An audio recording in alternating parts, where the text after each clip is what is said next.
out, I've worn out the world. I'm on my knees in fascination, looking through the night, and the moon's never seen me before. But I'm reflecting light. I rode the pain down, got off and looked. I've worn out, looked into your eyes. The lost open windows all around. My dark heart lit up the skies.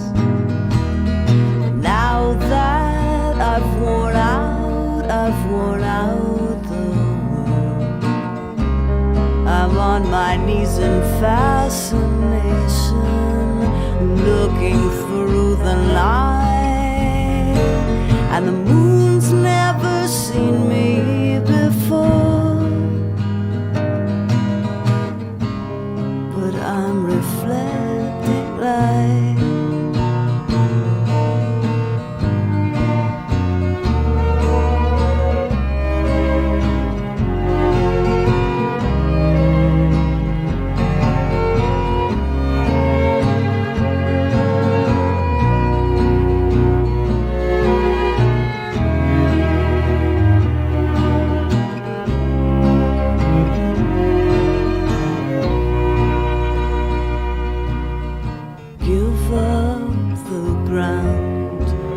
Under your feet, hold on to nothing for good. Turn and run at the mean dogs chasing you. Stand alone and misunderstood.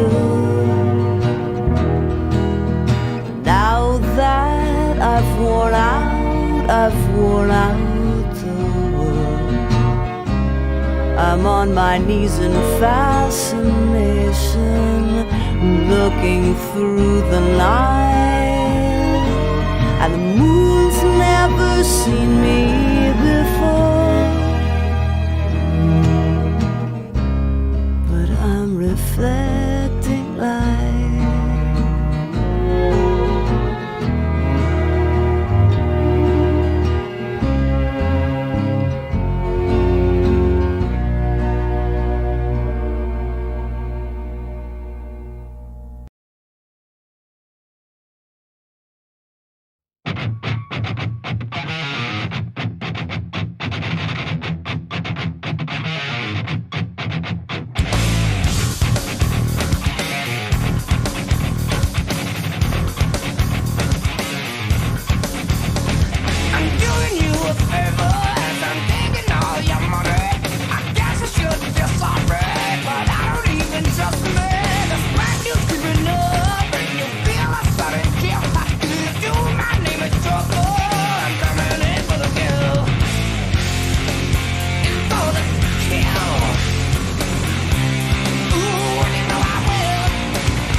saying something, I can't hear you.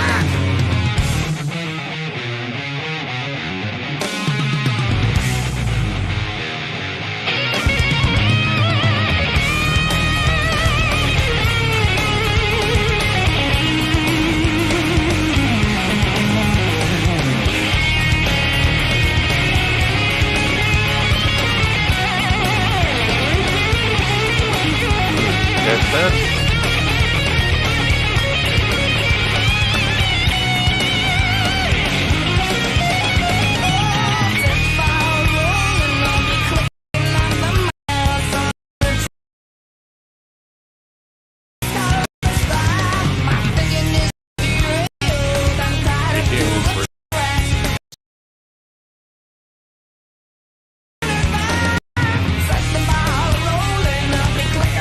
I heard that.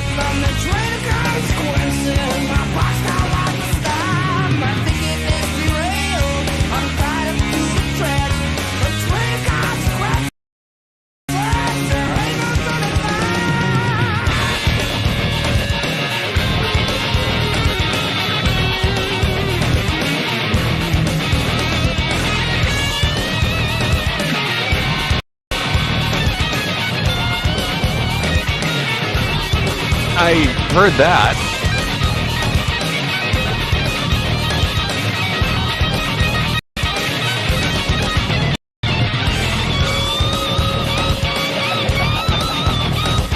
And I stream. Well, me stream.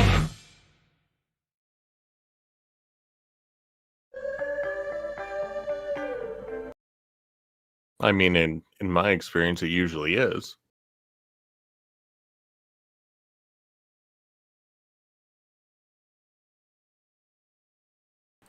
All right, there we go. I think they can hear me, but I got my cans in, but it's not.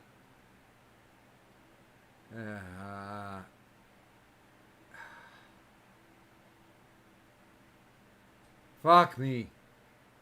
I had to plug my headset in, and apparently my headset does not want to work.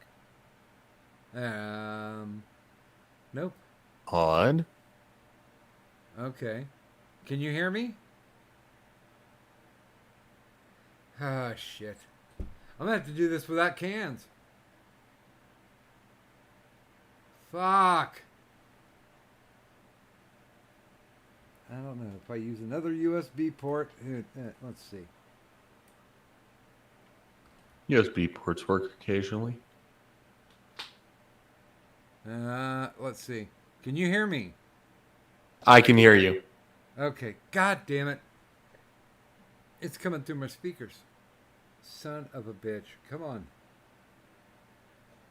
Hey, you piece of shit. You're supposed to work there. Yeah.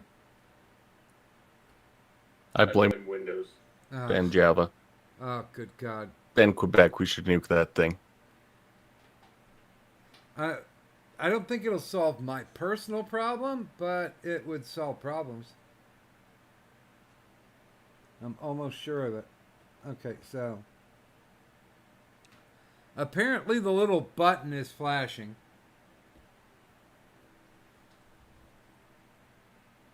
Apparently I am talking, but what the fuck does that mean when you guys can't actually... Okay, I'm gonna do it the sneaky way, guys. Gotta take my mic. Hang Well, it. Woldoc is moving through his technical difficulties. If I'm live on stream, then I guess I should say something. A little bit of hellos. Good morning, Doc. Looking at the chat. Turish, that Harry Weirdo. Good morning, guy. Good morning, Outlaw, and good morning, Ed. And Ghost Dog 999. I think I'm gonna have to run it this way. Can you hear me?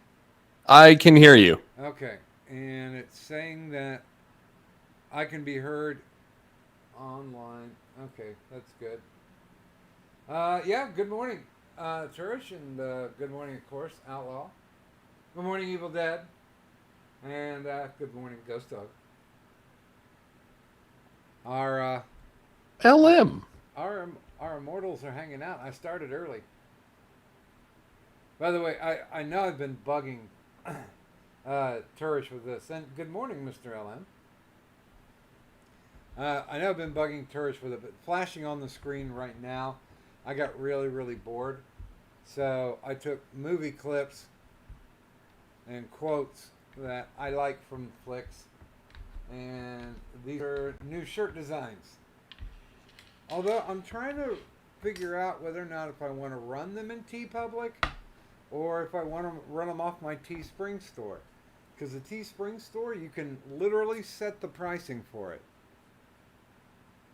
it. You know, how much money you want to make off of it, and it's not like, because I think everybody who's ever put anything on T Public knows the most you ever get is like, I think $4 if they buy a tapestry, but most of the time it's only $2. That's it. That's all you get is $2. And I think I think this new set of shirts will actually make a few people happy. By the way, good morning, Stone Monkey. Or a monkey? Yes. Old movies are fun. Good lord. Alright, seeing all those movies and remembering all those references makes me feel a little older. Yeah, I couldn't find anything that's that made me laugh recently, or was like, wow, that's a great line. Probably in the last 15, 20 years. Oh, definitely. Everything's formulaic now. It really is. Mm. Speaking of feeling older, it's my birthday today. Is it? Yes, it is. Well, happy birthday. Thank you very much, Doc. And how do you intend to celebrate this birthday? Well, I guess the previous day, you're a little ahead of me, so it's technically tomorrow. I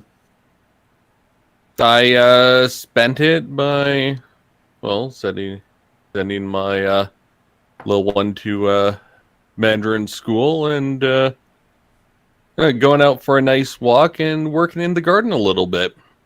Hmm. Mostly harvesting potatoes today. Oh, dude, I cannot wait. I can't wait. I know I've been sporadically posting, but in a week I get to find out whether or not I'm allowed to walk on my leg. Ooh, fun. Yeah, got a whole, well, not a whole week. I got 5 days technically. And good morning to Uzi. And good morning, Ira. Morning, you too. But yeah, I'm. Good God, I mean the knee scooter is supposed to be helpful, but unfortunately it rides about 2 inches too tall, and we're down to the Ooh. last peg. So the only way this thing was going to work out and not pull muscles, because you know the easiest thing in the world is to push along one of those scooters as long as your pushing foot is level to the ground. But when it's 2 to 3 inches above it, you're dipping down and pushing, and that does not that'll give you a hit pointer very easily. So I'm not too thrilled. uh, I mean, also because of COVID, my intravenous IVs stopped as of what, she came out Monday and pulled the PIC line. Jeez. I got video of that too, because when she pulls it out, the PIC line's at least 3 to 4 feet long, and that's what they had jammed into me to get it right next to the heart artery, so it pumps it straight in, and basically very virile in the way that it pumps. But hey, I'm proud of these shirts, guys. I think they're pretty good.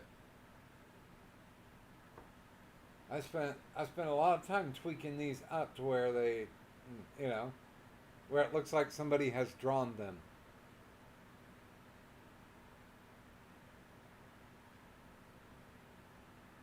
And it took a lot of clipping. They're nice. Now, I don't know how long I'm going to be able to go, but hey, anybody who's in the Discord, you can feel free and hop on into the waiting room and we'll get you in. I have no clue what we're going to talk about today. I've got a bad feeling that it may have a political lean. Outlaw, I don't know. I'm in very few Discords now. So I would probably say no. I'm not. But I mean, you can always show your Discord at the Shillscriptions, and that'll give us kind of a way in. Yeah, this is weird. I took RSO yesterday as kind of a pain mitigator Mm-hmm. and helped me go to sleep.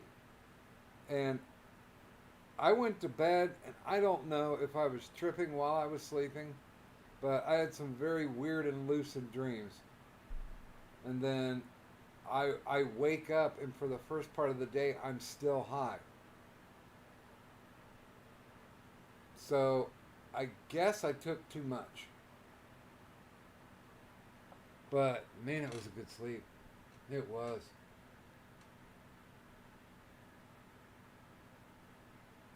Good Uh, sleep is a hard thing to get.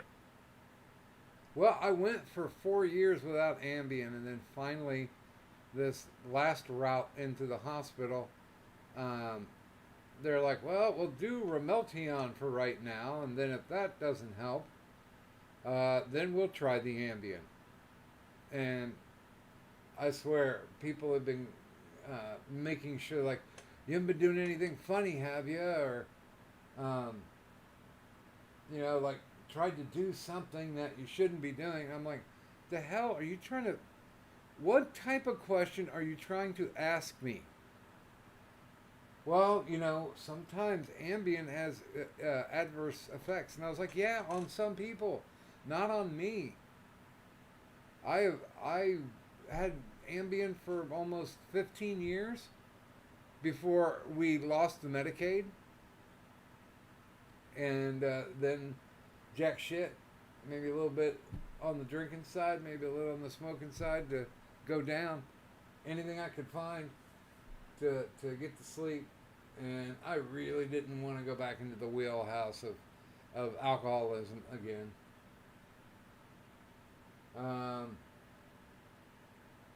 Oh, good morning to Jay the Magic Robot.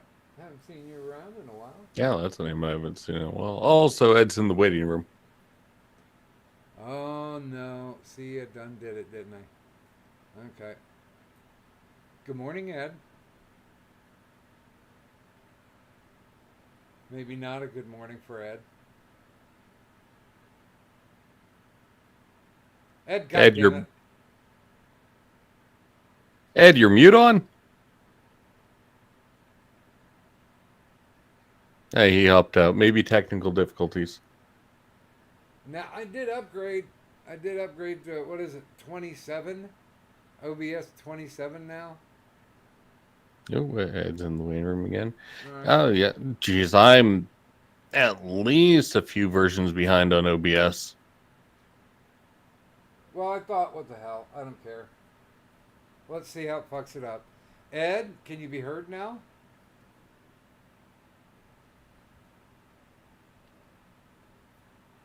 And he drops again.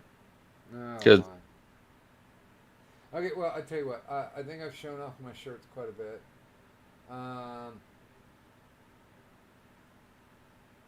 To that beautiful pixelated bar of yours. Yeah, I think it's about time we grab a couple of seats and see what they got on tap. What is it? What do we have here? And this is night number 10 that the Turish AI has the belt, and he also qualified for the Hall of the Immortals. So I got kind of that graphic done. I'm gonna have to show you that. Yes, yeah, it's been a while. Also, my AI has been off and on over the good lord months, I guess. Well, at least I've been turning the AI on and off, putting it in different places.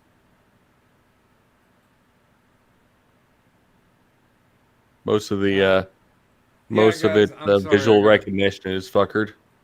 Oop. I'm sorry, guys. I was trying to use my. I was trying to use the cans, and when I plug the cans in, it keeps popping back and forth on the audio. So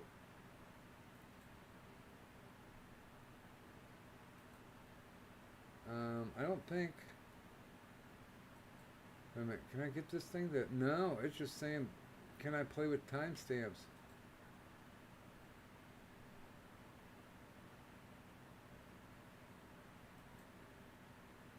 Just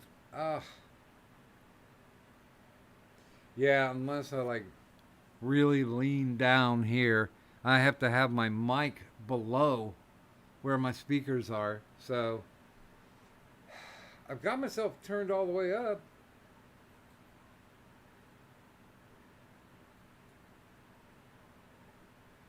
Advanced audio properties. Can we get myself a little louder here?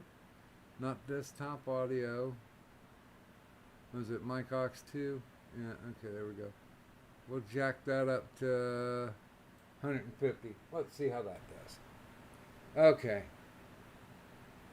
150. Doesn't look like it's really doing much of jack shit. Fuck. Alright, 200. There, 200. Okay, that's a little bit better. There we go. Not great, but at least it puts me in the yellow most of the time.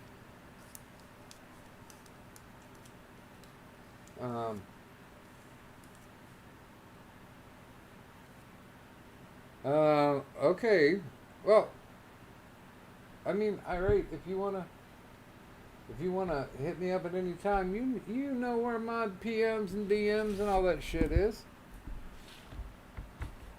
I know it's kind of hard to catch me online right now because I really, if I'm spending time online, I'm probably watching a TV series that will usually end and there's not going to be any resolution to it because they're just like fuck this and canceled it. But I am watching Stargirl right now, and I'm kind of into How it. is that? It's basically they're refitting all of the Justice Society of America into kids. Most of them Interesting. are surprisingly female and surprisingly ethnic. Except Stargirl. They actually did keep Stargirl as white. And good morning to the Gilded Pooh. And of course, good morning, Addie.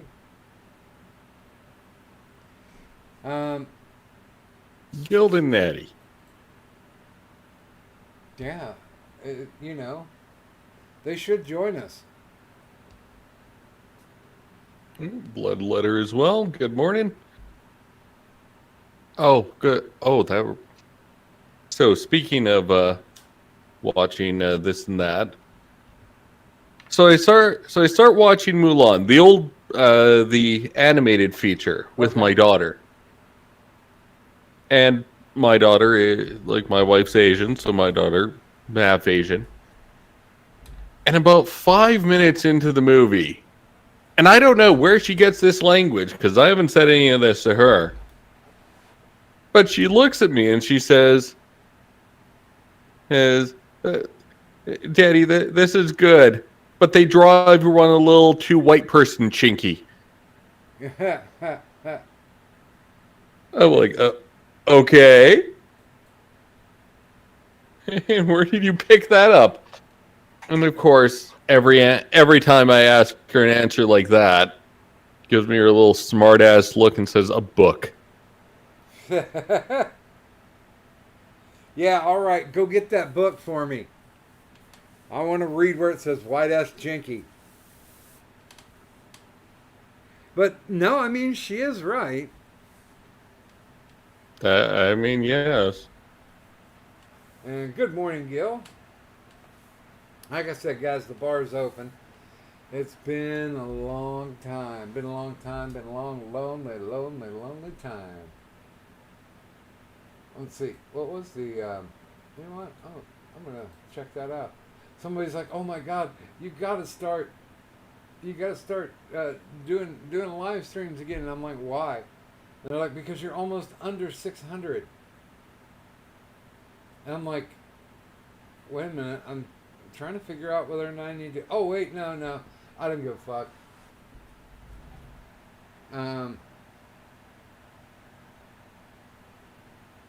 It's almost been because the last time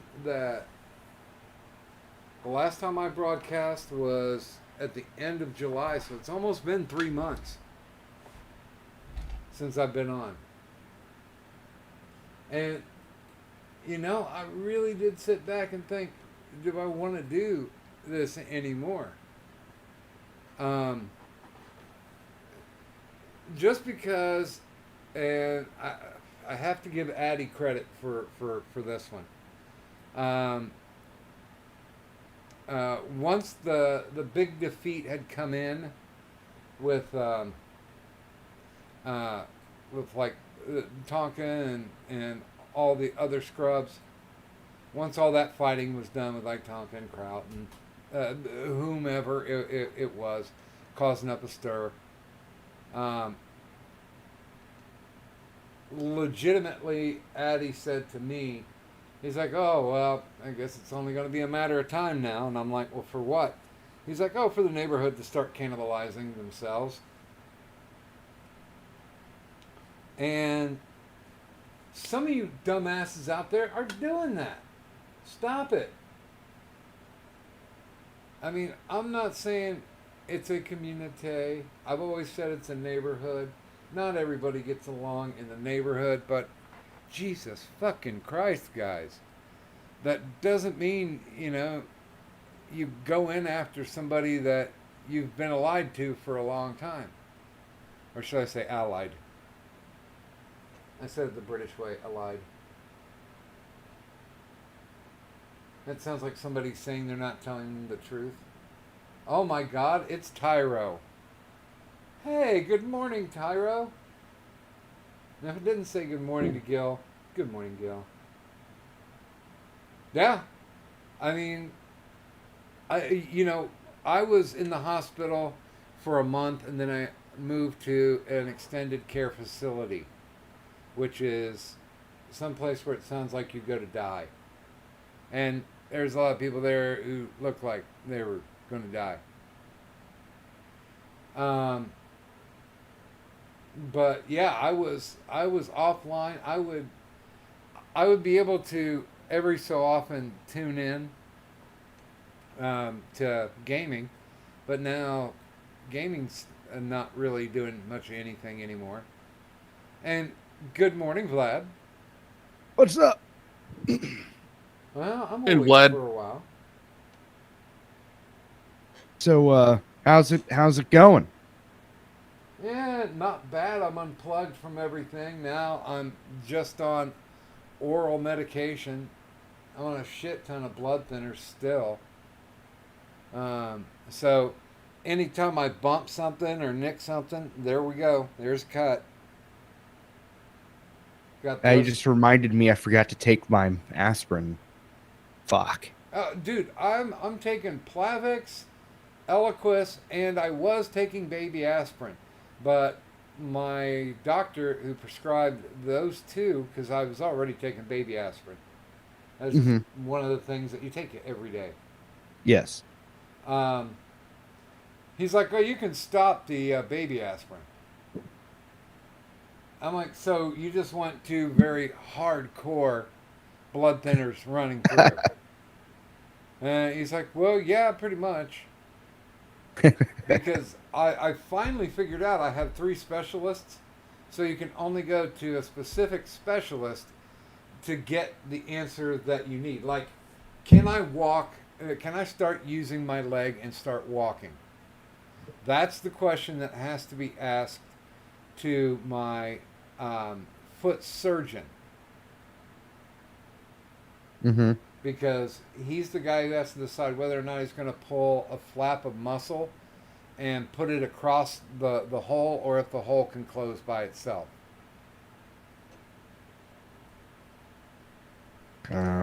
But yeah, I mean, even if I get the okay to just walk on my to be able to walk on 2 feet, I'm gonna be wearing out a fucking cane or a walker for a while, because my goddamn legs are so atrophied. It isn't funny. You know, they have you do all those little bed stretches and shit. Yeah. That don't work. That don't work for. It barely helps. And by the way, good morning, Tyro. Heyo. Just wanted to say I am glad you're okay. I'm glad you're finally streaming on a night where I don't have work the next day. Yay! So I can actually pop on. And I will warn you, about 2 hours ago, I did take some RSO, and I dropped an Ambien with it. So if you just hear the clatter of a head hitting the keyboard, then you will know that my medication is working like it should. Yeah, Ambien is powerful stuff. Oh, I've never taken it. I don't think I have either. Also, good morning, Tyro. It's been ages. Yes, it has. I have. Please don't mention rice. Oh, all right. I will not mention rice out of deference to, because we're here to celebrate the recovery of Doc from the hospital and the fact that he's okay. So no, I will not talk about rice as requested. That's fine. No, But I no. do want to say, so I have taken Ambien. It's one of the few sleep aids I actually have tried. However, I don't take a full pill of it. I've only taken half a pill at a time. I found a full pill knocked me out so thoroughly, I actually felt groggy the next day. Half a pill was okay. It actually gave me a decent sleep, helped me rest, and the next day I felt up feeling refreshed. Now, you take it too many times in a row, you start getting some bad side effects. Like it can start making you really grouchy, irritable. Over time, it erodes your emotional control. So there are side effects to overdoing it on that stuff. So you're saying now and then. So you're saying that Sir Adamantine should stop taking Ambien then? Well, I think it's more for him. It's the alcohol more than anything else. I was well as, just of course, going the for the grouchy. Good morning, Addy. Good morning, Doc, And how are you? and everyone else. Boy, this is just like Morning, old times, isn't it? Yeah, it is. Cool. Yeah, Hey. I started a little early just because I wanted to. Yeah. And by the way, good morning to Wikipedia Snippet in the chat and Toya. Morning, Wiki. Morning, Toya. Yeah. Oh, so big development that you may have missed, Doc. So my docs are floating around. I have actually been doxed. Sad to say. Wait, one of my who doxed you? one of my crazy psycho exes. She found my Tyro Classic. profile. A complete fluke. I'm still trying to piece together how the hell she found me, but yeah, she recognized me on my voice alone. And now the good news. So to date, she's only handed my docs to 2 people. First one, one of them was Sparky, which is hilarious because Wow. he hates doxers. He really hates doxers. So his response to that was to acquire all of her docs by going up to some, because he's a volunteer firefighter, knows a couple Leos. He has her docs now, so that's fun. So yeah, if he's basically said if she goes at him, he's not going to hold back. He will nail her for harassment. I'm surprised if she went by voice alone, she didn't think you were Vosh. What?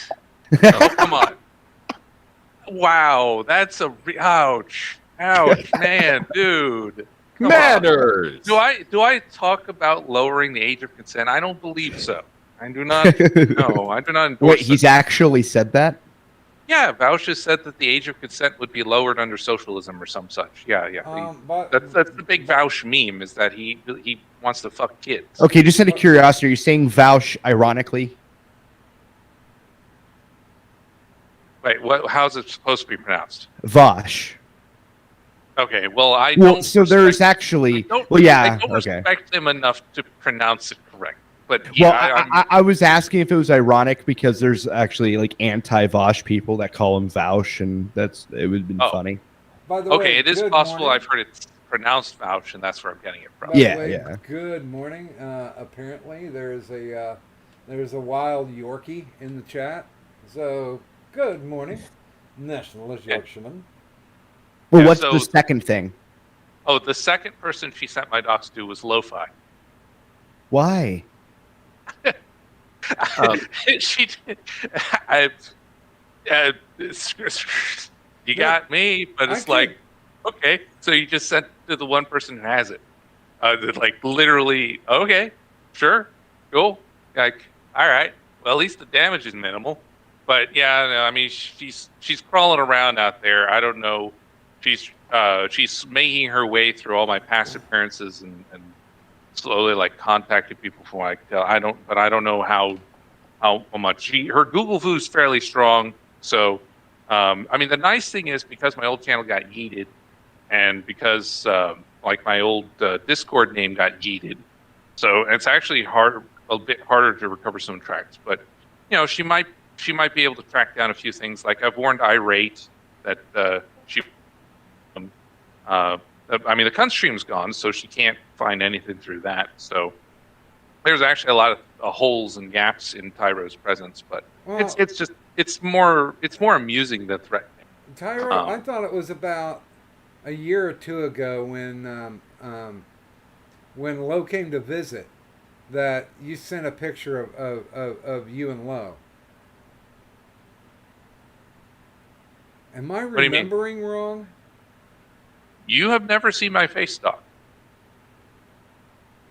I'm trying to think. And, There are a few people who know my face, and know about me. I mean, it's so they're like Kadut and Anti know me. They know stuff. Cadet and who? Anti-hero. Oh, anti. Oh well, you know. Yeah. Well, Yeah.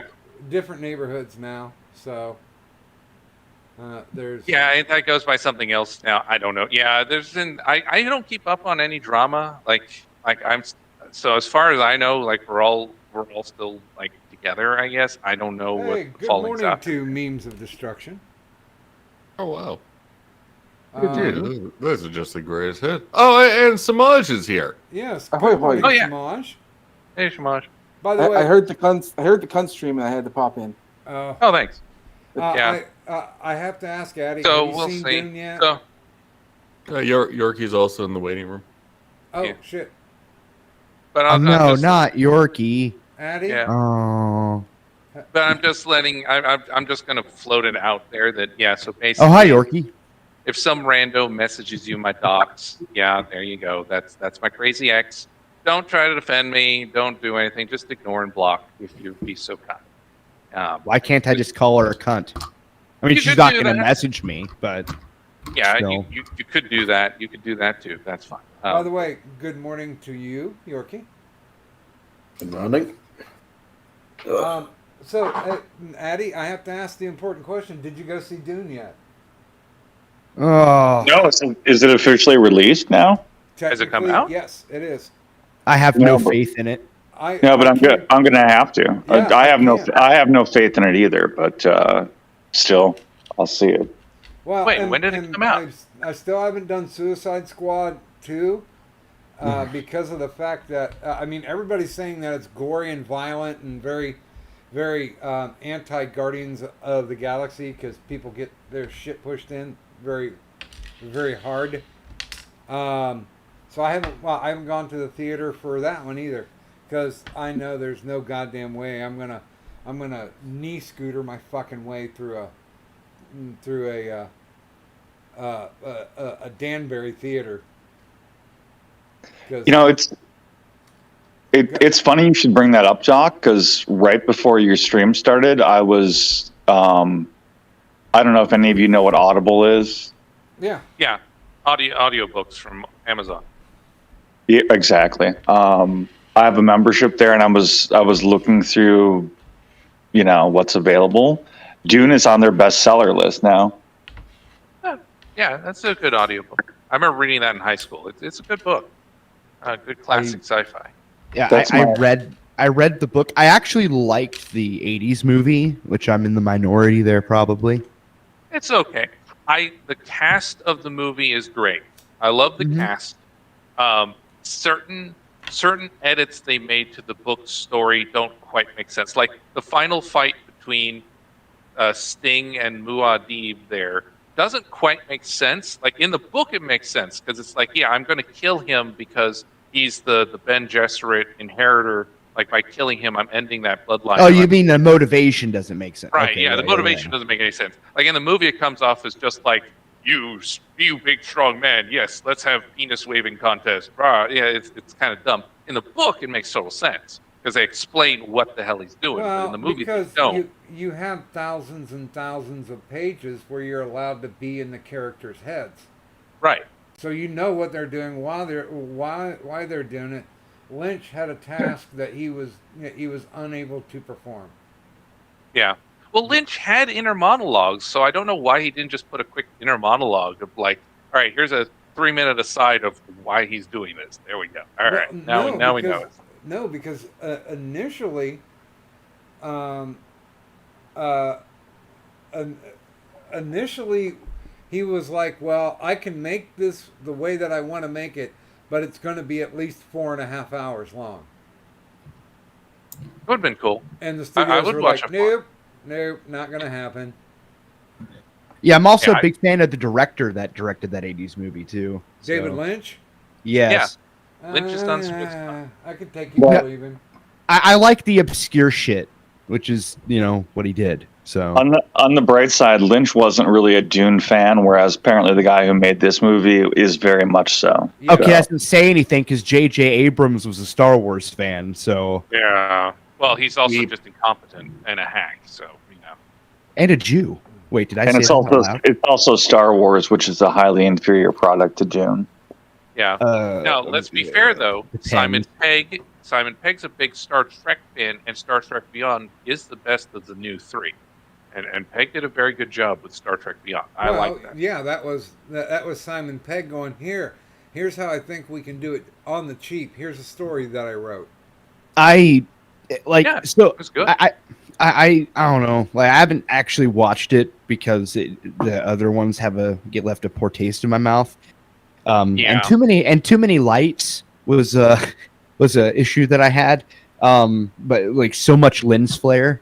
Holy fuck. Anyway, but yeah, like but the thing is so it's kind of like whenever one movie in a series of movies like absolutely sucks, I have a difficult time liking the entire series as a result of the one thing. Sure. No, I definitely understand that. But Star Trek Beyond feels like an episode, like an extended episode of the classic series, because Pegg understands the characters. He writes the character dynamics well. The dialogue is good. There's a couple things in there like, all right, but and the overall theme and message of it is good. It's much better than the first. The first two don't really have much of the way of a theme or Well, the or first arc.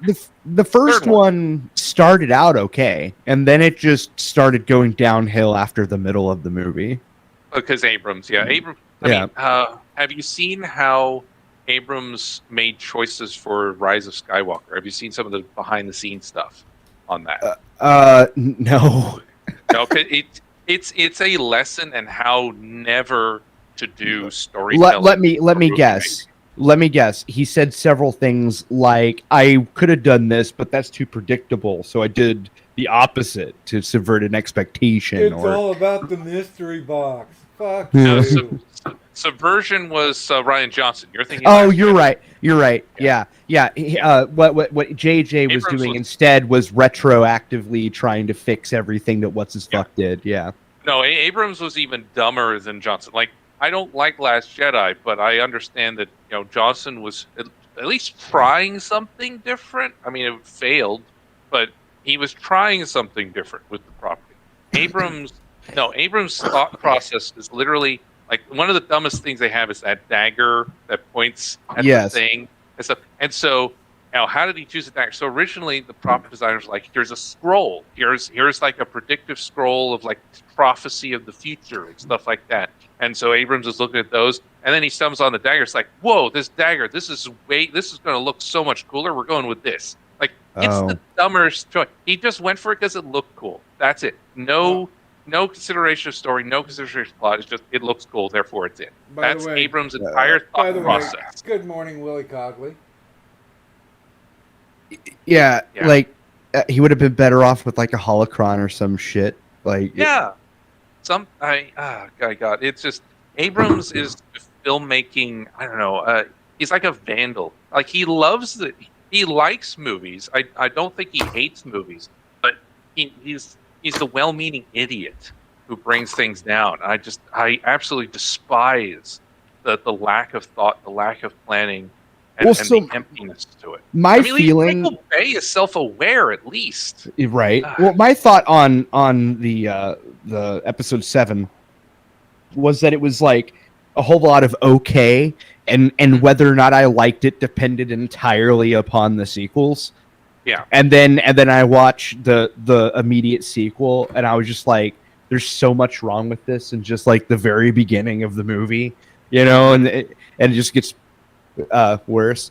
And then the last or not the Last Jedi, Rise of Skywalker. So I actually thought that the Last Jedi could be as worse as it could possibly get, and no, I thought Rise of Skywalker was significantly worse in almost every category. Yeah, I agree. I mean, Last Jedi has a lot wrong with it, but by the way, the pacing is all right. It has good cinematography, at least. Like there are things on the technical level you can praise about the Last Jedi that are not true about the Rise of Skywalker. okay, well, Samaj, I have to ask you this: Have you read the Invisibles series? No. You Okay. can't; it's invisible. I mean, it went for like 10 years or something. The compendium, the omnibus that I bought was almost 2,000 pages. So that's a lot of comic books crammed into one. But here's what pissed me off, because I could see where they were going with it. They kind of had different artists tell the different stories of the main characters. And some of these artists are not good.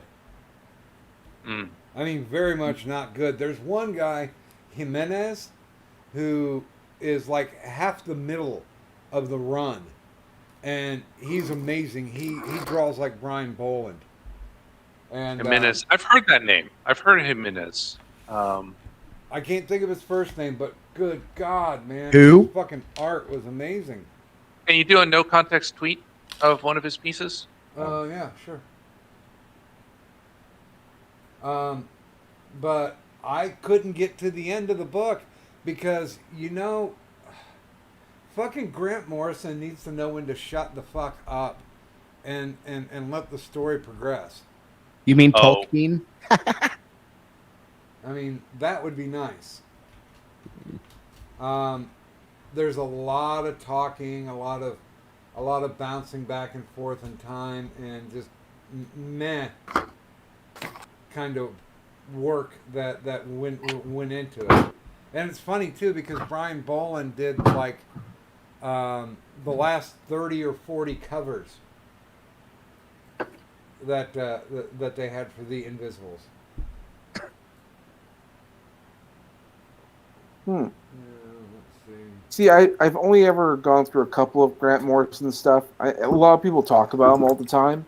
I've always thought it was kind of okay. He's overhyped. Never- but then again, like I said, I've never really given them a shot. So I'm probably not being fair. Well, Warren Ellis did a hell of a job with Transmetropolitan right now. That's my favorite book that's out there, and I know it's 20 years old, but still, It's a is good my one. favorite book out there. That is Transmetropolitan's a good book. Yeah, but Grant Morrison. Let's see. I think arguably his best was it All Star Superman or Superman for All Seasons? It's the one where Superman is dying. It's like 12 All-Star. issues. All-Star. All Star. Thank you. That I think you could argue that's his best one, and it's the one where he has a minimum of bullshit to it. I like. There's forgot the book, but there's a comic analysis that basically says on one hand you have Alan Moore, and on the other hand you have Grant Morrison. And They have- good night, Uzi, and welcome, Doku. Because you have, with those two, Alan Moore was very much about, putting his philosophy and his religion and other things into the comics and trying to be very high-minded, whereas Grant Morrison was more ironic and almost nihilistic, I think was the description of it. Anyway, I need to find, I've got a copy of it lying around here somewhere, but yeah, the Okay. idea of those two is like opposing schools of philosophy when it comes to comics. And I his thought it was name kinda is interesting. Phil Jimenez. Fill him in. And here's basic artwork before it gets touched up, and then I've got a splash page that he did up for the no context. Okay. Oh yeah. I've seen him. I've seen this guy's stuff before. I like him. He's good. He's very good. I don't know if he's slow or what the deal is. Because that's the reason why Brian Boland only does covers, because he's so fucking slow. He did a series called Camelot 3000. This is late 80s. And it was a 12-issue series. Well, he started lagging behind on the art, and that 12-issue series, which should have finished out in a year, took 2.5 years. So yeah, the only thing Boland does is covers, but good God, he does some kick-ass covers. Well, also, I mean, once you get to a certain level of name recognition, you pretty much don't have to do comics anymore. Like, covers and prints are all you really need to do, because at that point your name sells. Same thing with J. Scott Campbell. I mean, he does great comics, but I mean, he hasn't done a comic. Well, I want to say years, but he did do a couple pages in Spawn 300. Yeah. So, I'm trying to remember if I there was was- a guy. Yeah. I remember there was an artist they brought in for Avengers, like after like one of the resets on it. Great artist, but he was so slow. The book ended up behind schedule. I think it was Lennel Yu. I want to say it was Lennel Yu. It's great art. He has one of the like sexiest female Ultron pinups of all time. But he was so slow, the book fell behind. They had to bring in Mark Bagley to finish out and get it caught up, just because it was so far behind. But fortunately, I like Mark Bagley. Bagley was my main Spider-Man artist when I was reading Amazing Spider-Man back in the day. I always liked his art the most out of the four, because he was up against Sal Buscema, who's just his women are always ugly to me. And there was like a guy on Spider-Man. It was okay, kind of generic. And I think I forgot what the fourth guy was. I think it was, I want to say Ringo was up against him. It was someone who's had a more cartoony style. Wasn't as good. But Bagley was great. I like Bagley. I have to no context tweet this. This is a panel that Brian Boland did, and I really would like to have that on a shirt.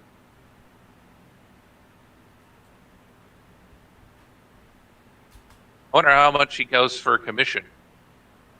I don't know. I used to collect Judge Dredd's back in the 80s and the 90s, but he was never at the only two conventions I knew that he showed up at the States were the New York Comic Con and, of course, San Diego. It only goes to the big ones. Well, because they'll fly him out and he's got name recognition. Mm-hmm. You could probably repurpose that, like use the setup, gaze in the fist of Doc, make it about your character. That'd be funny.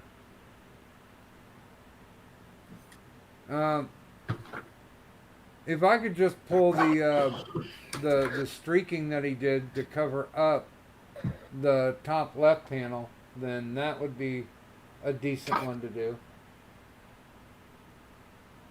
He did a shitload of Wonder Woman covers. He did some great Animal Man covers too. Here, I'll send this one as well. You need to adjust your volume levels. Apparently, you're not coming through very loud. And that's as loud as I can get me, because I can't put my cans on. If I could put my cans on, I'd have my mic like right here, right up to me. But then it's right by the speakers, so.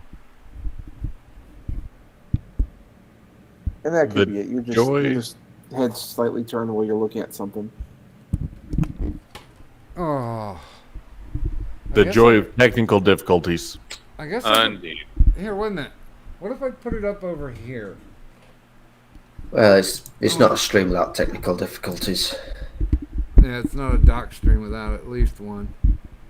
Or 7. But yeah, what do you guys think of the new shirt line? I haven't seen it. Let's see. I vaguely recall you announcing it. Oh yeah, go out like a warrior. No, but that's one I made specifically for myself. Also, I did make the Torquemada shirt for myself that says "Be pure, be vigilant, behave," and 7 of those fucking things have sold.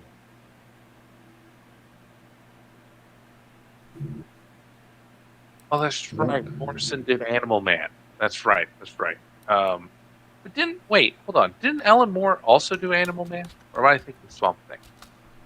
He wrote a couple stories, but no, I think that was more Morrison. Okay. Yeah, because I think that was the contrast in styles. Because if I remember right, like Animal Man had things like how he met the author. He essentially met Grant Morrison. So Morrison liked to play around with, the fourth wall, with meta commentary, man versus the author. Whereas Moore liked to stick to grander, more romantic concepts, spirituality, man versus God, man becoming God, things like that, which are more like classical themes. Wow. And so that was. And I'm going to put up probably one of the most iconic covers from the 80s. And this bad boy cemented Boland forever. Oh, wow. Okay. Yeah, that's wow. Yeah, that is one of the best known covers of all time. And it actually does have Alan Moore doing all the artwork in it.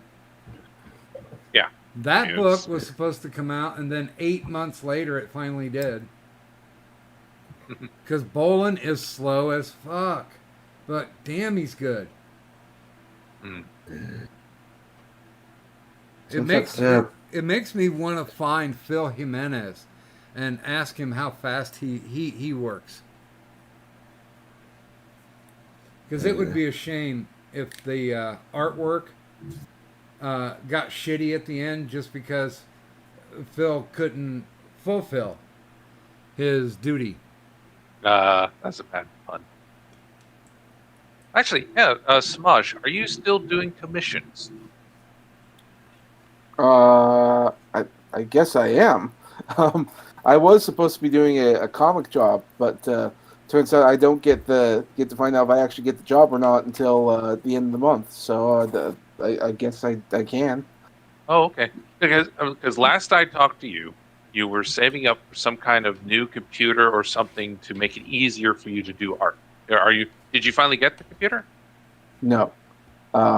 Other things in life got in the way, so no. Oh, that sucks. You know, Okay. hookers, It- bourbon.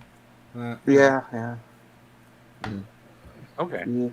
So, You're still all right. Remind me, we need to talk later. I have there's a Texas convention that is looking to start artwork. I might point them in your direction to start hiring. It would be like a monthly basis. They would commission stuff. They're looking to get a few artists together who they can because they're getting an art budget. So they're looking to hand money out to people. So if you're open to it, I would put your name in contention for it because they're looking for like spicy art, and you're good at spicy art. Are they local based? Like, it sounds to me like most of those things are usually done locally. They want to hire Texas artists. Oh I no, don't know if they. no. Oh, okay. Yeah, these guys are pretty are pretty open to a lot of different ones, and they take recommendations. So I do not mind putting your name in the ring for that, so you can maybe get a little bit of steady income. Okay. Yeah, something. Sure. Why not? Okay. It's just once a month. That's not a big deal. I can fit it in with all my other projects. All right. Awesome. Cool. But I cannot stay up any longer. I'm falling asleep. It's like almost 1 a.m. So I'm gonna go. I'll talk to y'all later. All All right. right. So, Bye bye. Take care, guys. Bye. bye. yeah. So, how are you doing, Doc? I haven't seen you in. It's gonna be nearly a year now or some shit. Yeah, it's been 3 months almost since I've streamed. Out of those months, it's been just in and out of the hospital, getting cut on, that kind of shit. It Yeah, got so what actually happened to you? 'Cause I remember hearing something happened to your foot and you might need it amputated, but that's all I heard. yeah, I mean, we're still at that point where it's like, um, they've got, there was like 4 different types of bacillus in my foot bone. They managed to kill 3 of them. And the 4th one right now they're doing heavy duty antibiotics, but they've moved me off the IV. They actually on Monday, the nurse came out and pulled my PICC line out, Ugh. and Yeah. that was kind of fun to watch. No, it's Friday. Yeah. Okay. 4 types of. So was this like flesh-eating bacteria or something? Like what was going on? It was just infected. It was Yeah. infected and it got away quickly. One of the reasons why I learned was because there was almost no circulation in my foot.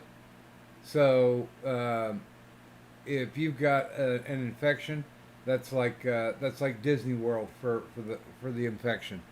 It will legit spread and spread fast. Right. No circulation means no immune system. Yeah. And your cells start dying in that region, which is perfect for necrosis if you're really unlucky. Yeah. Well- all you can eat bacterial buffet. I did end up with the black man's crotch for about 2 days.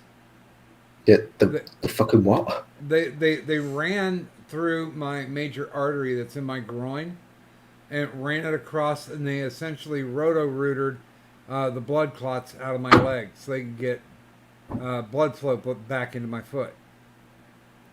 But Christ. how they did it, it bruised me so bad that my whole pubic area wasn't even black and blue, it was black. Christ. I even took a picture of that, but you know what? If I put it up, I'm going to have to put it up on my Pornhub account because my cock's flopping all over the place. You haven't made an OnlyFans, Doc. You should get with the times. Pornhub is yesterday. OnlyFans is where it's at. Well, yeah, but it's going to be fun. Like when I'm dead and gone, I'm going to give somebody what my actual name was, so they can pull it up and distribute the link freely.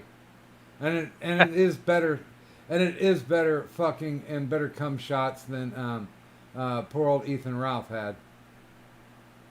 Well, I mean, that's a pretty low bar. I mean, I think That's a think pretty I- small bar. yeah. Actually, I think I have better sexual prowess than Ethan Ralph, and I'm like, I don't brag about being a stud or anything, but God, yeah, no, That's cool. that's kind of like saying you're the prettiest person in the Burns ward. Yeah, there you go. That's a good one. Although the one channel that I've been watching the most of in this past 2 months has been Gilded Poo. Steve 1989 MRE. Oh, I love that channel. Yeah, That's same. so good. I haven't seen him. in Where a he while. eats really bad food. Well, no, he basically. Well, sometimes. Well, here's a survival kit from World War II, and it's supposed to Yeah, I be a saw that 3-day one. ration. So let's get this open. All right, nice. God, Yeah, I it's saw him- hilarious. Well, I I love saw him eat like a fucking Nice hiss. Yeah. I saw him eat one from like this British ration that was from like 1892 or some shit. Yeah. Or Of course it was the that one British up. one. Yeah, he brought up was one of the first rations ever in the Boer War of South Africa, and so it's like this really low grade. I think it was beef, but it was like super like just crappy stuff. So he actually finds out he rehydrates it. He rehydrates the thing per the instructions, and then he's just like, God, the smell is indescribably horrible. Yeah, I Like, watched oh, that one too. Didn't he end up frying it too, I believe? Something there, but yeah, Yeah. it was. Well, the Was it oldest one, pemmican? I think it was. Yeah, pemmican, yeah. the oldest one that I've ever seen him eat was a field ration from 1906, and it was a tin of biscuits, and he actually ate some. I remember that. Yeah, I remember that. The biscuits Well, were you guys still good. realize how much money he's spending on that shit? Oh, it's got to be Well- fucking hundreds. Or Like thousands. he had a can of cigarettes that was unopened from like back in World War One or two or some shit. And he even said on there that he spent like several $1,000s on that fucking can because it's all sealed. There's no lid. You have to actually open it with the opener and shit. Well, Yeah. I actually talked to him behind the scenes because I wanted to get him on to interview him for Doctor on Call, and he told me something weird. I mean, he does spend a lot of money, no doubt he does. But I said, yeah, man, I'd like to have you on just so you can talk about your channel and what you do and all this stuff because I find it fascinating. And he's like, I would consider doing that, but I have to finish my mission first. And I'm like, what the fucking mission? What? What mission are you on? And he wouldn't tell me. Maybe he's one of those peace missionary folks. That's I don't interesting. know. Mission. I didn't know. Who knows? Yeah. I don't know But, what his fucking mission is. I mean, to eat something out of every goddamn ration he finds. Yeah. Well, I still remember the one he had. What was like the milk tablets or something like that. The lactic tablets. And he was like, "Oh man, these are delicious. I want to keep eating them." But like an individual roll of these goes for like $100. So I don't want to eat them all. Did you guys watch the one where he had it was some Air Force ration? It still had amphetamines in it. Oh yeah, Oh, How did that work out? How did that turn out? yeah. Usually every time it's a pilot's kit, there's amphetamines in it. Yeah. But, Or somebody took them out. But yeah, the one thing that I always wanted to try that he opened up, he kept getting those packets of Charms hard candy. Yeah. Oh. And usually they were always good. And he would, regardless of whatever the hell he opened, as soon as he saw those candies, man, he just went at them. Mm-hmm. Yeah. Suckers are pure sugar. I mean, I don't think it's not really possible for them to go bad. I mean, you have to go out of your way to try to spoil those. Well, no. Bad storage conditions ruins them, turns them into juice, basically. Oh, I see. But The one that one I always want to try is the powdered coffee. Those different powdered coffees he does. So I'm like, Yes. Well, want to know if like they're worse or better than modern powdered coffee is really like my question. Yeah, exactly. I am a bit of a The thing that he pulled out every single coffee that I've seen from a World War II pack and been like, this is better than anything they serve. Yeah, I want to smoke Yeah. the cigarettes. That's where I'm at. Yeah. On it, really.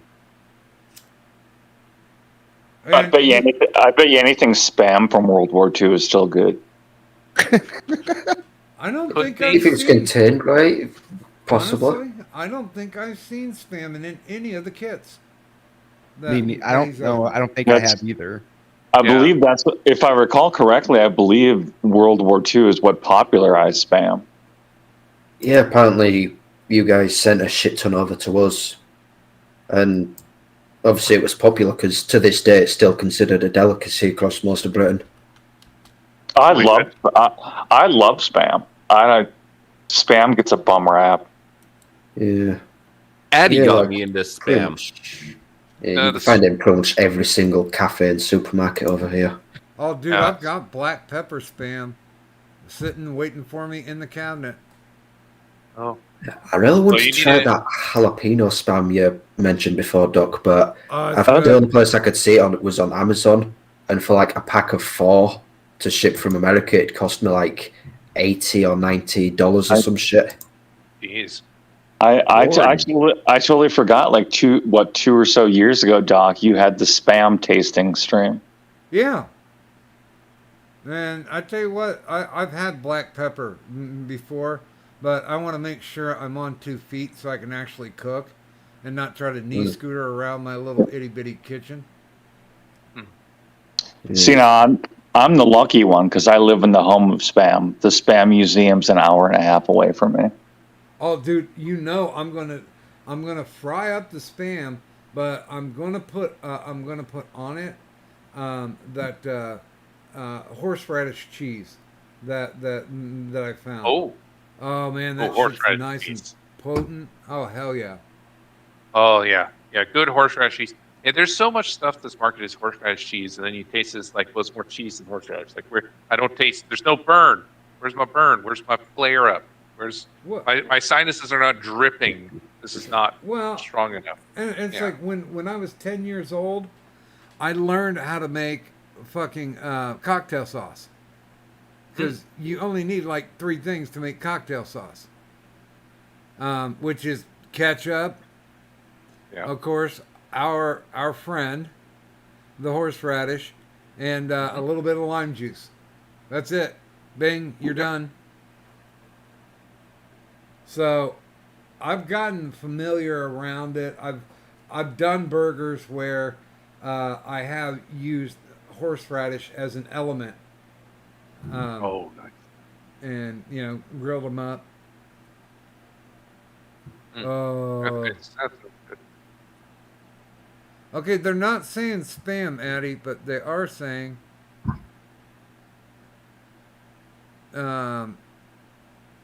They are saying canned ham. So I wonder if it was actually supplied. Jesus, here's one. 1899 British emergency field ration. Ugh. Yeah, that There was- sounds like the one we were just talking about. The Yep. Pemmican, yeah. I remember seeing an old Hormel movie. Hormel being the company that owns spam. Talking about how I believe it was World War II. It may have been World War One, but I'm pretty sure it was World War II. About how that popularized the whole spam thing. Yeah, I think it had something to do with the Lend-Lease agreement. Well, it wasn't just Europe. The U.S. sent that shit everywhere. Like that's why Hawaii loves spam so much, is because they were being fed off of it. Yeah, I was going to point out, Yorkie, you want to go to spam paradise, you go to Hawaii. I'm actually surprised the Spam Museum is not in Hawaii, given how much that's basically the state meat. Well, that's because I live in the home of spam now. This is where it comes from. Well, yeah, but Hawaii is pretty nuts about spam. Yeah, and putting the wrong shit on pizza. Oh, pineapple is fine on pizza. No, Sweet and it's savory not. is Fucking perfectly die. acceptable. Oh my god. Fucking no.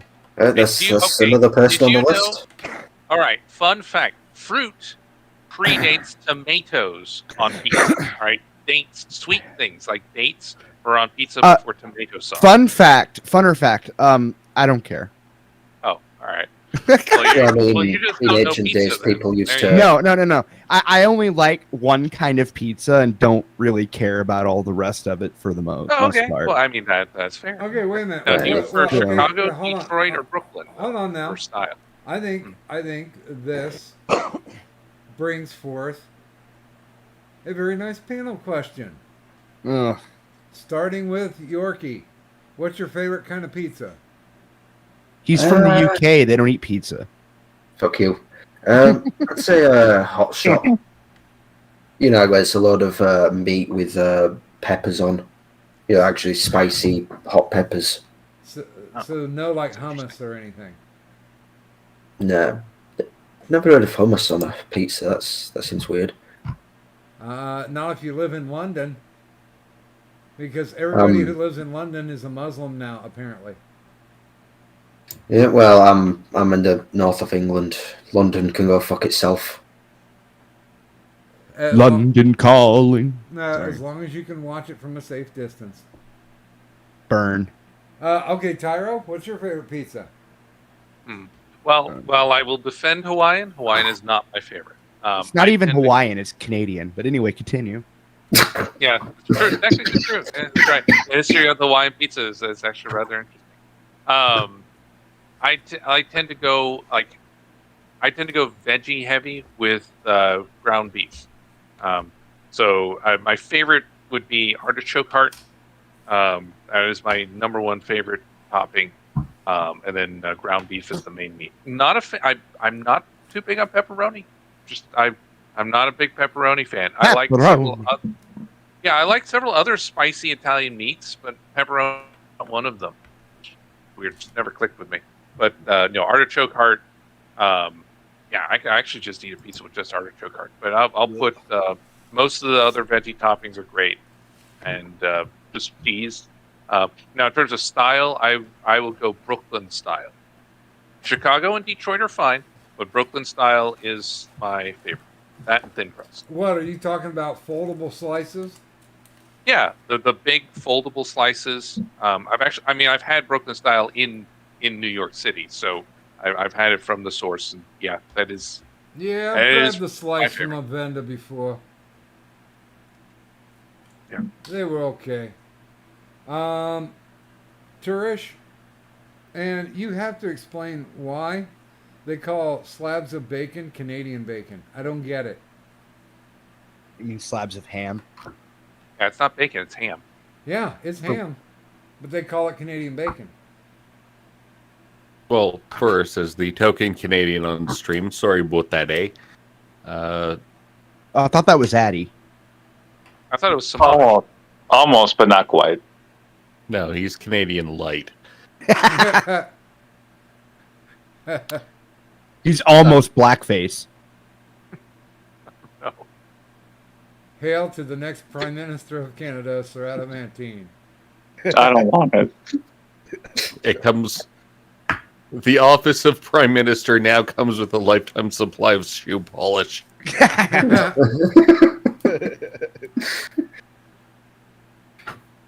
Oh, God, good what the fuck is my country anymore? Oh, Okay. That's what you get for leaving the Empire. Oh. Fuck Canada, especially Quebec. Okay, favorite pizza. So we have this pizza chain called Boston Pizza. Yeah, I know. And my college years had this all the time. I'm with one IRL friend. A spicy pierogi pizza. It was. Yes. By the way, Okay. just quickly, Ghost Dog, thank you very much, sir. Donated $5 and said, "Welcome back, Doc. I hope you'll be able to walk on your foot." Me too. Me too, brother. Thank you. Oh, does that unseat the Turshbot AI? Not No, yet. Not yet. Okay. that put a dent in it. Okay, so start with this pizza again. It's a spicy pierogi pizza. It's my favorite pizza. I've been eating it for about, I don't know, 12 years. Oh God, holy shit! So do they just put the call it ingredients of a pierogi on top of a pizza crust? They do to an extent. Okay, yeah. So they put pierogies on the pizza, and then they throw cheese on top of that. I think cheddar, and then they throw green onions or chives on top of that, and then you that's put fine. your sour cream on. Okay, And I mean that's for the fine. I mean spice. sour cream and chives can go on pizza. That's fine. But I'm just That's disgusting. ravioli on a pizza. That's I don't No know. pierogi. Aren't pierogies basically raviolis? No, They belong to the same family of pasta, don't they? It's kind of the same family pasta, but no. It's potato filling. Well, I'm if just you waiting for Addy to say I'm above pizza. That's all I'm waiting on. It probably are just that fucking pretentious, like, I think it's in New York or something, where it's like got golden shavings and some like rich truffle. It's made from like squid ink. Yeah, they got truffles like killed. Oh, black truffle can work on pizza. That would. Be Oh my interesting. god, no, it doesn't. Oh god. No, hey, it's just a mushroom. Mushrooms go on Oh. pizza. Truffle is just a fancy mushroom. I don't even care. You said artichokes and sour cream were fine on pizza. That's like just where it stops. Okay, well, sour. Oh, no, wait, sour cream is just a type of cheese, man. Jeez, how do you think you're gonna get 10 cheese pizza without going into the creams? Come on. I've actually never had 10 cheese pizza, but I would actually try that. Yeah. Fair So- enough. But no, I mean artichoke heart is well. Okay, I mean that one's a little more esoteric. It tastes like fucking powdery cardboard. It's gross. Now I will stop at so where I will draw a line is like corn. Corn does not go on pizza. I will not put corn or peas on pizza, and no, also no mayonnaise. That's an abomination I ran into What the when I was in Taiwan. I went to a place that claimed to have like pizza, and they had like peas, corn, and mayo on the pizza. I'm like, no, God, no, get that away from me. Ugh, no. I found the pizza. Continue first. Well, probably like in general. God damn, did you get that crap from Kaohsiung? What? Where in Taiwan did you get that pizza? I'm sorry, I have to go a little off. Hsinchu. Fucking no.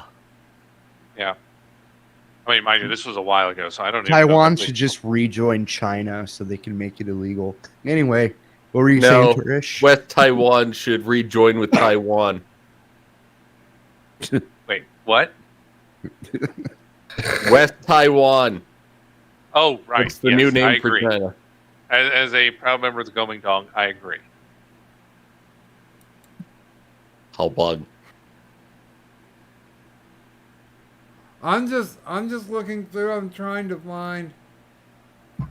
They asked me to do a review of the Owen powder. It's supposed to be a very heavy duty protein powder. And good God, man, there are a ton of 1 stars to go through on this. They want you to. Are they asking you to be sponsored by them or something? No. They were just asking. Well, I bought a chocolate and I bought a vanilla on the say so of my my sister. She was like, "Oh, this is really good," and it's my Irish twin. So when it comes to healthy shit, I didn't think she was fucking with me, and I even bought one of those magic bullets. So the first one I did was I did the chocolate protein powder with raspberries, blueberries, and pineapple, and then I used an almond milk base on it. and blended it up. And if they could make cardboard taste like chocolate, that's exactly what it was. The fruit didn't even stand a chance in that mix.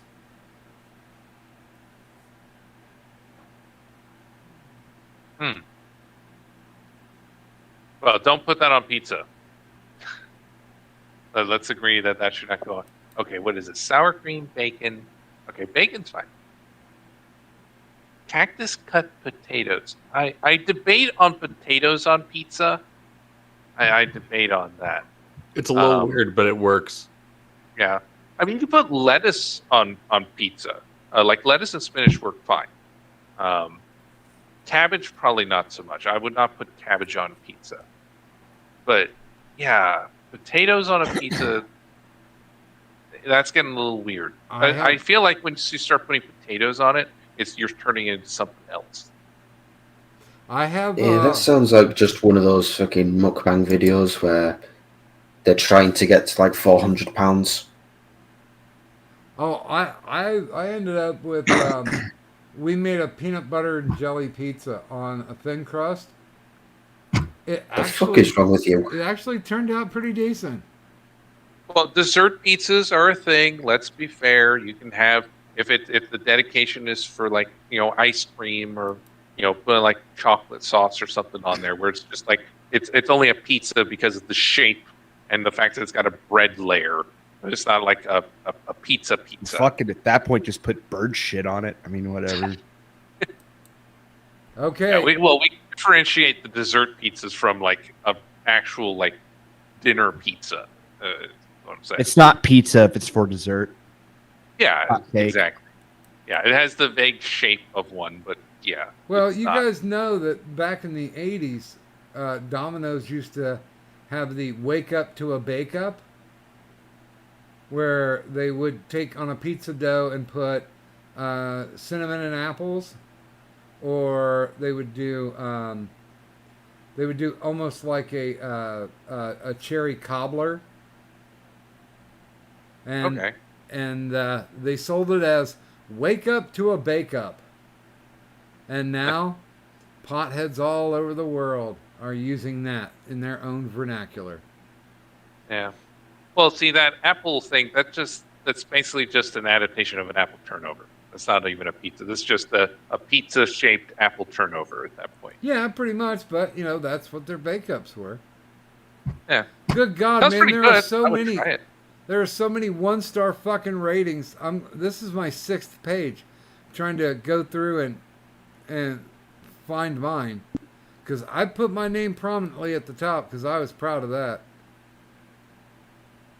Also, okay, I have to question. So this is from a company called Boston Pizza. All right, so Boston is known for many things, mostly obnoxious people, but pizza. I mean, New York pizza. You don't like Yeah. Boston pizza? Yeah, I mean Chicago, Detroit, New York. Yeah, but Boston. I mean Boston cream pie is excellent. One of my favorite desserts. So that's something Boston's known for, but not pizza. I mean, Boston pizza is basically just New York pizza. That's just the weird name. It's like calling yourself Vermont barbecue. I mean, Vermont's known for many things. They named it Boston Pizza because calling it American Pizza would be too anti-Canada. The Trudeau might get mad, Yeah. All I mean, right. we don't want. Addie, your pizza I have time has I have a come. couple different answers, Doc. Okay. First of all, I don't really care for pizza, but that being said, Called it. Yeah. How can you dislike pizza? That's weird. because there's so much Italian food that's better than pizza. Okay. All right. I yes. Spaghetti. That being said, though, the pizza that I only really ever eat now is super trashy because it's Totino's party pizza, Canadian bacon. Well, okay, you had That's me. all I that's in it? almost agreed until Canadian bacon. But the best pizza I ever had And I don't know if this is just like a regional chain or if this is a national chain. Does anyone ever heard of Godfather's Pizza? Oh yeah. Yes. Yes. Okay, I don't know. I don't even know if they still exist, but they made a Mexican pizza with like hamburger that had like taco seasoning on it and like lettuce and shit, and like gave you a bunch of sour cream and taco sauce to drizzle on top. That was good stuff. Yeah. That's Well, disgusting. You know, when you come down for the funeral, Addie, there are not one but two Godfathers here in the Dayton area. I don't know if there are any left here or not. I'm not going to make Although- you carry the casket. Come on now. What makes you think you're gonna, or I'm gonna outlive you, Doc? Seriously. I'll leave you a 20 spot gift card at the Godfather's counter. that should be able to get you there. All And right. Windsor. All right, Vlad. It's great. Okay. Now, basically, all I like with pizza is Italian sausage, pepperoni, extra cheese, stuffed crust, and that's it. Okay, so you're It- very meat oriented on your. I basically not just meat oriented, literally just what I said and nothing else. I don't like literally any other pizza I've ever had in my life. And that includes the chicken with fucking they had what was it what's that fucking shit called they make like the Memphis barbecue. no you can actually make this into it's a pasta and they put it on a pizza. It's like chicken not teriyaki but chicken it's like white pasta sauce. Alfredo? Yeah, Alfredo. Oh, Yeah, that that reminds me, Vlad. Sorry to interrupt, but I've had a buffalo chicken pizza before. That was pretty good. I have too. It was horrible. I've also had Mexican pizza. It was horrible. I've had vegetarian pizza because I didn't have much of a choice in it, and I was starving, and it had like spinach and shit on it. Horrible. I have had pizza. I have had pizza with pineapples on it, and I wanted to murder the person that ordered it. I have had pizza. Actually, just about every pizza I could think of, really, or that you can put on it, except some of the stuff that you mentioned, because that I haven't had. Like, I've had truffles on pizza, or sour cream, or artichokes. Like, artichokes are just fucking disgusting. But yeah, like, but the point is like, look, my favorite cereal is Rice Krispies. All right, so like I wear plaid, and I'll drink PBR. I don't really care. So like the point is like I don't know. I just don't have this thing with whatever. Like and I also don't like bacon on pizza. I actually don't like bacon on anything except by itself. Oh, that's interesting. Okay. So I mean, I the don't. fact you like bacon is good, but so you don't like mixing, not like bacon cheeseburgers, for example. Yeah, That's- so like I'll put it good. Like, here's the funny thing. Okay, like whenever I go to a buffet, right, and I put food on a plate, I make sure there's like an inch gap between literally everything on the plate. That sounds And like an OCD issue. Yeah, if I could go to a buffet with a separated plate, I would. Like so essentially, like, I don't know, but no, the point is like when you're talking about like mixing things, like, no, I'm not a big fan of mixing like sweet and savory together. And luckily, the place that I go to, the tomato sauce or whatever they use is very spicy as opposed to sweet. The moment you have like sweet tomato sauce and blended with anything else, including just cheese, I end up like wanting to vomit everywhere. I do not like sweet and savory blended together whatsoever in any context. And like sweet ham makes me want to puke. But basically, like, no, like 9 times out of 10, basically everything that I enjoy is just basic. Okay, so you are a So- simple man with simple taste. Yeah, I have a simple cabin, right? And I wear simple clothes.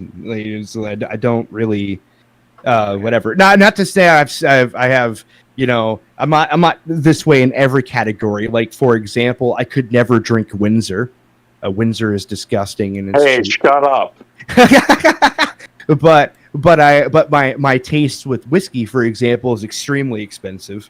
So and I like it ironically to contradict everything I said for the more complex mixture of flavors. But the moment you take, for example, to pick on a different whiskey that's cheap, Crown Royal. I can drink Crown Royal straight, and I would prefer to. But then if somebody like mixed it with orange juice or soda, it's just I don't like it anymore. I don't know that peach Crown Royal isn't too bad. I don't like peach Crown Royal or black Crown Royal or I think they have vanilla too. Like basically just OG Crown Royal. Okay, well here I'm going to show you my favorite. I will also no context tweet it. What is that? Deep dish? Oh, that's Chicago. Yeah, that looks like a deep dish. That is called the Bronx Bomber. It is an 18-inch pie that has pepperoni, sausage, ham, bacon, pizza sauce, and about a pound of cheese. It's stuffed between two crusts. So calzone style. Each slice of that pizza weighs about a pound. It's not bad. And not much content. And they do have the Bronx Bomber Challenge, which is 2 people with 2 drinks and 1 side have to eat that and the pizza. Mm-hmm. If they can eat it within a half hour, Ooh. then it's free. And they get a free T-shirt. That half hour time limit kills it for me. In my younger days, I would probably take that up, but not with a half hour time limit. I would probably want like an hour and a half. What, like a year ago when you were 22? Huh? Sorry. Dude, this is the kind of pizza where once you eat one piece, you look at the guy next to you and you look at the guy across from you and you realize that one piece of this pizza was good enough. So I just looked at your picture, Doc. That's not a pizza. Yeah, that's a pizza. No, that's not a pizza. I swear, if you say if it's a pie, I'm gonna be laugh. A pizza does not have crust on the top. It can. I don't know exactly what that is, but it's not a pizza. Yeah, well, that's a pizza. Wait, hold on a minute. Does it have? Is its crust on the? Is the crust on the bottom too? Yes. Yes. Oh, okay. Because I was gonna say if it's on the top, then maybe you're supposed to like flip it over and. I guess not. But the crusts. I put another picture in there. The crusts are not connected. Okay. Oh, okay. So it's not a full. It's okay. All right. So it's 2 layers with stuff in the middle. So it's more like a pizza. So it's basically sandwich. Just 2 pieces folded together. So it's not a calzone because calzone is like a pocket. Calzones are like bigger pierogi essentially. Literally, each piece of that pizza weighs a pound. Yeah, and it's nothing but meat and cheese. It's a carnivore's wet dream. But I was gonna. Oh, sorry. Maybe 2 to 3 slices would be my limit on something that size in my younger days. Not now. Like now, I'd probably get by on 1 and be like, okay, I'm done. But one of my. I ordered one. There were 4 guys on the work crew. Each of us got a piece, so that's half the pie, right? Mm-hmm. And we sat there staring, and I'm like, any of you guys want to take any of this home? And they're like, no, man, we're fucking full. And I'm like, you know what? Then I'm taking it all, and I got 2 days worth of eating here.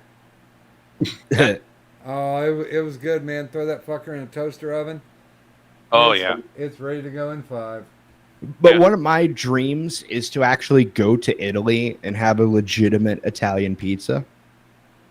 Well, we which area of Italy? You know. You see, that's the thing. Like, I can't even remember anymore. I watched this channel that probably nobody here has heard of. That I, for some reason, also cannot remember the name of. Holy fuck! But anyway, no, it's an Italian guy, and he was basically trying out. He was eating Italian pizza, and then he was trying out American pizza, and but the specific place that he went to and the specific pizza that he had actually looked like really good. But I can't. What is the name of the fucking? God damn it! But it's one of the history channels. Yeah, on different YouTube. regions of Italy, if I remember right, have like Sicilian pizza. The classic is different from what they have in like South Italy versus North Italy. I'm pretty sure it was Southern Italy. I can't remember, but essentially, what the pizza was, you were supposed to be able to like fold it into your hand into like a kind of a calzone. That was the intent behind it. That's kind of cool. Yeah, I wouldn't mind trying that stuff. That sounds kind of very interesting. And that's how you're supposed to eat their pizza, instead of it being one single slice that you can hold in like that keeps its shape. The intent of this is so you can see somebody walking down the street in like New York with a pizza in their hand and it keeps its shape. In Italy, in this area of Italy, their style pizza, you're not supposed to do that. You're actually supposed to take the pizza and fold it up into this kind of like fist calzone thing and eat it while you're walking down the street. And they use an entirely different kind of mozzarella cheese too. That's actually more cheesy than ours. So yeah. Pizza began. The origin of it was Roman soldiers who did it on the fly. So the pizza was they could cook it on the shield over a campfire, and the original toppings were things that they had. Some of the rations, like dates. Dates were one of the original toppings of pizza because they had it handy. So it was poor people food, very much like how sushi began in Japan. It's convenient poor people food. And so it's Metatron was the name of the channel. Sorry. Oh, there we go. Yeah, so you could the folding, the whole pocket. Alton Brown has done a whole history of pocket food. So calzones and other folding things. It's a classic working man's meal because of the convenience, being able to carry it and so on. So yeah, that makes a lot of sense that it would be like that. But it's also neat, Vlad, because for me, the pizza represents kind of like the ultimate melting pot, because you can put so much on there and have the flavors kind of blend. So when you take a bite, you can get like 3 or 4 different things on something, and so you get to play with the different possible combination. Whereas you prefer it like, I want one flavor, I want it standardized. And so to be fair, I've tried like a shit ton of them. Like I like, that's the thing. Like I'm not against trying things. The fundamental thing is like I just found that there's just one thing that I liked and didn't like the rest. So from what I've tried. However, there are things I'm just not willing to try because those ingredients separately from the pizza I just don't like. Like, for example, artichokes. I absolutely despise them, and I think they should be made illegal. Like on par with child porn. Like that's how much I hate artichokes. Okay, so I absolutely fucking hate them. And that hate for anchovies, man. Oh, that I would rather eat anchovies than that by itself, while also hating anchovies. Okay. Now with artichokes, I will say it's entirely possible that I may not like artichokes by themselves. I actually don't think I've had artichokes by itself. But on a pizza, because the cheese and the tomato sauce interactions and the baking process, it comes out very delicious to me. Now, actually, Johnny Hellcat. Wait, no. Was it Johnny? No. Someone in the chat, Mr. LM? Or, no, Doku. There we go. Brussels sprouts. Brussels sprouts are actually really fascinating because if you bake them, the trick is never pan fry your Brussels sprouts. Bake them. They become very nutty and rich. So you could put Brussels sprouts on a pizza because pizzas are baked. Yeah, they Well, still suck. Excuse me. Hmm? The fuck do you mean putting Brussels sprouts on pizza? That's Well, fucking the flavor- disgusting. Hold on. Well, Brussels sprouts are disgusting if you cook them wrong, but baked Brussels sprouts are actually quite delicious. I've had them baked. They are a baked Brussels sprout Horrible. is very, very different from a pan fried Brussels sprout in terms of its flavor profile. Also, keep in mind, Brussels sprouts when we were kids are not the Brussels sprouts of today. They actually, one of the fun history of Brussels sprouts, they actually changed the cultivar for Brussels sprouts about, was it 10, 15 years ago, to actually make them less bitter and less disgusting. So the Brussels sprouts we have today are actually a lot nicer than the ones that I had as a kid. And they're still gross. So what does that tell you? The thing is, I don't mind Brussels sprouts. It's just the idea of sticking them on a pizza sounds disgusting. I've always had them with like meat and vegetables. Yeah. Well, There's a secret to Brussels sprouts and artichoke hearts and anything else nasty. If you Throw it pickle away. it, if you pickle them, they taste good. Actually, no. So Brussels sprouts, or not Brussels sprouts, sorry, artichokes, I have had pickled, and they actually tasted worse. I also, here's the other thing. I actually don't like most things that are pickled, with the exception of cucumbers. oh, hold on. Have you tried pickled tomatoes? No, actually. I would Olives. recommend that. I would recommend. Okay, yeah, olives. Okay, you got me on that one, Addy. Sorry. Yeah, Yeah, olives I are forgot fucking about that. gross. Pickled tomatoes are they're so good because when you brine them, they stiffen up, so they got a nice good crunch to them, and the insides, so the juicy insides get flavored with the brine. So you suck that out, and it's a rush. It's a briny rush of tasty. Yeah, but the thing is though, is I don't really eat vegetables in the first place, or much fruit. I pretty much just eat meat, and starch, I suppose, because pizza has bread in it. I'm not really. Wikipedia's asked what about pig's feet, and that's I've never had it, but it sounds horrible.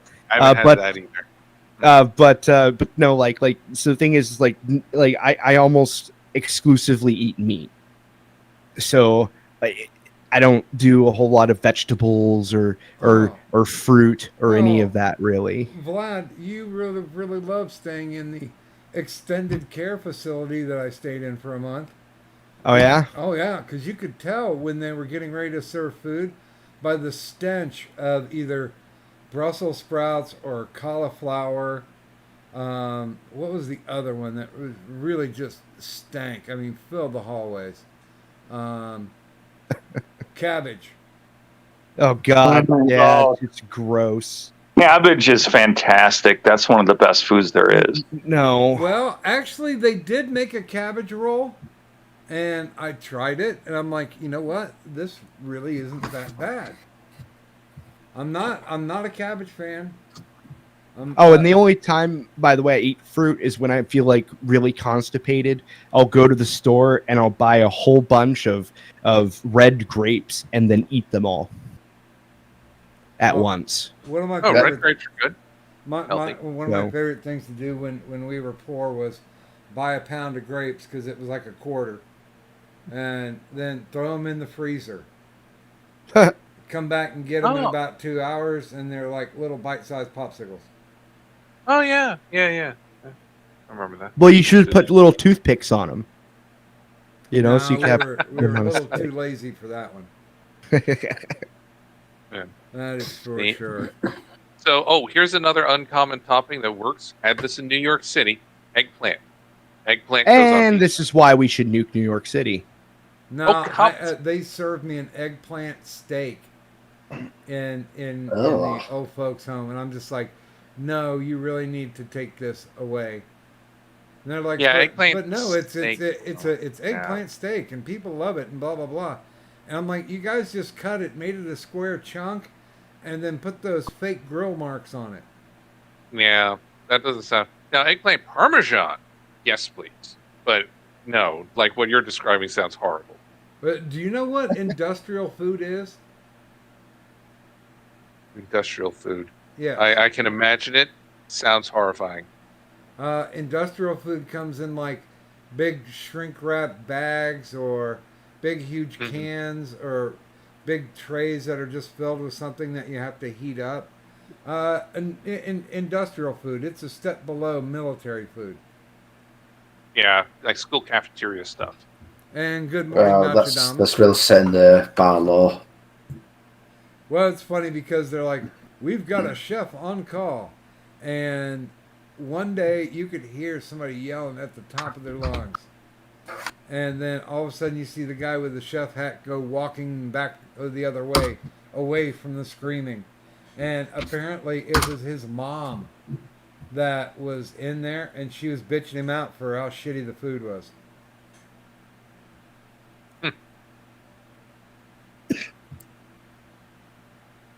Yeah, that's Poor guy. yeah, that's a, yeah. I wouldn't put that eggplant on a pizza, but like eggplant works on pizza because it essentially becomes eggplant parm when you put it on the pizza because cheese, tomato sauce, etc. So it works. You just gotta know how to do it right. Broccoli goes on pizza. I've had that in New York City. New York City, I've had some very The interesting pizza. fuck is wrong with you? Yeah, exactly. Dude. Thank you, Yorkie. Dude, technically shit goes on a pizza. But I'm not going to eat it. That's what I said. Bird shit. Boy. Doc, your kink is not my kink. Well, What? Yeah, well, there are some vegetables you can't put on pizza, like celery, for example. You can't put that on pizza; too much moisture. You have to be careful. Like there's certain baking considerations when you put something on a pizza. Okay, you In just terms of shouldn't the eat chemical celery, and we can just stop there. Yeah. What? Do you not like ants on a log, dude? I mean, peanut butter and No. celery. Come on. No, I don't. I also don't like sour, or not sour cream, but whatever that cream they put in there on it. I can't remember what it is. Dressing? No, it's cream cheese. I don't like cream cheese on celery. I just don't like celery. Oh, wait, cream cheese on celery? That's new on me. I put cream cheese on bagels. It's a weird Missouri thing, but Okay. No, Well- I've seen it happen around here too. Celery works in certain things like soup. fine Midwest thing. I also don't like soup. Oh well, you're just wrong then. I like Wow. stew. I just don't like all that shit thrown together and then throw in some water and ta-da. Like Okay, then I have to well, like fish for everything, and it's fucking annoying. Dude, Well, hold on. I busted Celery is open- one of the basic aromatics. You need it in things like stew and stuff. It adds a Well, yeah, smell. it's and cool. body. I don't put it in stew. By the I way, put like welcome- everything welcome else, to the like show, carrot, Johnny Hellcat. onions. Oh, sorry. Hello. How you doing? Janet, long time no see. Yeah, it's been a while. Yeah, I guess this is the only spot where the reprobates come in together in full force with their goddamn All right, vegetables on pizza. Well, Now, hey, I'll look, admit- pizza I'll admit, just last Any- pizza that I ordered, Tyro, was a Yeah? deep dish, and it had double jalapeno, banana Nice. peppers, and pineapples. Okay. I do like Uh, banana peppers. Banana peppers are good. I'm You not ruined sure it I with would the combine pineapple. jalapenos with pineapple.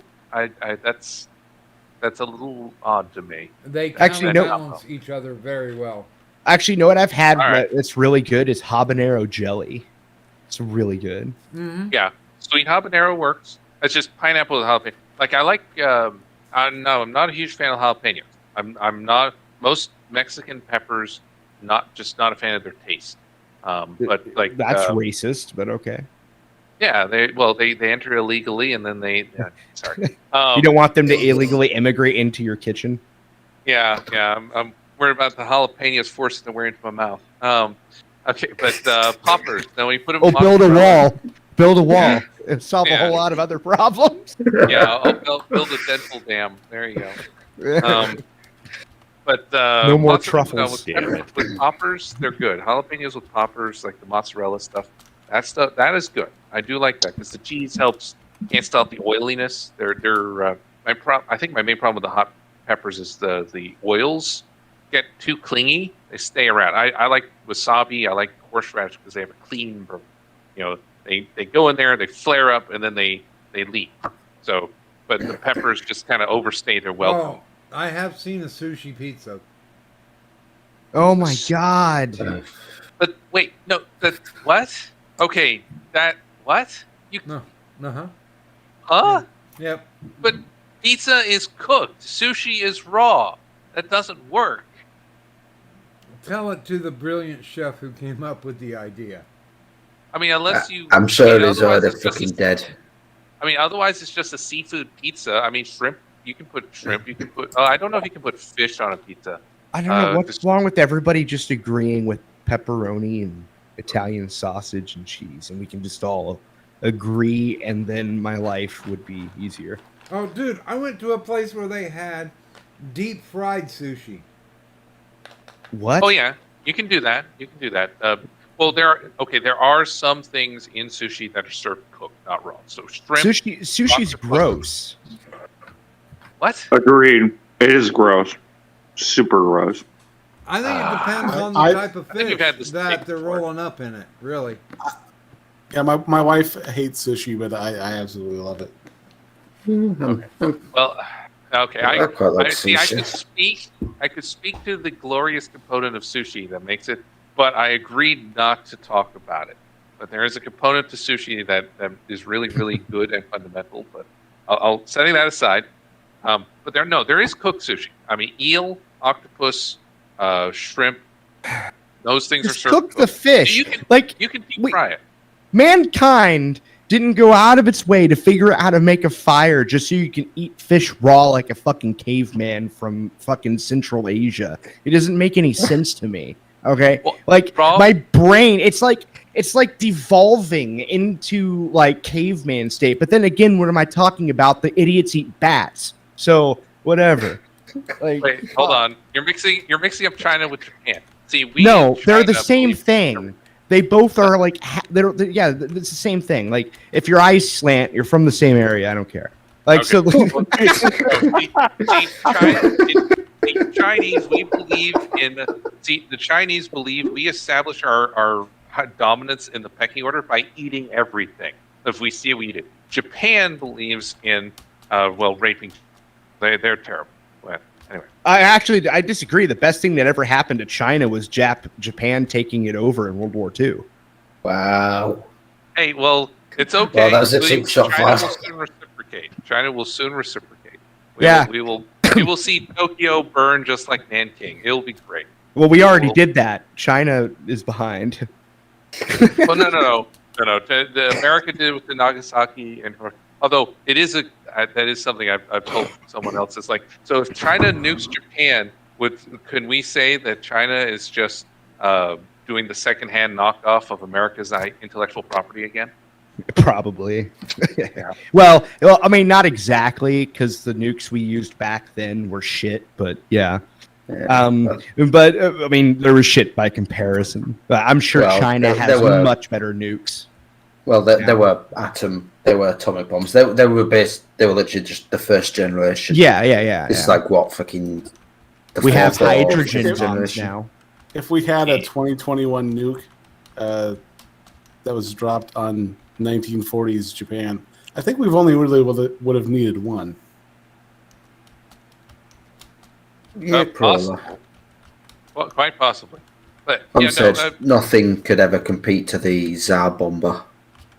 no, that's true. Now, Vlad, what is your opinion then on steak tartare? That's not an Eastern dish. That's a Western dish. I don't know what that is.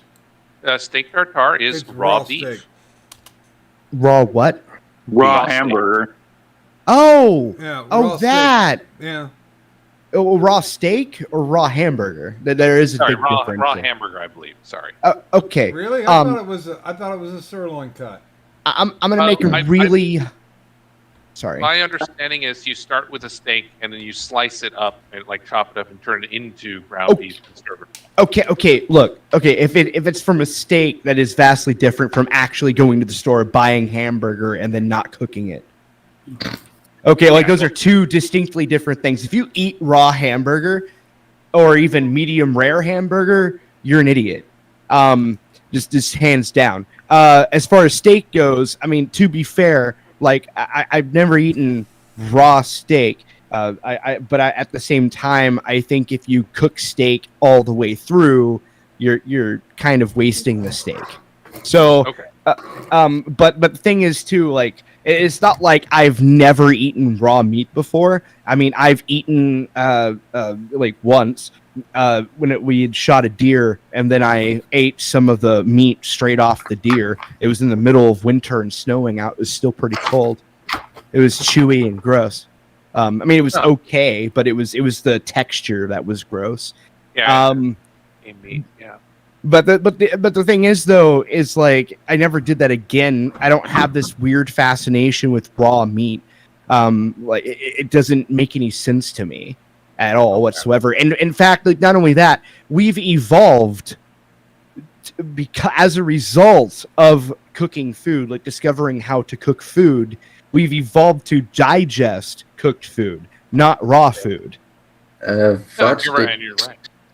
Vlad, did I ever tell you about the time I accidentally ate raw chicken? That is horrible and horrifying. That's dangerous. That's I scary. know. The only thing worse than that would be eating raw pork. No, I actually, a long time ago, went to fucking, when I was a kid, my family went to Popeyes, and I bit into a Popeyes chicken, and it was fucking bleeding. Yeah. Yeah, and I never went back, and neither did they. Yeah. Context for the whole me eating raw chicken thing. I've always bought chicken pre-cooked, unless it was something specific for a specific dish. Same. But one day my mother decided to give me a little gift. You know, she did a bit of shopping for me, and she had in a packet of chicken, but it was all covered up in breadcrumbs. And with the way the packaging was, I assumed it was like one of those packets where all the chicken's pre-cooked. So naturally, I assumed it was already pre-cooked. So I just threw it straight into a sandwich, you know, put a bit of mayonnaise and cheese on or whatever. Halfway through eating it, I'm like, why does it taste so chewy? And then just pull out between my teeth just long pink streak. Ugh. Okay, now you're making me want to puke. Fuck. Okay, Jesus. you guys are gonna make me tell my fucking Burger King story.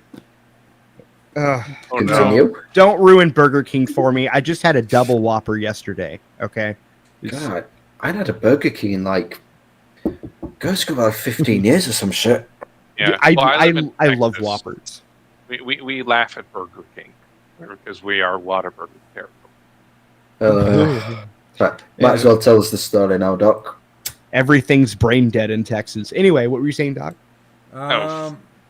Okay, this is when we were living down in the Carolinas, and of course back then they just had the chopped up pressed meat flat chicken patties. You know, that they basically throw in and fry up like the same way they do their fries and onion rings. So, Buddy and I both get chicken sandwiches.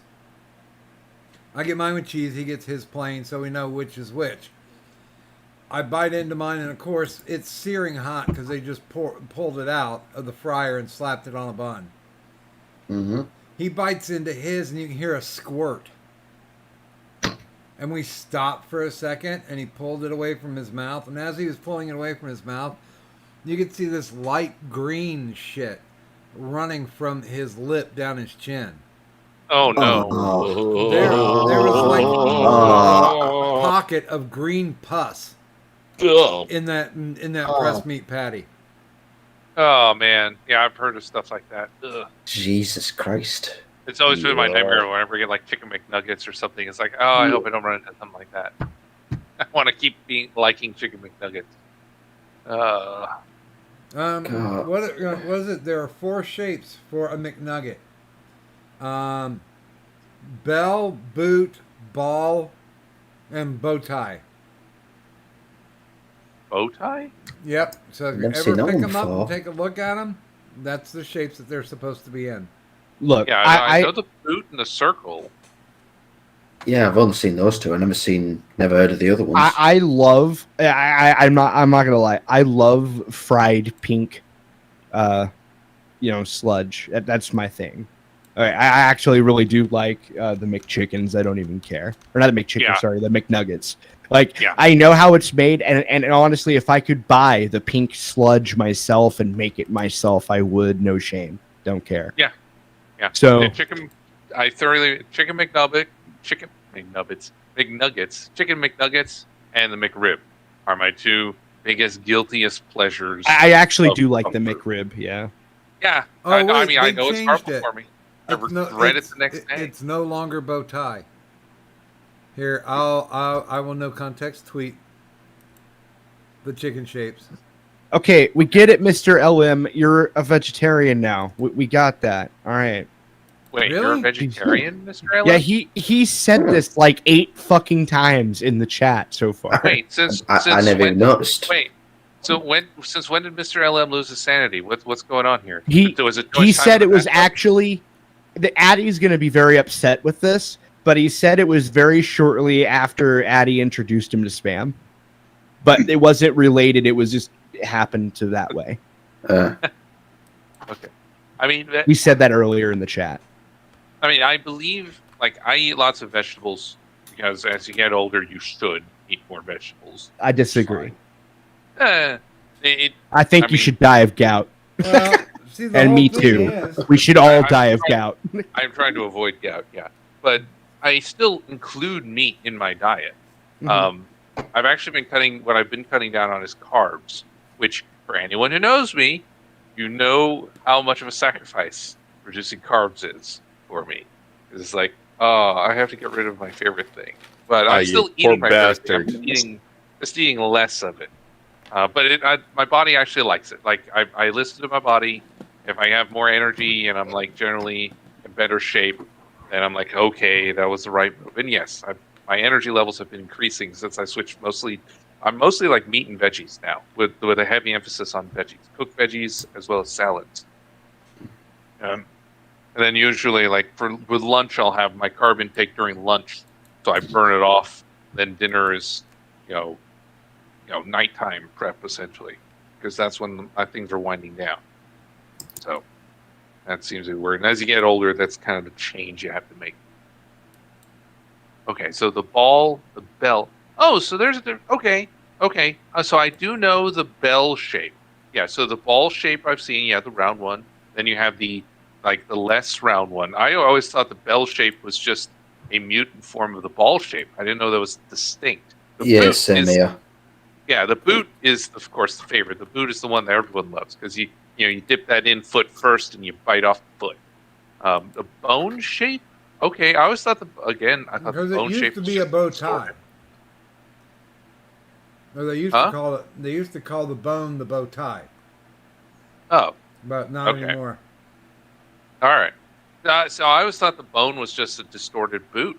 I didn't know that was actually a distinct thing. All right, well, good to know. Interesting. I wonder why the round one is the rarest, because you would think that that's the easiest one to make. I think they're going by preference of what they like to eat. Oh, favorite shapes. Sorry. Okay. Yeah, the boot. Yeah, boot is my favorite easily. Vlad? What's your favorite sauce for it? None. Oh, you don't combine. You don't use any of the sauces with chicken McNuggets. Nope. I also Oh, wow. don't use ketchup with their fries either. Well, I mean, okay, I can kind of understand that. But no, I I just, and it's not like any like particular like hatred for the sauces or anything like that. Like when I was a kid, what I used to get was the barbecue sauce or whatever, right? But I think really what it is I just really like the, I guess you'd say, unique flavor of the McNuggets by themselves.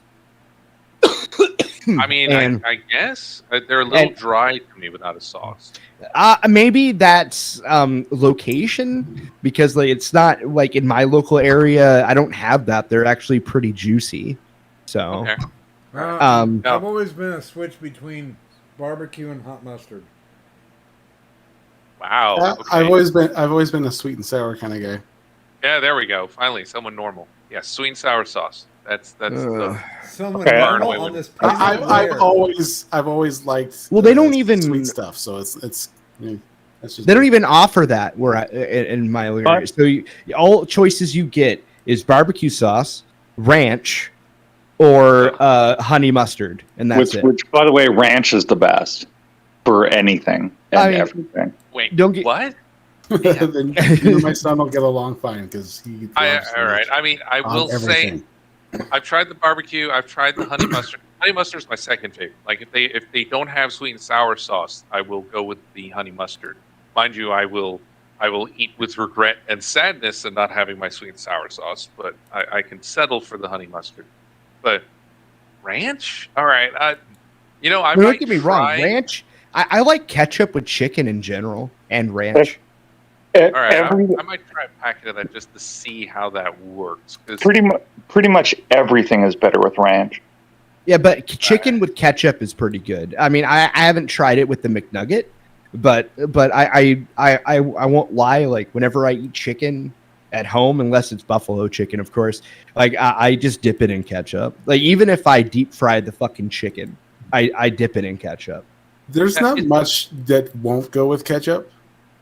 Yeah, there is ice ketchup's- cream. Well, I mean, Sorry. you know what I mean. But I mean, as far as meats go, ketchup is pretty basic. Yeah. Like it's Yeah. when you like a burger with the orange chicken sauce. That's pretty good. Yeah, I've even had steak with ketchup, like because I was out of Well, barbecue sauce, so Yeah. or not barbecue sauce, but Oof. steak sauce. Sorry. Well, I mean, That you, must get, not have been very good steak then. you put teriyaki sauce in there, you got steak sauce. Or is it- Fair enough. So there you go. No, so with steak, no, I mean, I don't agree with that. Like, so sometimes, well, actually, I mean, I do and I don't. So, like, if I'm at somebody's house and the asshole cooks the steak all the way, I'm definitely reaching for some kind of Yes. fucking sauce immediately. I agree. But if like sometimes if, for example, I'm drinking a lot of beer or am somehow in the 2 or 3 times a month or 2 or 3 times a year, I'm ever high, I might add something to the steak, even if it's a really good steak. I just want like some extra flavor. It's nothing but, I see. Okay, yeah. So Yeah, but- you're high, you want something extra. Okay, all right. Yeah, but overall, like I think we typically agree on steak anyway. So like Yeah, I think usually, you and I both agree. Yeah, we both agree that well done is essentially killing the cow twice. Yes. You've now made his sacrifice for nothing. Now, the proper response, if the asshole cooks the steak all the way, is you cook his face all the way on the grill. So he learns how to do that again. well, so like for example, my sister's boyfriend, or actually I guess husband now, whatever semantics. You mean your He- husband-in-law? Yeah. Oh, by the way, Outlaw, Wait, thanks for Her dropping by. brother-in-law, sorry. Have Fuck, fun I on your fucked that one stream. But essentially, he is an extreme paranoid fucking fanatic when it comes to food, right? Okay. So in other words, with steak, he thinks like, oh, I'll get like some fucking rare random thing that might kill me if I don't cook it all the way, Oh, like no. that. Yeah, like He one of doesn't- those people. He Well, so doesn't what know how happened food was. works, basically. So what happened was, I'll tell you what happened. He worked for a fucking food service place, right? And they made them go through mandatory fucking training, state-sponsored health training, and they say the most paranoid fucking shit. But it only applies to the job, and he took it to applying to literally everything.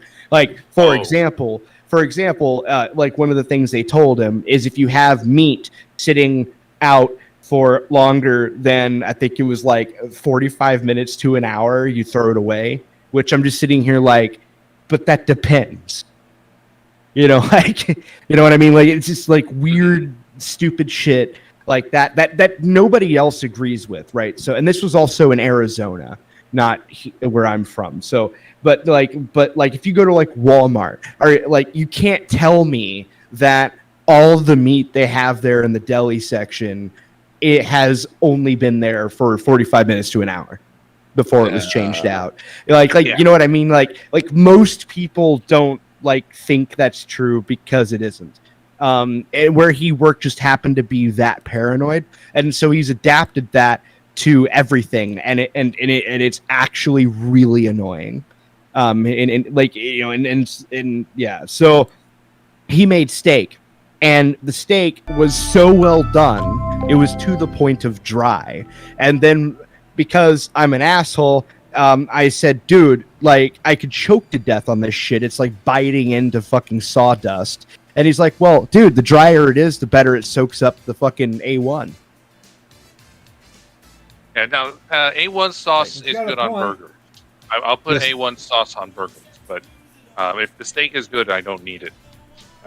But yeah, man, for well done, yeah, Oh. you need to put A1 on there or something. I use A1 Yeah. on mashed potatoes. Oh, that's good. A1 goes surprisingly well on noodles too, by the way. By the way, am I the only one that puts salsa on top of a omelet? No, No, that's that's just pretty the common here in Western. Texas. That's Yeah. just the No, Western omelet. salsa's, yeah. Is that a southwestern omelet? There's a name for salsa on an omelet, but I forgot what it was. I thought it was just No. If Southwest. you go to IHOP, they'll offer you salsa on an omelet. It's not a bad combo. Yeah, actually, you can get I'll have salsa to in an hop omelet. over there. Yeah, come to Texas. We're No. back. No, we have IHOP here, and I've been there, and had their giant burger, so that was fun. Hmm. But Well done steak. I mean, I think about the only equivalent, like the only thing about as bad as that is like if you take ahi tuna. So tying it back to the sushi thing. So you do understand the principle that with like ahi tuna, you're only you could sear the outside to like alter the texture, but you don't cook it all the way through. If you cook that all the way through, that's essentially the same as well done steak. You're murdering the fish if you cook it all the way through. So leaving it raw in the center is okay, how you're actually supposed to eat it. okay. There's only two ways to eat fish: that smoked and fried, and you know that's it. And in fried, I'm including deep frying. Okay, so like the like my brain when I think sushi, I just think a bunch of lazy cavemen. Okay, that's all I think of. Like I can't. My brain, Oh, it can't even fucking Damn it. wrap itself around the idea of even Okay. eating sushi in the first place. Like one of my exes was obsessed with fucking sushi, Oh. and the shit's fucking gross. Like I just looking at it, just smelling it, it's very unappealing. All right. Well, you'd probably be okay with like eel sushi because that's cooked. I mean, that's just Yeah, like, it's funny. She said the exact same thing, and not good. and the idea Yeah. of eating eel was pretty fucking unappealing. Oh, really? Oh, okay. Well, what about like shrimp? I mean, shrimp. Oh. It's shrimp on top of rice. I mean, that's Yeah. I think. It's, He said rice. But well, no, I'm not talking about it. But yeah, I no, didn't say- shrimp. Shrimp is like sea cockroaches, and somehow I actually like shrimp. So whatever. Okay. All right. I mean, there are also, of course, you have the vegetable sushi. So, like an avocado roll. It's just avocado in there. Avocado's disgusting. Wait, what? Yep, Uh, I hate it okay. too. And I Wow. hate guacamole for that matter. So Well, I know while we're at that's it, because I can't stand avocado, but I like guacamole, which is really kind of weird. That is weird. Never tried those. It's not really a thing over here. but Benefit of being in Texas, we get pretty good avocados. yeah, well, my father is obsessed with avocados. It's fucking ugh. But Good for you.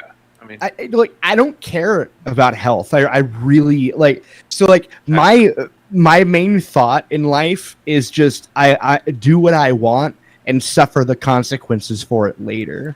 And like I don't like basically as an example, for example, I got blood clots. They're entirely my fault, suffering consequences for it later, but I'm not complaining about it. You know, so like the ultimate point being is like I just want to do what I want, and I'm not going to concern myself with health because honestly I don't like it. That contradicts one of my main philosophies in life, which is not trying. I hate the argument of life for the sake of life. So like, which to me, focusing on health to the point of sacrificing things you enjoy is essentially just trying to extend your existence for the sake of your existence. And why would I do that? There's too many things I enjoy. Like, I'd rather die of cancer than quit smoking. Oh, I spent almost 3 months smokeless. And they were just like, oh, that's such a great start to quit smoking. I'm like, isn't it though? Too bad I don't want to quit. Yeah. It's like, you know, like, sorry. I suppose it goes for where you derive your pleasures from. So, like, I enjoy food, same as you, but I'm willing to moderate my love of food to give me more time because time allows me to do other things like, you know, writing or creation. Well, okay, and let me make this clear though. I'm not Boogie. Okay, yeah. I'm not sitting here saying that you should eat like fucking 3 meals of Burger King a day, right? I'm not saying like go to the extreme of being excessive about it, and that's actually not even because of health. That's mostly because of boredom. Hey, Addy. Yes, sir. Did you read the last no context tweet I put up? No, let me take a look. This is how stir crazy I got in the hospital. They've got these big dry erase boards. And they're like, okay, and today, what are we going to do today? So I put that up, and I didn't take a picture of it afterwards because all the nurses and PCTs started adding dialogue around it. You know, like what are we going to do? Do you know it, Brian? Above it. And then somebody put a big narf down at the bottom. That was a fantastic cartoon. Yes. Love it. I agree. Pinky in the brain. I believe when they they said brought the them reboot is back. absolutely out. I watched the one when they brought them back, and I'm like, oh, God, I don't need to watch anything else. I'm glad you guys are getting a paycheck. So, you know, Rob, Maurice, good on you, but this material sucks.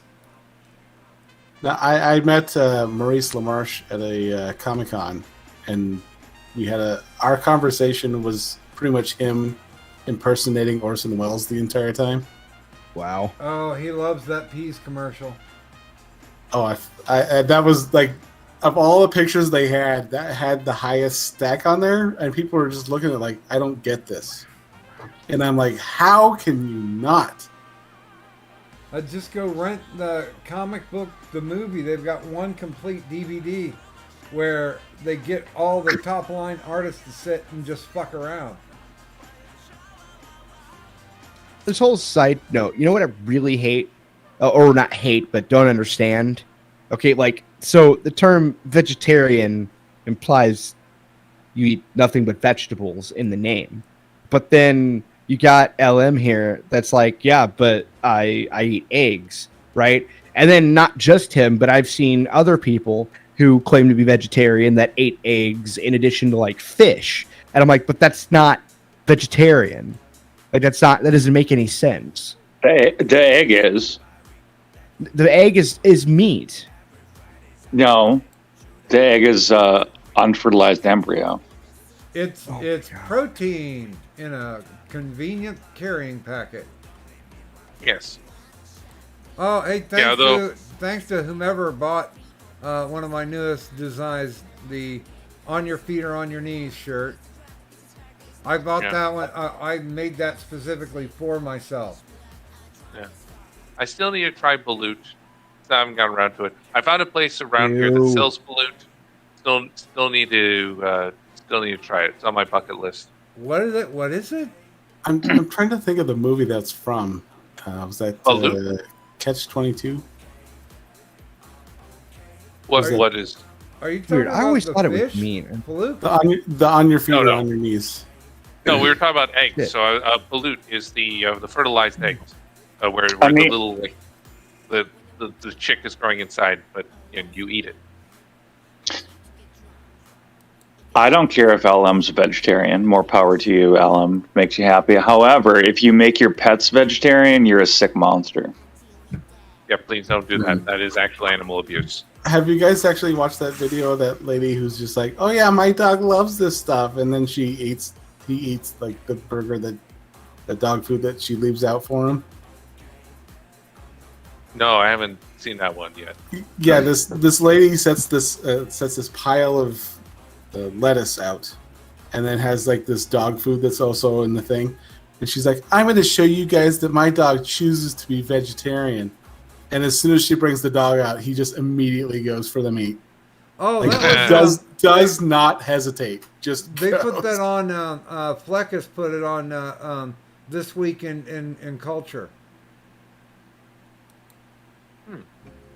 And I People suggest- who try to build virtue by starving their animals need to be just faced against a wall and shot. I And know. honestly, I will suggest if you haven't watched one of Fleckis's This Week in Culture, you really need to. It's pretty awesome because of the fact that he just puts the clips together and lets them run without any type of commentary. But they're short shots, and he can only get away with it over on Rumble because apparently they keep shutting him down on YouTube. Oh, that's Okay, right. I wanted to point something out. Oh. So capybaras. Have you guys all seen the new craze about capybaras? No. Oh, so they are like a rodent-like thing. They grow them. Lo is really into them. They're nicknamed like coconut doggies because they Yeah, get, they're like, giant rats. Yeah. Yeah. Well, it turns out they're in South America. They eat them. They're raised for food. Venezuela specifically. So apparently they were so popular that the Catholic Church has said that capybara counts as a fish. It is religiously a fish. What? So I have a question for LM, just real quick. Are you one of those like health conscious vegetarians rather, or are you a like ethical vegetarian? I understand the health vegetarians. Yeah, I mean, you can make some case for it, but however, like vegetarianism has issues, especially when it comes to like oils, because your body likes a certain degree of oil, so like through the colon. It prevents constipation.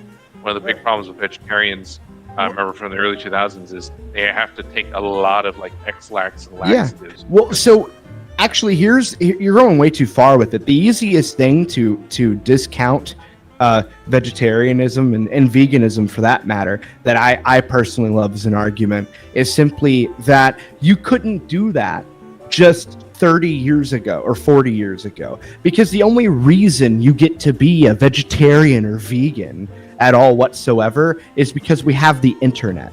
That's the only reason. Because we have access to all of the particular vegetables now across the world that would be required to supplement for what you're losing when you sacrifice meat in your diet. That's the only reason you can do it.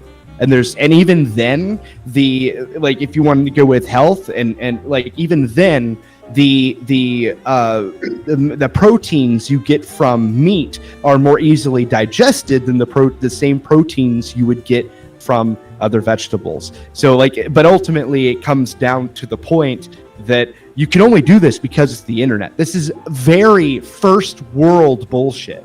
Okay. And secondly, the ethics, I suppose. I think ethical veganism / vegetarianism is likely the most fundamentally absurd reason to choose to only eat vegetables whatsoever. I can't even. It is actually a fundamentally absurd reason, or an Mr. absolutely absurd reason.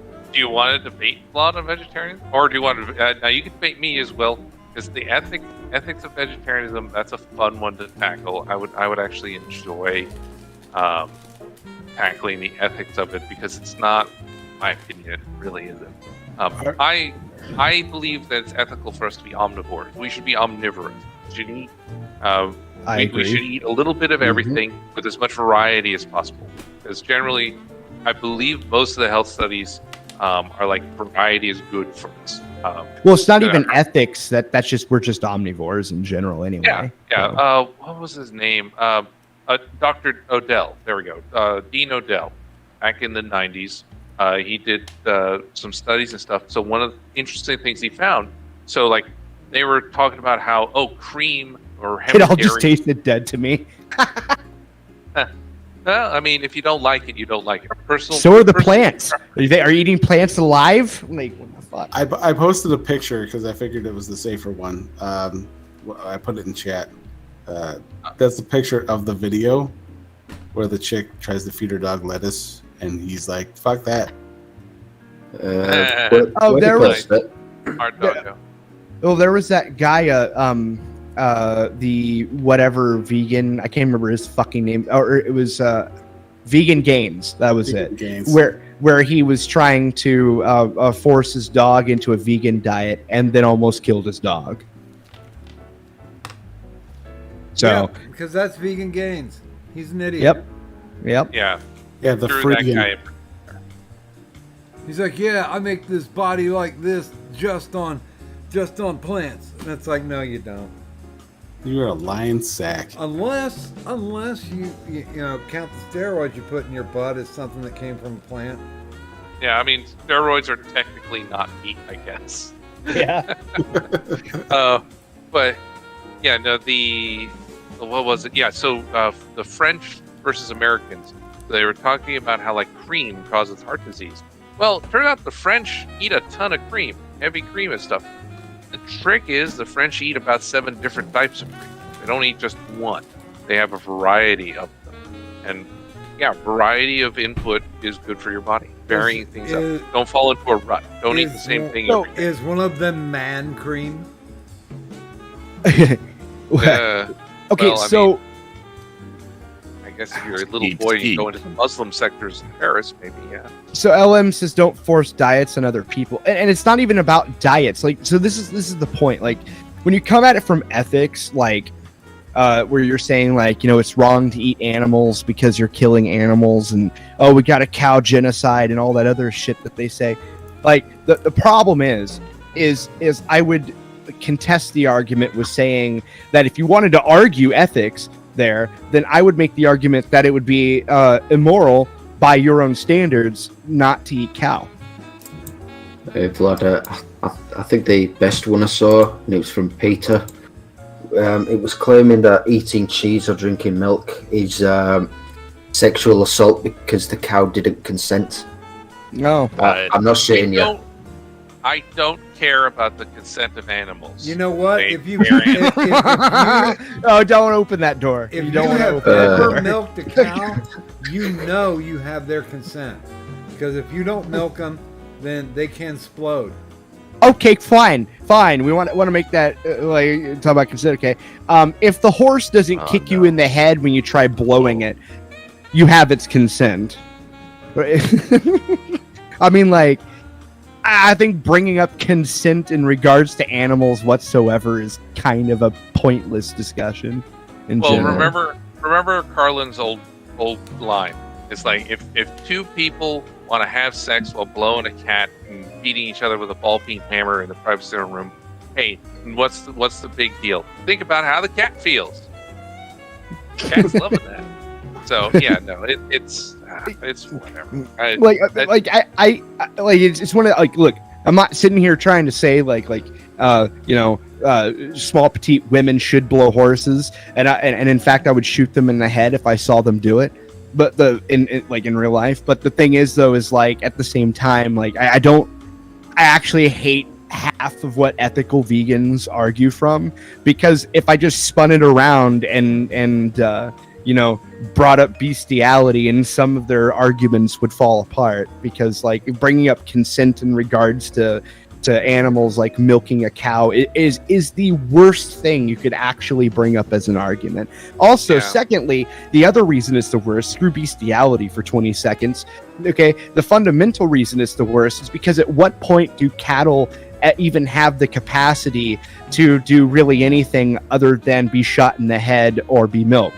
Cows deserve everything they get because they're too fucking retarded to exist outside of the farms they exist in. Have you ever seen a wild cow? No, you haven't, because they're extinct, because they're fucking stupid. Well, hold on. There are, buffalo and buffalo doesn't count. I'm talking about the actual specific breeds of these cows. Like those aren't wild cows. Those are an entirely separate fucking species. Okay, all right. You're gonna count them as separate. All right, that's fine. But yeah, technically, we have designed cows and pigs and chickens. We have designed them for our use, our production. Yeah. They are our tools. They are our implements to fight and combat against nature. Because nature is nasty, brutish, and short. And we have employed through eugenics, we have created chickens and other food sources, food animals, to help us combat that nasty, brutish nature of reality and to claw some civilization out of it. So and there is Mr. no reason LM, not taking it. Mr. LM, it's not like you can't come on. Doors open if you want to come in and talk your talk. Yeah, and LM, you have a point. It is possible to make not meat taste good. I agree with you. Again, I eat not meat and meat. Well, that's the thing I don't understand. Like, I understand where he's actually coming from. Like, if he doesn't like the taste of meat, I mean, that's fine. That's fine. I think he's full of shit because he loved the spam. But regardless, the point I'm getting at there is essentially like that's the thing. That's the thing. But the reality is that I don't really agree with it really either. Like, I can eat like spam straight out of the can, fucking cold. I've eaten hamburger fucking unseasoned. I actually don't mind unseasoned hamburger, to point of fact. I've eaten steak unseasoned and it still tastes fine because the fat is really what makes up most of steak's flavor anyway. I mean, if by effort you mean cooking it, well, I mean, then I guess you could eat sushi. Well, cooked vegetables are a thing. I mean, I've been one vegetable that I've added to my diet a lot recently is zucchini. So I'll have like carrots and onions, and I'll add in like these little shrimp, again from the local Chinese market. Sprinkle them on there, adds a little bit of flavor. Gives them a little bit of a shrimpy taste to them. All of this Really sounds like a very veiled sexual conversation. Well, I mean, it's food. Food is very erotic, essentially. Yeah, and also what I was trying to say earlier was that buffalo and shit like that are a subspecies. So they all, you could argue, all technically connect to the same what's the term, same kind, but ultimately they're not the same species. Like, for example, you couldn't get a Texas Longhorn to breed with a buffalo.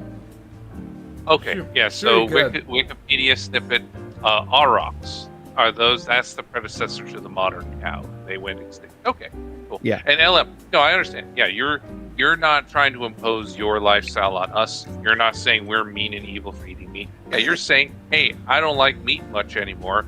And yeah, I understand. It's like if I lost a taste for something, I wouldn't eat it. So yeah. No, misunderstand my tone. I just always sound like an asshole. The thing is, though, that's because you're always an asshole. Probably. Exactly. But the thing is, it's like, I'm not trying to tell you to eat meat. what I'm doing is I actually, the only thing I'm arguing is the ethics of it. Like that's it. Like, and that's why I said, like, if you just don't like the flavor of it and you choose the flavor of vegetables, I mean, like, I can't really argue with your fucking taste buds. So Yeah. I mean, like, that's just whatever, I guess. I could make the argument that you just had a bad chef, or you suck at cooking, but I mean, but then if you go back to the effort thing and said, well, I mean, if we put that much effort in vegetables instead of meat, and vegetables are more appealing to me than whatever, that's fine too. But I could argue that you could have zero effort and just eat sushi. Yeah. Or go fishing and eat the fish straight out of the water after you caught him. I mean, either way, it's zero effort, right? I told my dad that I tried, because my friends tried to get me to go vegetarian for. The bet was for a week. I didn't last an hour. And I told my dad, I'm like, yeah, I'm gonna try going vegetarian. He's like, you're doing this for pussy, aren't you? I'm like, maybe. Yeah. So Because there was a gal I had a crush on that was a vegetarian. And like, yeah. Well, I'll try it. what you should have done was you should have just said, "Fuck you! I'm gonna eat this burger and you're gonna like it." Wait a minute. Yeah. You know, And that's I- what I you're showed up saying at his that- house with a you're hot saying dog Jacob like is an hour the- later. Hold on, guys. Gil's saying that I should say hi to Jacob. I didn't know he was around. Hey, good morning, Jacob. Jacob? Yeah, he's Good currently name. climbing a ladder, but Uh,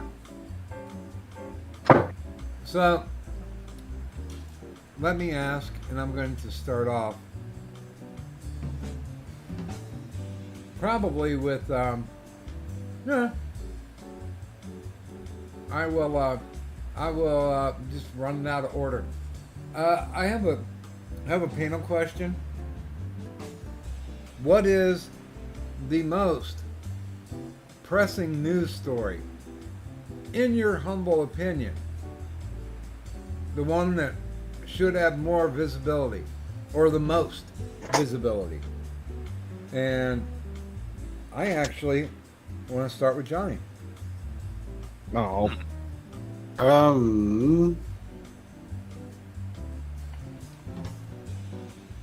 I don't know. I really haven't been paying attention to much, because a lot of the stories I've seen coming through have just been bullshit. Okay. Tyro, let's see. you only get one. I'll only get one. Oh. Let's see. All right. Well, I'll go with the prurient interest. Britney Spears posting her nude photos from vacation. There we go. wait, what? Yeah, Britney Spears got released from her conservatorship. Her dad got removed, and so she went on No, vacation. fuck that. And I was going on about the nudes. Like, they had and to then look she- horrible. And then in the celebration, she posted nude photos of herself around. How bad was it? She doesn't look all that bad, really. She's not out of shape or anything, and she didn't shave her head or anything either. So she's got a full head of hair this time. So Well, let's see if I I mean, can her- find it. yeah.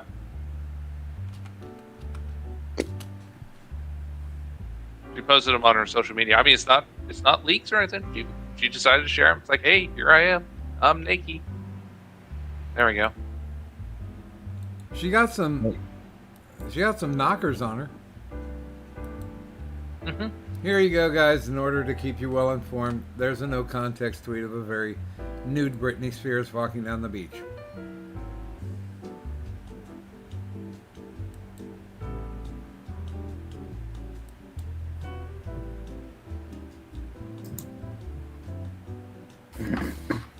Yeah, apparently she gives no fucks at this point. Yep. But she still can't sing worth the fuck. But yeah, anyway. And she's got a butterface. Christina Aguilera was always the better singer of the two. I agree.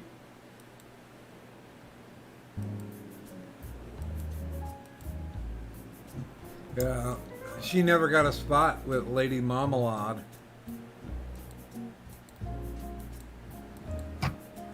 Alright, there you go. I'll even briefly throw it into the general chat.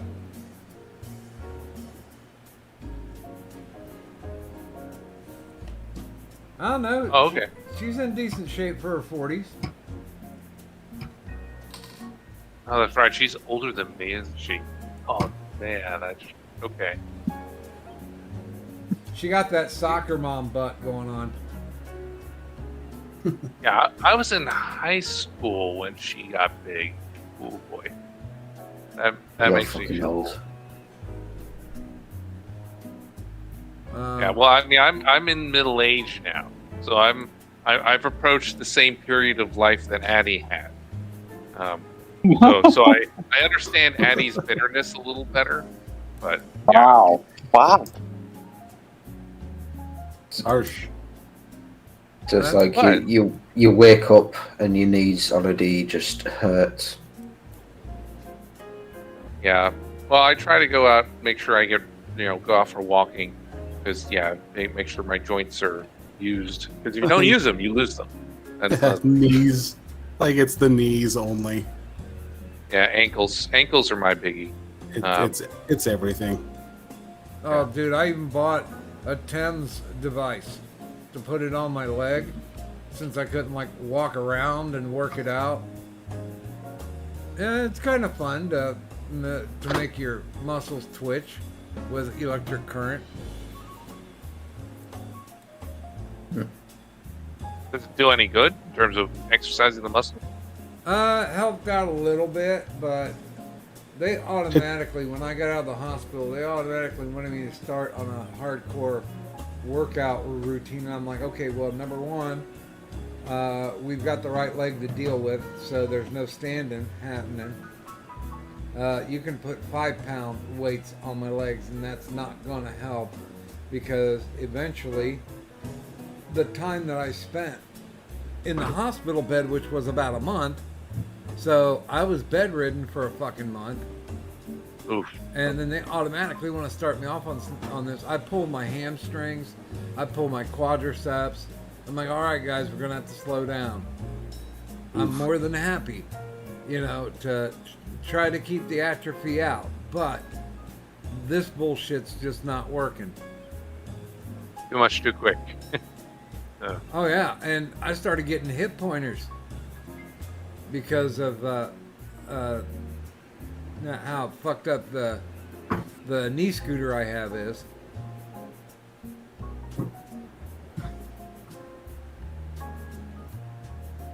How did we Alright. get from Britney Spears' tits to Doc Griffin's falling apart? Literally.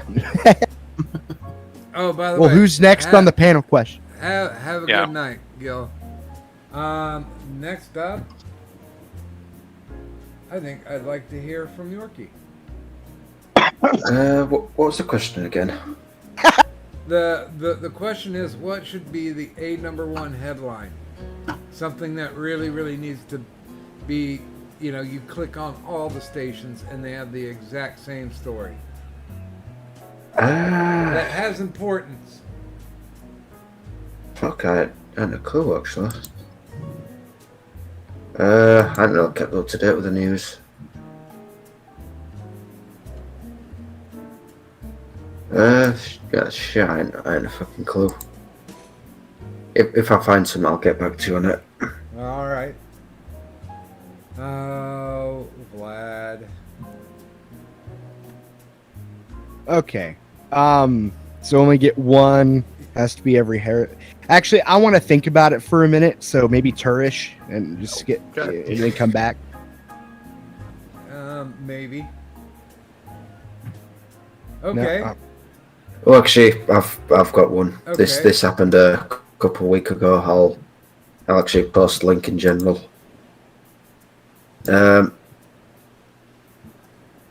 Somebody accidentally got the wrong cat cremated. Because somebody brought a cat to them, which they all thought was theirs. Like he got ran over and died. They thought somebody thought it was a certain person, so they bring it there. The whole family's devastated. They're all upset. So they spend like fucking $100 or something to get it cremated. They bring it back. They're all mourning, and just as one of them's about to leave the house, the cat shows up. Turns out it was actually the neighbour's cat that died, and just happened to look a lot like theirs. Oh my. So Turish, what do you think is the top story? Uh-oh. Oh no, I would say I have two in mind. One kind of local and another international. Okay. I'm a little more excited about apparently President Duterte, the president of the Philippines, is stepping down. So he's going to be retiring. And I think his daughter he's going to try and push for his daughter to take his place. So should be How based interesting. is she? Why? Is she anything like her dad? There are so many qualified Chinese people just waiting to take that job. I don't think anybody could truly replace Duarte. It was basically the modern era Pinochet. Pinochet. Okay. All right. Addie? I think that's something that's not reported that should be, is how that vegetable who was our supposed president is single-handedly destroying our economy, which is one of the greatest accomplishments in the history of mankind, that being the economy, not what he's doing to it. I mean, Andrew Jackson fucked around. Shit. They fucked around so much they caught the White House on fire with his parties. But it still remained a progressive but drunken government that was pushing through everything and not fucking with the Constitution. Well, you heard how I think it's the 3.5 trillion stimulus, how it imposes a tax on all cows. So if you're a cow farmer, you're going to have to pay, it was like $2,000, $2,600 per head of cow permanently. So the idea being it's going to basically wipe out all but the largest cattle ranchers. It'll make it so raising cows for beef or to even dairy is going to be an unsustainable business model. Yeah, that's insane. They got to do something about that. That's true. Oh, actually, speaking of the multi-trillion spending they're doing now, apparently they're spending like $1 billion of it for a media bailout. Yeah. Yep. Yeah, that's just dodgy as fuck. Well, the idea is to finally give us a proper Pravda, because if our media is dependent on the government for their money, then they're going to say whatever the government tells them to do. And also now with that in place, they'll have the money. They can do whatever smaller outlets that don't play false, like say OAN, which is worth watching. They get cut out. You don't get the government money because you peddle domestic terrorism. You talk about the Arizona audit. We can't have that. You don't get any government money. You're out. Well, I got mine. So we can become Canada. Yay. But I As long out as of we like don't the have a Quebec, I'm fine. but out of the Fuck 10 Quebec. out of the 10 possible ideas I had, I came down to finally one. Okay. I don't think, actually, for a fact, I know this does not hasn't gotten really any press at all for the most part, and that is that after we pulled out of Afghanistan, it was and actually up to recently, like as of a few days ago, our defense budget skyrocketed. So they approved an increase of our defense budget, which, I mean, otherwise, I don't think would be that big of a deal. Like, I'm okay with a high defense budget, but the ultimate issue with it is it rewarded certain generals that kind of helped fuck up the entire thing with Afghanistan in the first place. So it seems like they all got pay raises for their mass fuck up, which begs the question as to whether or not it was really a fuck up in the first place. Yeah. Well, I mean, you heard about how the fact that we left all of that equipment behind. Yeah, we left billions of dollars of equipment and give billions of dollars over that amount. So basically, it's gone up to almost 800 billion. It's I think if I remember correctly, it was like 770 something billion dollars now, which where it was at was like 628. And in fact, not only that, so the amount that was it was actually 50 billion dollars over the amount that was requested.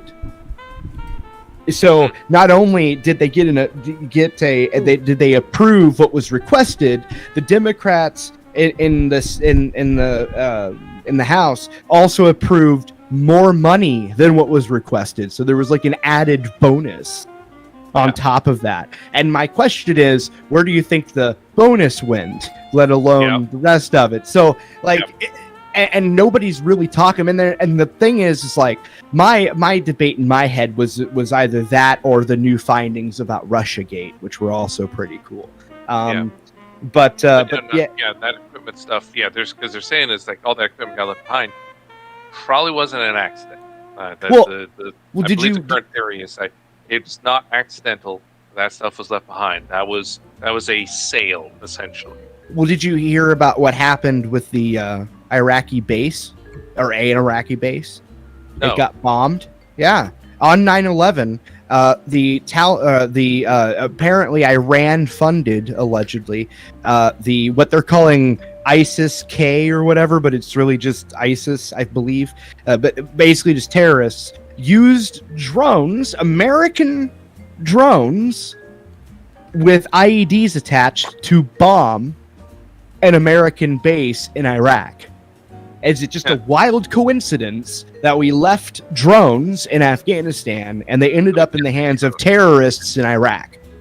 Okay, so we did leave drones behind. I was wondering about that. I knew we. The drones were publicized. They actually have pictures that the Taliban posted on Twitter of the drones. So it's not. By the way, Doc. Yes, sir. Did you see Sinatra's response to your Britney Spears nudes? No.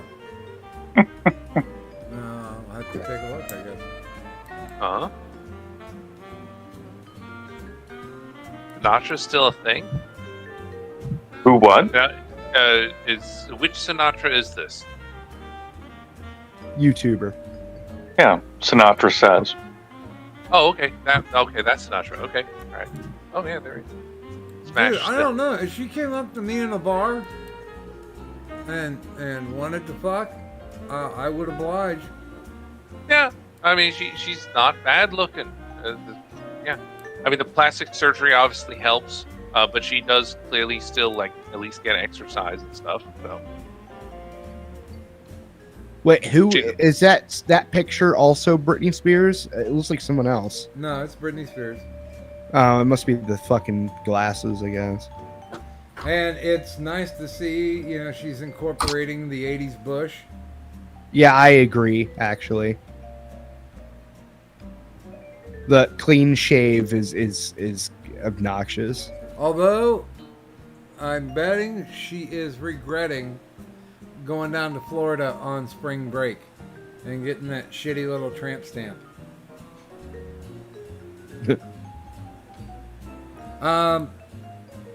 My number one on this,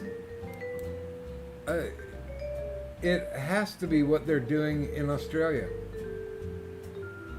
Holy fucking God. They've already stripped them of all their weapons so they can't fight back. But I've seen some of their protests and they're just like, fuck you. We are not and those dealing with evil this. emus. And I'm like, damn Skippy. Well, did you hear what they did in New York City I mean, they recently? What? were What they do? legit going from restaurant to restaurant asking for papers, like it's fucking Nazi Germany. Oh, sorry, not New York City, New York, but yeah, you know, the governor of New York fired 70,000 healthcare workers for not getting a vaccine, even though most of them stated the reason they weren't getting the vaccine was because they already had COVID and got over it.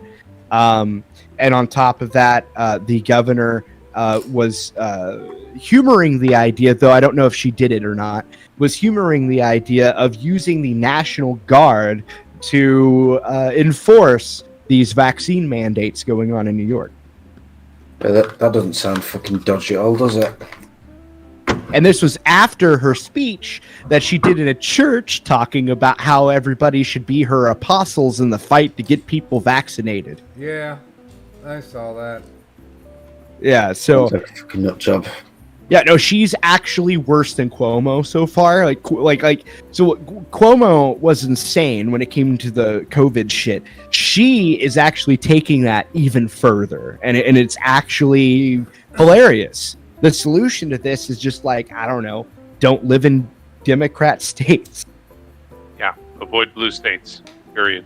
And watch out, because any red state can be flipped blue. Look at Georgia. They flipped Georgia straight up through fraud. They are trying to do that in Texas right now.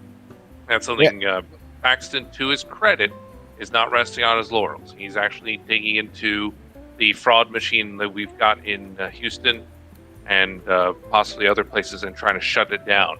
Because, we got Beto going for governor. I mean, he's going to cheat.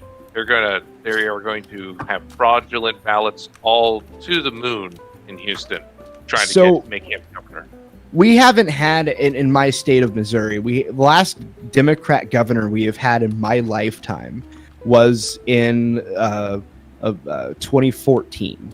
That I don't remember what his actual term was. It's been a while, but essentially, but I remember 2014 specifically because after this guy, we never elected another one because of something that he did. So in Missouri, they were trying to pass a law that had passed the Missouri Congress or whatever, and so essentially what the law was, it was genius. It was they were trying to make it to where our pawn shops and shit like that could legally sell fully automatic and burst weapons, and get around federal regulation, and make it to where people could purchase these things without requiring a federal firearms license. And it passed in everything. And then the moment it got up to the governor, he vetoed it. And then after that, just no more Democrat governors were elected. So, but to me, that was amazing. The idea of that. And then they tried doing it again. And well, unfortunately, we have too many Democrats in lower offices at the moment. Like, for example, Cori Bush. So, yeah. The second attempt didn't make it quite as far. But yeah, I don't think that Missouri is going to flip blue anytime soon. So, I mean... Well, you're low on the priority list. They just haven't gotten around to you yet. Texas is a high priority target. I don't know. People are loving Cori Bush right now. Air quotes people. You know who Cori Bush is? Never heard of him. The name sounds super familiar. It's a she, actually. But Cori Bush is a BLM activist that became a fucking congresswoman in the state of Missouri. And she was one of the she already is a part of. She hangs out with AOC and shit. Actually, in fact, a recent debacle with the AOC even. But essentially, Cori Bush was one of the first ones to publicly say birthing people. Oh God! Yeah. How is she allowed to remain? I mean, she's fairly recent, so we'll find out midterms if she's removed, which Okay. I'm hoping for. But no, she's like recently. I don't know if you saw this or not, but AOC did some weird thing with a whole bunch of people going on about renters relief for the COVID lockdowns and shit. And then somebody asked her a question, and Cori Bush was there and interrupted the entire interaction and helped shut it down by distracting everybody with music. Right. And so essentially, but Cori Bush has been hanging out pretty heavily with AOC. But in her live stream, Cori Bush, this is my favorite part. Whenever she got elected, she was standing at a podium with the Black Lives Matter flag behind her and used the black fist during her little speech thing, which is in of itself pretty telling. Mm-hmm. And she helped push the Breathed Act, which was a fancy way of trying to basically keep black people from going to prison by basically making every crime not enforceable, is what they were trying to do. And she was trying to get rid of mandatory minimums, which, I mean, honestly, mandatory minimums I can be convinced on, but what? Yeah. Well, I support getting rid of mandatory minimums. Yeah, I can. Ties the hand of the judge, and it removes context. Yeah, well, mandatory minimums have actually one major problem, and that is people will just make up shit to save themselves, and that's what ends up happening. And people that were lied about have been in prison over it. So, like, I as I said, I can be convinced on that. But then she was also talking about getting rid of, or in the Breathe Act, they were talking about getting rid entirely of fucking federal prisons. Like, and shit, like, it was insane, and no longer enforcing crimes against police, and wanting more money. Of course, they had to throw that in there. But replacing the police entirely with members of the black community, to let them, to basically treat them like how the natives do, right? Police themselves, which would be great. I actually approve of that part of it. Yeah, that 13% wouldn't stay at 13% for very long. That's right. Probably in half real fast. This is where you take Chaz and then just expand upon it. It'd be great. But essentially, like the thing is, though, is it was a horrible act, but she was one of the major proponents of it, and it failed utterly, and that was the intention, because Democrats primarily, although Republicans have done it too, but Democrats love to make these really obnoxious bills or acts that have the most absurd shit, so that they know that Republicans will just say no, and then they can cry about how racist Republicans are for denying the Breathe Act or whatever act. At a certain point, we need people to be more like Marjorie Taylor Greene, who is amazing, and just be like, yeah, okay, you're calling me a racist. You're a fucking retard. How's that? What do you? Just counter their insult with other insults. Yeah. Don't accept their label.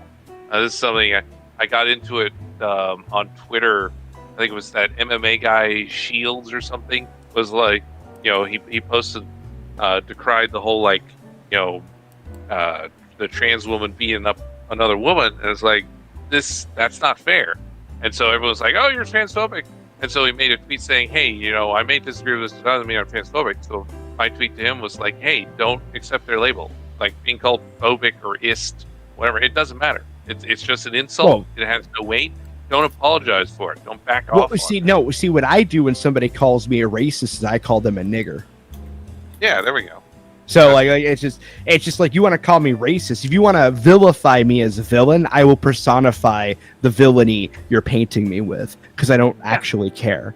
So and so it's like ultimately one of the points that's just like that where the name calling kind of loses its allure pretty quickly. Exactly. And it becomes a practicing of nonsense. But I don't know, and I should have also added that Cori Bush is a single mom. I forgot to mention that part, which is actually important. because she was Of course she is. yeah, because she was wanting to increase funding to support single moms and to expand the WIC program.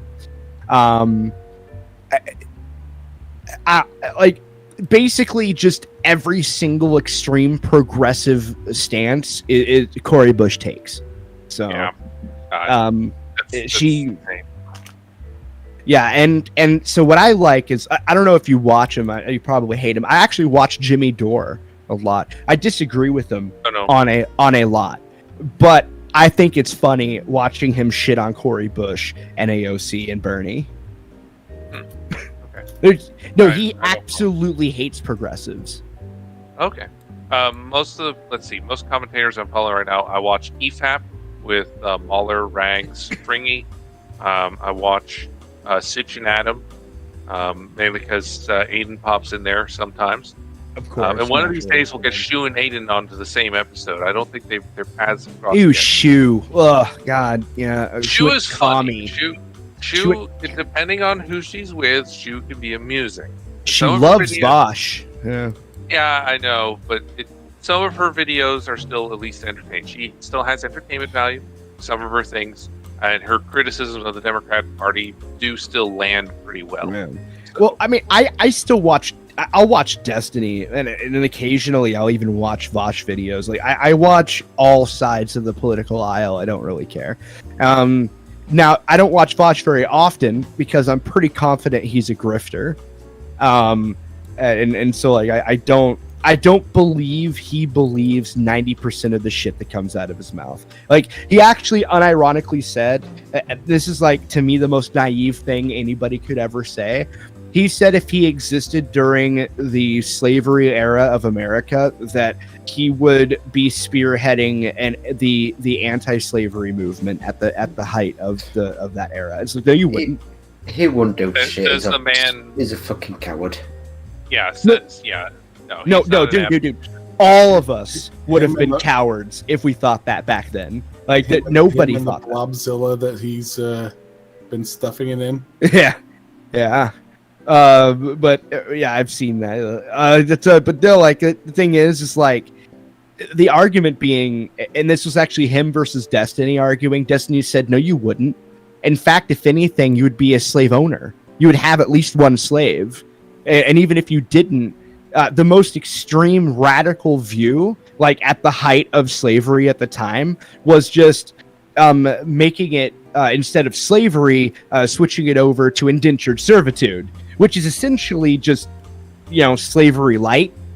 But that was at the Slavery with time. pay. Wait, how Huh? the fuck did we get to slavery? Well, because Vosh We were is talking about them- niggers.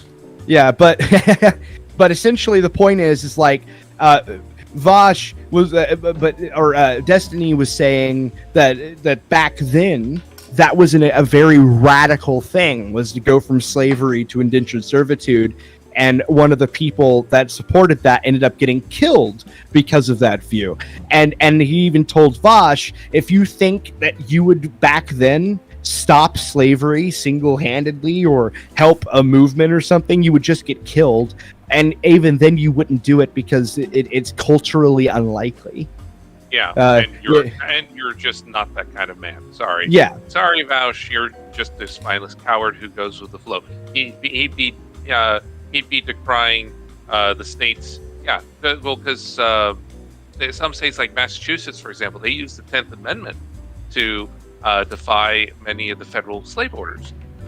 So yeah, Vaush would be in there saying, hey, no, you can't use the 10th Amendment to defy the federal government. We got to comply with the federal government laws. That's the kind of guy he is. Yeah, He'd like be one for centralized authority, which supported slavery. So Yeah, well, they got into a massive heated argument, and they're no longer talking anymore. Him and Destiny, Vosh and Destiny, because Destiny was like, well, that kid, the guy that killed or shot those people in the street in, where was that? It was literally a kid with an AR, and he was attacked by these people in this Rittenhouse. Yeah, Destiny yeah. was like, Rittenhouse was defending himself, and if you say he wasn't defending himself, you're delusional. Like Destiny not only took the right side or the right wing side of the argument, he doubled down to the extreme of saying anybody that disagreed with him was an idiot. And Well, and Vosh got involved, and they had a massive argument over it, where Vosh even admitted that that Kyle Rittenhouse should have given in to the mob. yeah, I remember now that quote. I remember. I think that's. I don't know if that's the first time I ran into Vaushi, but that's close to when he entered my radar. Is the Rittenhouse thing? Oh, dude, And when he's like, oh no, you should just bend over and let the mob rape you up the ass. It's like, Yeah, well, why after you, good sir? Yeah, well, Vosh, I've known of for a long time. All right, and like actually, the first time I heard of Vosh, he actually, and I mean this, unironically stated on Twitch, a platform he's no longer on, he specifically said to ICE Israel, or sorry, to Wait. Glass Israel was his phrase. Sorry. Wow. Okay. Wait. All right. Wait, Well, we're nuking the thing, Israel though, now? with him, the thing with Vaush, though, we can never tell if what he's saying is something he actually advocates. He for or was not. screaming into the microphone with fucking, you could see the veins in his neck popping, talking about fucking nuking Israel. I'm Okay, down is for he this. like he's pro-Palestinian or something? Yes. Okay, one of those. Yeah, he basically, and to me, in my opinion, I'm like, so you're a Nazi then? Well, I mean, the only difference between him and a Nazi is he doesn't believe in nationalism. He's too cowardly to be a nationalist. See, that's the thing. The Nazis stood for something. That they were socialists. They were completely wrong on economics. They were completely wrong on human relations stuff. But they actually believed in their country. They stood up for the country. They wanted to do right by them. And they liked They're the Muslims. And someone like Vaush can't even do that. He can't even commit to the principle of loving your own country. That's what a failure he is. Even Hitler is a better man than Vaush. No, Vosh has even stated that the United States would have been better off with USSR taking over it. Of Oof. course, I said that. What? Of course, the fucking pedo loves communism. Yeah, Yeah, like no, well- he's a major. He's an absolute commie. Like Yeah. he'll sit there and talk. He calls himself a Democrat socialist or whatever, which is a fancy way of saying One of commie. those Yeah, Yeah. But I mean, champagne that's because, socialists. that's because Vaush thinks that he'll be the one with the gun pointed at your head. He doesn't realize that he's going to be the one lined up at the ditch with getting the bullet in the brain. That's the way Well, it always goes. Well, the funny thing is, he doesn't even own a gun, and he's anti-gun. Destiny owns a gun, and actually is anti-gun for some reason. I'm very confused on Destiny's stance on guns, but he owns a Glock, and he's very open about it, so it's pretty confusing. But Vosh constantly uses that against him in arguments, but then again. But Destiny's reasons for getting it was because he lives in a not so safe location necessarily. So, but no, I mean, ultimately, it's one of these. The whole point is that. But I watch Destiny infrequently. I watch the guy I just mentioned earlier, whatever. I watch Ben Shapiro sometimes and some other right-wing YouTubers. I watch all sides. Funny enough, I disagree with literally all of them on something. Oh, sure. And it's Ben Shapiro annoying. was a never Trumper. He was obviously wrong on that. Uh, Ben Shapiro is good for getting a few things actually, right. okay, actually, There. no, you're actually partially correct, and so he was early on anti-Trump, and then after Trump got in office, he actually openly stated that he was wrong about Trump. Okay, well that's So and so he actually is now pro-Trump, where he claims to be. yeah, well, he was middle of the guy's term, so and he still had criticisms of Trump, which I think everybody does, and his main criticism was Trump should have actually stayed off Twitter.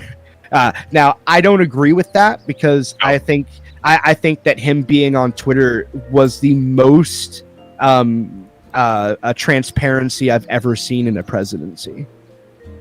I mean, compared to what we got right now, or Obama, Yeah, where my main criticism of someone like Ben Shapiro or Charlie Kirk is their role in suppressing conservatism.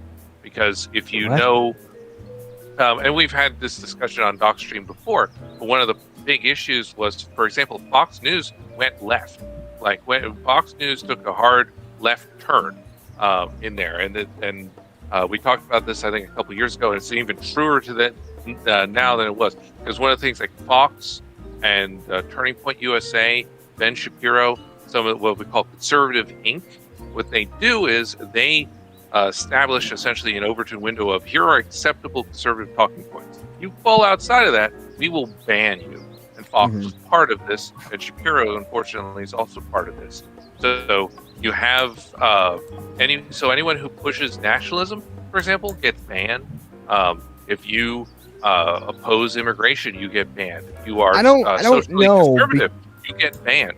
Like Michelle Malkin, Michelle Malkin got banned from a ton of places, for example.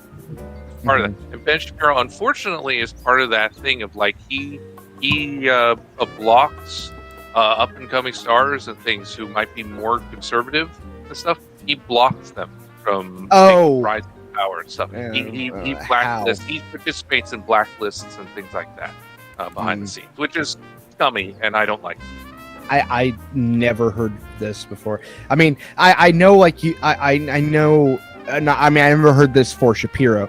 I do know a person that would fit in that, and I can't remember the gay guy. What's his fucking name? Milo Yiannopoulos? No, the less flamboyant gay guy that always that goes on Hey, Ruben? rambles. Yes, Maddie? that guy, Ruben. Oh. I hate that guy. All right, Ruben. Ruben report.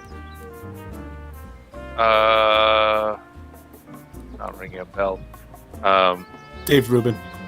Dave Rubin. Oh yeah, I've heard of him. I don't follow him. Yeah, okay. no, he's a pussy. All right, like, and so the thing is that I hate about him. So he'll go and debate children at colleges and shit, right? But he won't actually debate anyone else, which is one of my big like fundamental issues with him. And on top of that, he is very block heavy on Twitter, like obsessively. It's like, so basically he won't engage in anybody that has any debate with anything he says, no matter what side of the fence they fall on, and he'll just brand them a leftist and move on. You know, Who's this? Ben Shapiro. no, not Ben Shapiro. Well, Ben Shapiro He kind of does falls. similar stuff. He has done similar stuff, yeah. But as far as the blocking, I've actually never heard of him doing that or anything. But I'm not shocked, is what I'm trying to say. Yeah. Because I mean, I mean, I could never stand Ben Shapiro. He always came across as like some sleazy little snake to me. well, I have that thought about Crowder. I would definitely take Crowder over Ben Shapiro. I think Crowder is entertaining, but Yeah. I think Crowder, I actually don't believe half of the shit that he says. Like a great example of that, he's talking about suing these social media giants, has yet to actually even bother starting that process. Whereas one of my favorite commentators, which from olden days really, is Stossel. Okay, big yeah. fan of Stossel. Love John Stossel. yeah, Been on a and- show. Huh? I was in the audience for when I was in New York. I got to attend a couple tapings of the show. Well, he's got a sure. YouTube channel now. Yeah, I know. Well, back in the day, he was on Fox Business. Yeah. So I got to attend a couple of his shows there in the audience. Kind of cool.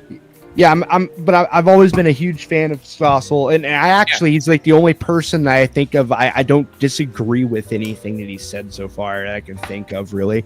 But the thing is, though, is that but he actually does. Like whenever he says he's going to sue somebody, he actually will. And in that right now, he's talking about suing Facebook.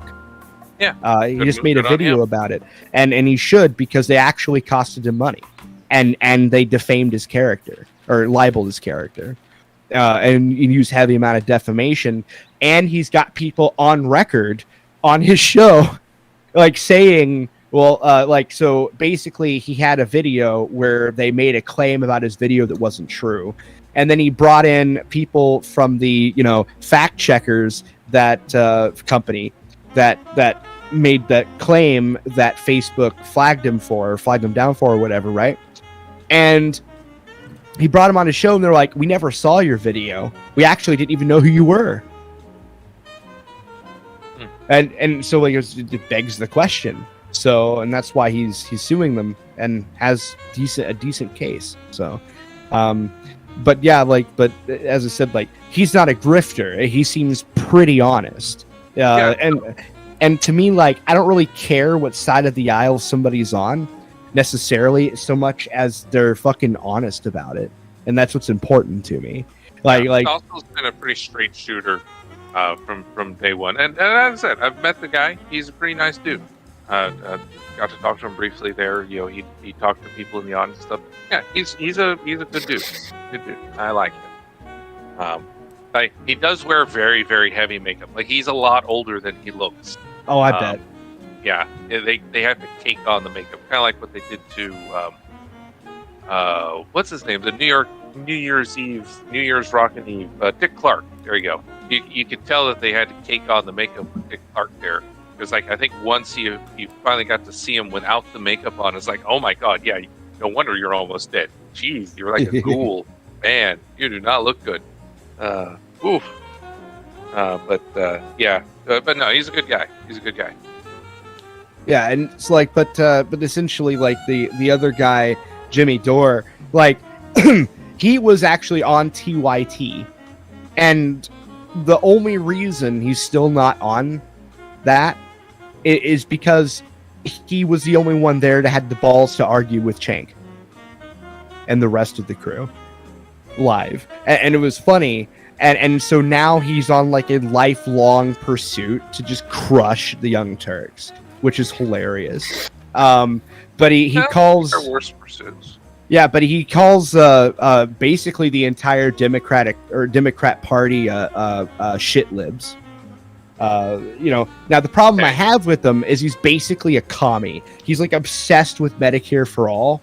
To a weird he thinks it's that God of the Gaps cure for everything, and it's annoying. For example, he thinks somehow that would have saved over 50% of the fucking population in the United States when COVID initially hit, which I don't at all think that's even remotely feasible or true. Because all these other countries that have Medicare for all or whatever the fuck suffered greatly and more so than here. So I don't know. But that's mainly the main thing he says that I disagree with. Other than that, I think it's hilarious that he's just going after all these fucking people and he doesn't give a shit. And he doesn't even try to be my main criticism of Stossel is you can tell there's that air of professionalism he's striving for. He's not really, he's being honest, but he's not being 100% transparent, right? He's not cussing or anything like that, right? He's not, being blunt, I guess you would say. Whereas Jimmy Dore is just goes straight to the point, which is pretty funny. So to me, but he seems pretty much like he has an honest opinion, and he is the only person that I can think of that's on the left that actually went on Tucker Carlson and talked to Tucker. All right, and I'm gonna get going. Okay, where are you going? Just to my bed. Well, there you go. Yes, I'm gonna go. Is it a race car bed? Johnny, anything you would like to plug before you dip? Nope. Just I'm now hosting Minions on Thursday. Minions of the Zoo? Yeah. Oh, okay, I've heard of that. Who else is on Minions? I forgot. Let's see. Sunday is kind of a split between De La Haze and Lucky Pop Tart. Monday is I can't believe I'm brain farting. Inquisitor. Tuesday is Skep Talk. Wednesday is One Ton Hammer. Thursday is me. Friday is Sanguine, and Saturday is the Harry Channel. All I want to know is when is Romspringer? I that's not my thing. So I like me some milkmaids. but yeah, that's about all I have at the moment. So all right, it's good talking to you guys, No. and I'll see you guys later. Thanks for hanging Good out seeing with you. us. See ya. Later. Bye. Hey, Ellen is right. Doc, you got a panel question? I had panel questions many, many years ago. Yeah, I'm awake. I'm just letting people talk. Fuck. Yeah, I'm gonna bounce now, get a bit of food, and crash. What would you like to plug, Yorkie? Nothing. His I mom. don't- Oh shit. Wow. Says the one that's part of the South. Hey, no, I don't fuck my. Hey, I don't fuck my mom. I fuck my cousins. Get it right. Yeah, I fucked a Well, cousin once. you know what they say about incest. Fun for all the family. Oh, indeed. Cousins make dozens. She was cute. I didn't know any better. Oh, shit. I'm sorry. Good morning, W.R. Carlston, and I'm slacking, boys. I didn't even have the dashboard up. Right, well, nice seeing you guys again. Glad to see you still alive, Doc. Take care, lads. I'll see you around sometime. Yorkie, it's always nice to see you hanging about. Yeah. I'm still waiting on that tea. I'll give you it when I finish fucking your sister. Well, as long as you can make a better steak than her husband, I'm okay with it.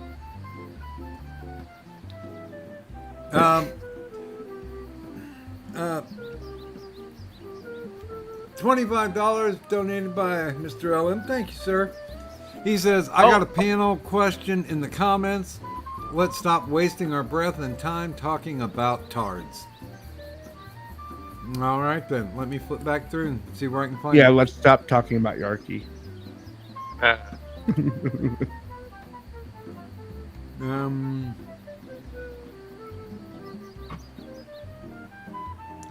No, God, that's depressing. Okay. Mr. Ellen asks your opinion on what do you think of the coming recession/depression? What do you think it'll be like?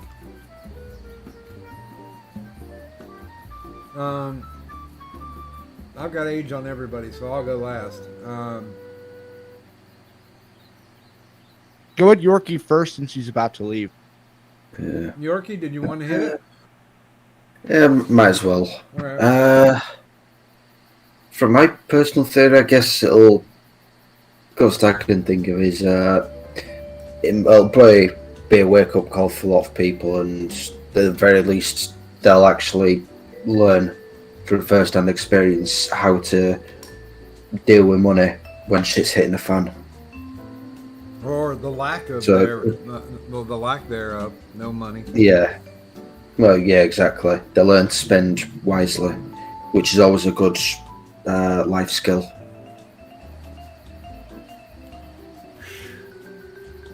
Oh yeah.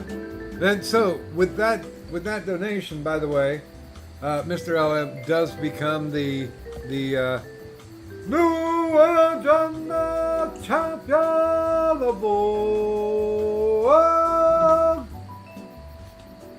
So welcome to it, good sir. And good morning to Jolly Roger. Haven't seen you in a while.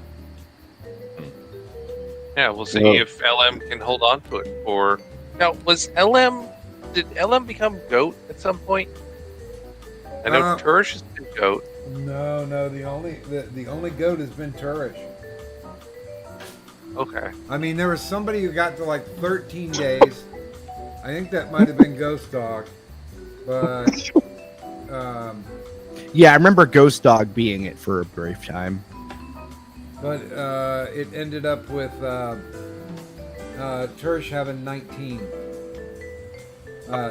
shows in a row, which I'll be honest with you, I don't think that'll ever be beaten again. Can I go next on the panel question? Yes, please. I'm gonna make it really short. What the recession or depression will be like is less important than what it'll result in, and that is Trump 2024. You're an optimist. Dude, I think Trump's dicking around. He's not going to run again. Although there is precedent for a president who got a single term and then waited a term and then came back. Yeah, Grant. Wait, Grant? I thought it was Rutherford. Oh no, it actually wasn't Grant. It was it was Grant. I'm pretty sure it was. Yeah. Wait a minute. Are you guys sure? Do you want to put money down on that? Yeah, I'll put $5 on it. Well, you're wrong. Yeah. Oh damn. I know there was a president who had like an interrupted term. I just forgot the dude's name. It was in the 1800s. One of the Gilded Age dudes, I think. Was it Cleveland? I think you're right. I think it was Cleveland. Oh, maybe, yeah. You are correct. Grover Cleveland. Ah, there we go. Okay. That was my second try. He did it from 1885 to 1889, then he came back in 1893. So Yeah. he was the 22nd and the 24th president. Okay, so so Trump. Now it would make sense for Trump to do it because then he says, "Hey, I'm the president, so good. I got to do it twice. You know, he'd be 45 and 47. Yeah, there you go. You're like, I got two numbers next to my name. Oh yeah, they got to celebrate me twice. Yeah, I think it is amazing, though. He was the only guy who got away with it. Well, I think that Trump, if he got reelected anyway, should identify as a woman immediately after. Yeah. Well, that was the joke in 2016 that he would do that to take the wind out of Hillary's sails. So we'll see. They do really seem to want to push Harris for 2024. They seem to want to go there. It's like, are you sure, guys? Are you sure, Harris? I mean, they must be really confident in their ability to cheat. That's the thing. That I think the main thing that would stop Trump in 2024 is we already know that Milley, for example, has a death grip on the military. I mean, notice that he's not having to resign for the Afghanistan deaths. That means he's running the military, right? It's not a case that Biden lacks the power to remove Milley. Essentially, is what that means. Like Milley is not in danger of being removed because he has more power, and so they can't remove him. And we already saw him stab Trump in the back. So, yeah, I mean, so you have the military would be against Trump treason? coming back. Yeah. No, yeah, Milley's a traitor to America, and in a just world, he'd be put up against the firing squad. Okay. In China, he'd be dead. Okay, hold on. Yeah. Before we get lost in Sorry. this. What is your thought on this, Addy? Mid to late 1970s stagflation. In fact, if you want to take the closest comparison to what a Biden is, he's perhaps the only president post World War II that's worse than Jimmy Carter, and very similar. Oh yeah. Yeah. Because Jimmy Carter was a pushover. Yeah, well, what the fuck do you think Biden is? Yeah. No, he's I just mean, brain following dead. along the same lines. Because Yeah. Carter made a shit ton of bad choices. Look, Jimmy Carter ran the country like he was a peanut farmer, which oddly enough he was. And Biden is running the country like he's a vegetable, which he is. Now, the big difference, though, is at least Carter did what he did because he loved the country. Biden can't even claim that. Yeah, does he even remember what country he's in? Yeah. I don't think Biden knows he's president yet. No, he still thinks he's running against Gary Hart. Well, I mean, he still thinks Obama is president. Which is probably true, actually. But No, Obama's the same type of puppet as Biden is, and Kamala will be too. Yep, whoever's pulling their strings. I mean, there's Soros, but he's not the only one. Okay, Turish? God, we're so fucked. I think the only silver lining from depression is that hopefully either Paris or Quebec gets nuked. That would be nice. What's wrong with Quebec? Nice. Oh, fuck off. Everything is wrong with Quebec. While we're getting rid of Quebec, can we also get rid of New England while we're at it? And then China? Oh, they're going to have some turmoil too in the economic. China's about to cause the global depression. Oh, yes. That sounds pretty depressing. Yeah, it is. It's not going to be fun. Why do you think they're going to do that? Huh? How do you think they're going to do that? Oh, it's happening right now. They have the real estate market. It's collapsing. Oh, that. Okay, gotcha. Got it. Oh, yeah. Actually, up until the late 90s, most land interests were owned by foreigners from, Dutch investors, German investors, Swiss investors started buying up land in the 80s and the 90s. So I think there's a couple other countries that are going to have claim on us once we fall to third world status. And the thing I don't think that they understand is that if you put the U.S. to their knees, they're immediately going to get back up and they're going to get their guns.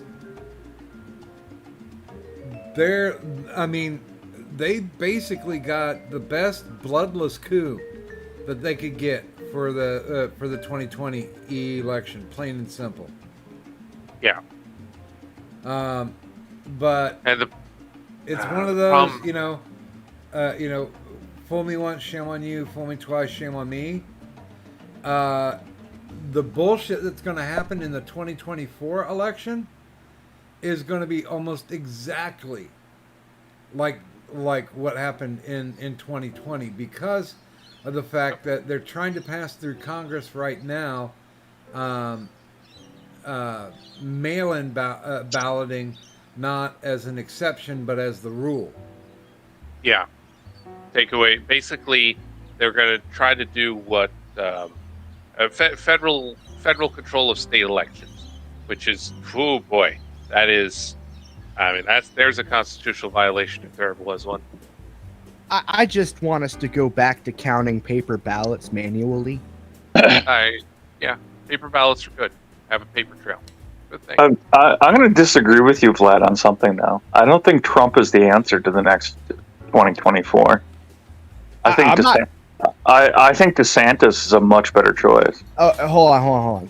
First off, I'm not saying that Trump is the answer. I'm saying he's the result, which is what I said. And the other thing is for me at this point, it's not even that I necessarily want Trump in office because, I necessarily want Trump in office.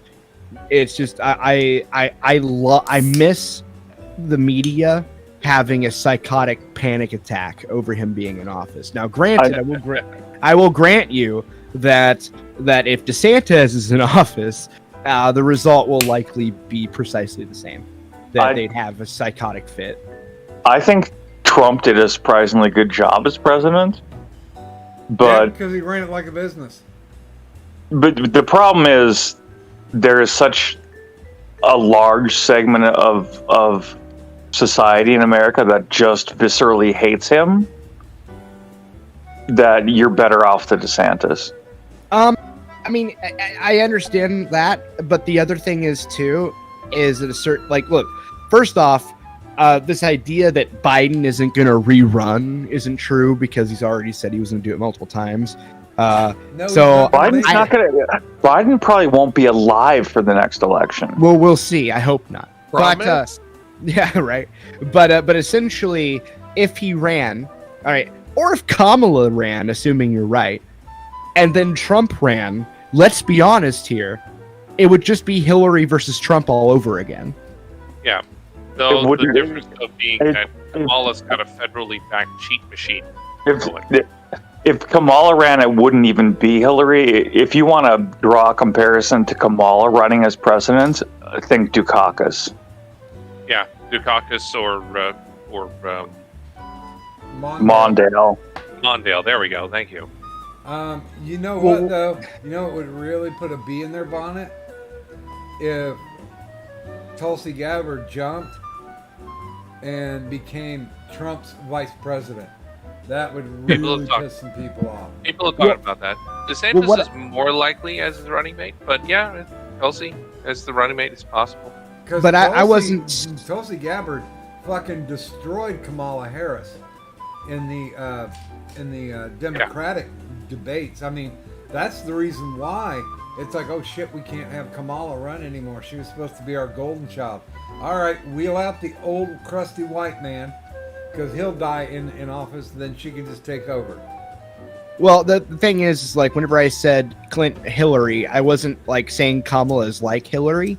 What I was saying is that the nation will just say like, no, fuck Kamala, like in the same way they did with Hillary. Nobody wanted Hillary in office.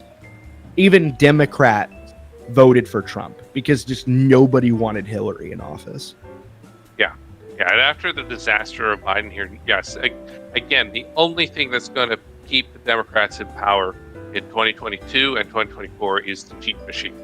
Their Yeah. ability to just print ballots, to stuff the ballot box, because now, again, they've got the federal machinery here. The big thing that could have kept them in check in 2020 was the federal investigations, which they managed to sabotage, thanks to having Milley compromised and betraying Trump. That's why Trump couldn't declare martial law, because Milley wouldn't have allowed it. We know that Pence stabbed him in the back. We know that Barr stabbed him in the back. So the normal, and even his lone lawyers stabbed him in the back, because it turns out the law firm Trump hired also worked for Raffensperger, and they were paid off by Raffensperger to not warn Trump about the a lot of the fraud stuff. That's why they, like his own law firm, betrayed ethics on there. So, but now this time around, it's federally sponsored. Like they could have it facilitated by that. Like you could have National Guard rolling in with a ton of fake ballots, drop them off, and say, "Count these, count them or we shoot you."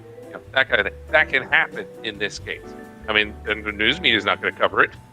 It'll just happen, and no one will talk about it. Be like, yeah, we found 1 million votes overnight. Yeah, what are you going to do about it? Well, what I have to say is that I do think, like, now, unless there's some particulars that I'm not aware of, Pence opting not to support Trump's January 6th endeavor, I actually don't think was entirely stupid, because I think the entirety of Jan 6 was a massive mistake and was fucking stupid, optically speaking. I think unless there's more that's come out that I'm not aware of, Pence did not want to involve himself in what was clearly an optic fail. No, well, Yeah. what Pence could have done, which would not have been an optics fail, would have been to allow the review of the votes and stuff. Because the main thing that they wanted was just a delay of like, whoa, hold on. We have discrepancies here. There is fraud in these elections. Do not accept these results. We need need time to review, and refused to even consider it, which was that was Well, the reason why he refused to consider it was, like it or not, like his hands were, like everybody's hands were tied, right? Like that's the whole reason why Trump even did that rally in the first place, is because every single person that reviewed it, whether you believe them or not, had all came out and said, no, the election was no different from the last one, right? As far as its security, right? Now, bear in mind, they say that, and Hillary Clinton was claiming that the election of 2016 was fraud too, so whatever. The point is, though, is that, you know, whether or not there was fraud, it doesn't really matter as much as the fact that every single person that was around Pence was all saying there wasn't enough fraud to affect the election in this way. right. And so it was ultimately an optics fail, like no matter which way he went. And it's Trump because people taking around it- him were lying. Yeah. Yeah, well, whether they were lying or not is irrelevant of the point, because what they said is what they said. And so, like, whenever you also, on top of that, have Trump rallying all those people, I mean, I'm just going to say it, that was hopefully irresponsible. And Really? I think it was derived out of nothing but extreme, somewhere between heavy optimism or naivety of what happens when you garner an entire crowd like that. No, the only bad thing about the January 6th thing was that they didn't bring guns when they stormed the Capitol and hold them hostage. That's what they should have done. They should have been escalated further, not I gone in on that. completely disagree. I think Should have been a full-on, complete and total revolt, as opposed to just a let's walk through the Capitol. No. If you're going to dictate terms to Congress, and if you're going to hold your elected officials to account for lying to you, you don't go halfway. You go all the way. Like, you make Okay, them actually, regret no. betraying Okay. the country. Okay, so where I will agree with you is, yes, I think this is actually a quote from Penoid, where he said, if you're going to attack the castle or whatever, you have to bring swords or some random shit to that effect, right? Basically, don't show up unarmed, right? If that's your goal. But the thing is, it was never the goal. It was just supposed to be a fucking protest, and it ended up being something else. Yeah, So there was no plan. Now, of course, now we know from the backstory and stuff. For example, we know that the founder of the Oath Keepers, which was one of the guys at the rally, turns out he was a Fed all along. The entire Oath Keepers organization was a honeypot for the Feds to essentially monitor anybody who wanted to adhere to the Constitution. Like, so if you were, I don't know if you're familiar with the Oath Keepers or not, but so like if you're like a cop or military or something, and you believe in the Constitution, you know, the Oath Keepers were dedicated to that, and this sounded good, so you had people signing up. Well, it turns out their founder was a Fed all along, so everyone who joined it was being monitored by the federal government as a potential domestic terrorist thing. And the January 6th thing, that was one of the things. There was no plan, because the leadership, the people who led people in there, turns out that they were traitors. They were in on the graft. So a proper revolt would have been better than what we got. I mean, because what we had was a neutered halfway revolt that was done that way on purpose. well, okay, so there's two ways to look at it. So one, yes, a full-on revolt would have been better in terms of like results. I Pelosi's guess, but hold on. Come on. Pelosi's head on a pike, you know, an AOC impaled next to her. That would have been a good thing. I think the fundamental. I mean, okay, so I don't like Pelosi and all, but I'm not going to say that on a live stream. What you said on a live stream, but ultimately, what I want to say is, I don't know. I still have some enough faith in the democratic process to not resort to extreme acts of tribalistic behavior. and so this is like where you go into full on revolt. I mean, there's a plethora of good reasons to go on a revolt. I think that vote results that had not necessarily been proven yet, as far as them being fraud, I don't think is necessarily a good reason, because honestly, me personally, I have yet to see anything that was like that one thing with the random jump is suspect. I've seen a lot of things that are suspect, but I haven't seen anything that 100%, without a shadow of a doubt, or at least 80%, verifies that there was necessarily fraud. And so this is like where my main issue lies here. And the problem is though, to contradict what I said to some degree, I don't think there is going to be like much as like Epstein, right? So like we're just going to see a bunch of like suspect shit, but there's no way to really prove anything, and we'll never see any like real hard evidence, if that makes any sense. So I agree with you that to a large extent the cheat machine was able to cover its tracks. For example, Maricopa, good example. We were able to find a whole lot of shady shit in Maricopa. The Maricopa audit ended up, pretty good. It turns out they were able to successfully find some of the things. But we also know how Maricopa covered its tracks. They refused to give them access to machines. They wiped the machines. You can bet that a lot of the machines have been wiped. Georgia, same deal. Roethlisberger was very quick to wipe the machines, wipe the evidence, so that you can't go back and find a lot of the stuff. Good morning to Michael Hatfield in the chat. Hey, By the way, Addy, did you hear me snoring at any point? I did not. All right, good. All right. Yeah, and Hatfield points out, most of the militia-type organizations are either run by the feds or have been infiltrated by the feds. Yeah, quite true. I was genuinely a little bit surprised that, like with Oath Keepers, I mean, I figured there were feds in there. Feds get into every militia because to the federal government, militias are the worst enemy because militias actually love America and the feds do not. Like the feds are, and when I say fed, I mean like the alphabet boys. The alphabet boys do not love the country. They love power and the retention of power, which is diametrically the opposite of what we're supposed to have. So okay, so actually, let me put this in another way. I was expecting the Oath Keepers to infiltrate. I was expecting their founder to have turned out to be a Fed all along. That surprised me. So here's the ultimate point that I'm trying to make, and I figured out a more simplistic way to word it than what I was doing earlier. Okay, so I do not think it's a very effective strategy to martyr the Democrat Party or members thereof without the majority support of the population.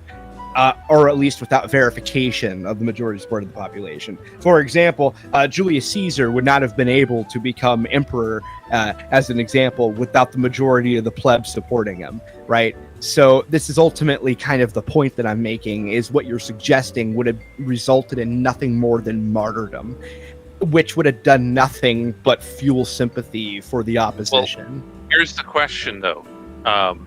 So, I mean, we know that Trump got 70 million of the vote or so. We also know that number is depressed because we know that for the fuckery with the mini machines, there were like built-in algorithms that moved Trump votes to Biden.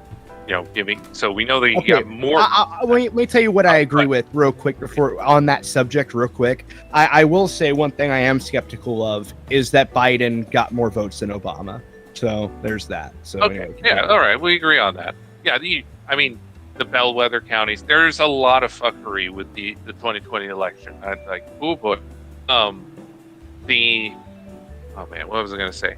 So it depends on where you fall in terms of, obviously Biden got some votes. There are people who voted for Biden, but I think it's a significant question of, does a majority of the country didn't support Biden? Would a majority of the country have been aghast at some kind of martyrdom of the Democrats, or would the majority of the country have been like, oh, hey, they finally got what they deserve, and kind of moved on, and been okay with it? I actually think it would have been martyrdom. So, because the majority of the people that vote Republican, period, like full stop, do not live in major cities. They're more rural folks. Yeah. And so, like, now, granted, we can make the argument that if it resulted in a massive civil war, it's more likely that the rural areas would win out. Ultimately, because they, have guns and know how to use them and have lived harder lives and actually don't sit around on their government paid for fucking trains to make it to Subway, right? So there's a lot of arguments that you could fundamentally make there, but and get away with when talking about that. But at the same time, the idea in my head is to avoid civil conflict, because the ultimate result of your suggestion could very likely lead to a imperial system, which is not something I necessarily want. Well, I agree with you that right-wing fascism is less good than what we have, but I will also put forward that right-wing fascism is superior to what Biden or Biden is currently working towards. Oh, no, don't get me wrong. Right-wing fascism is superior, in my opinion, to left-wing fascism. Ultimately, due to the point that whenever right-wing fascists rape you in the ass, they tell you to their face that they're going to do it first, instead of telling you it's all good for you, that we're doing it for what's best for you, right? So, whatever. I get that, but at the same time, I also don't want that. And and now if there was a probability of civil war, right, I would at least want the assurance or the knowledge of knowing that the civil war isn't just cities versus rural areas, but rather cities versus themselves, like cities versus cities and cities versus rural areas. You see, that would actually be more how should I put it? Would have a more satisfactory result. However, right. I don't have faith in Trump to the extreme that I think he would do anything other than take advantage of it and become, basically Putin 2.0. Right. I do not think that Trump is the sort of person ultimately who would lead that kind of charge.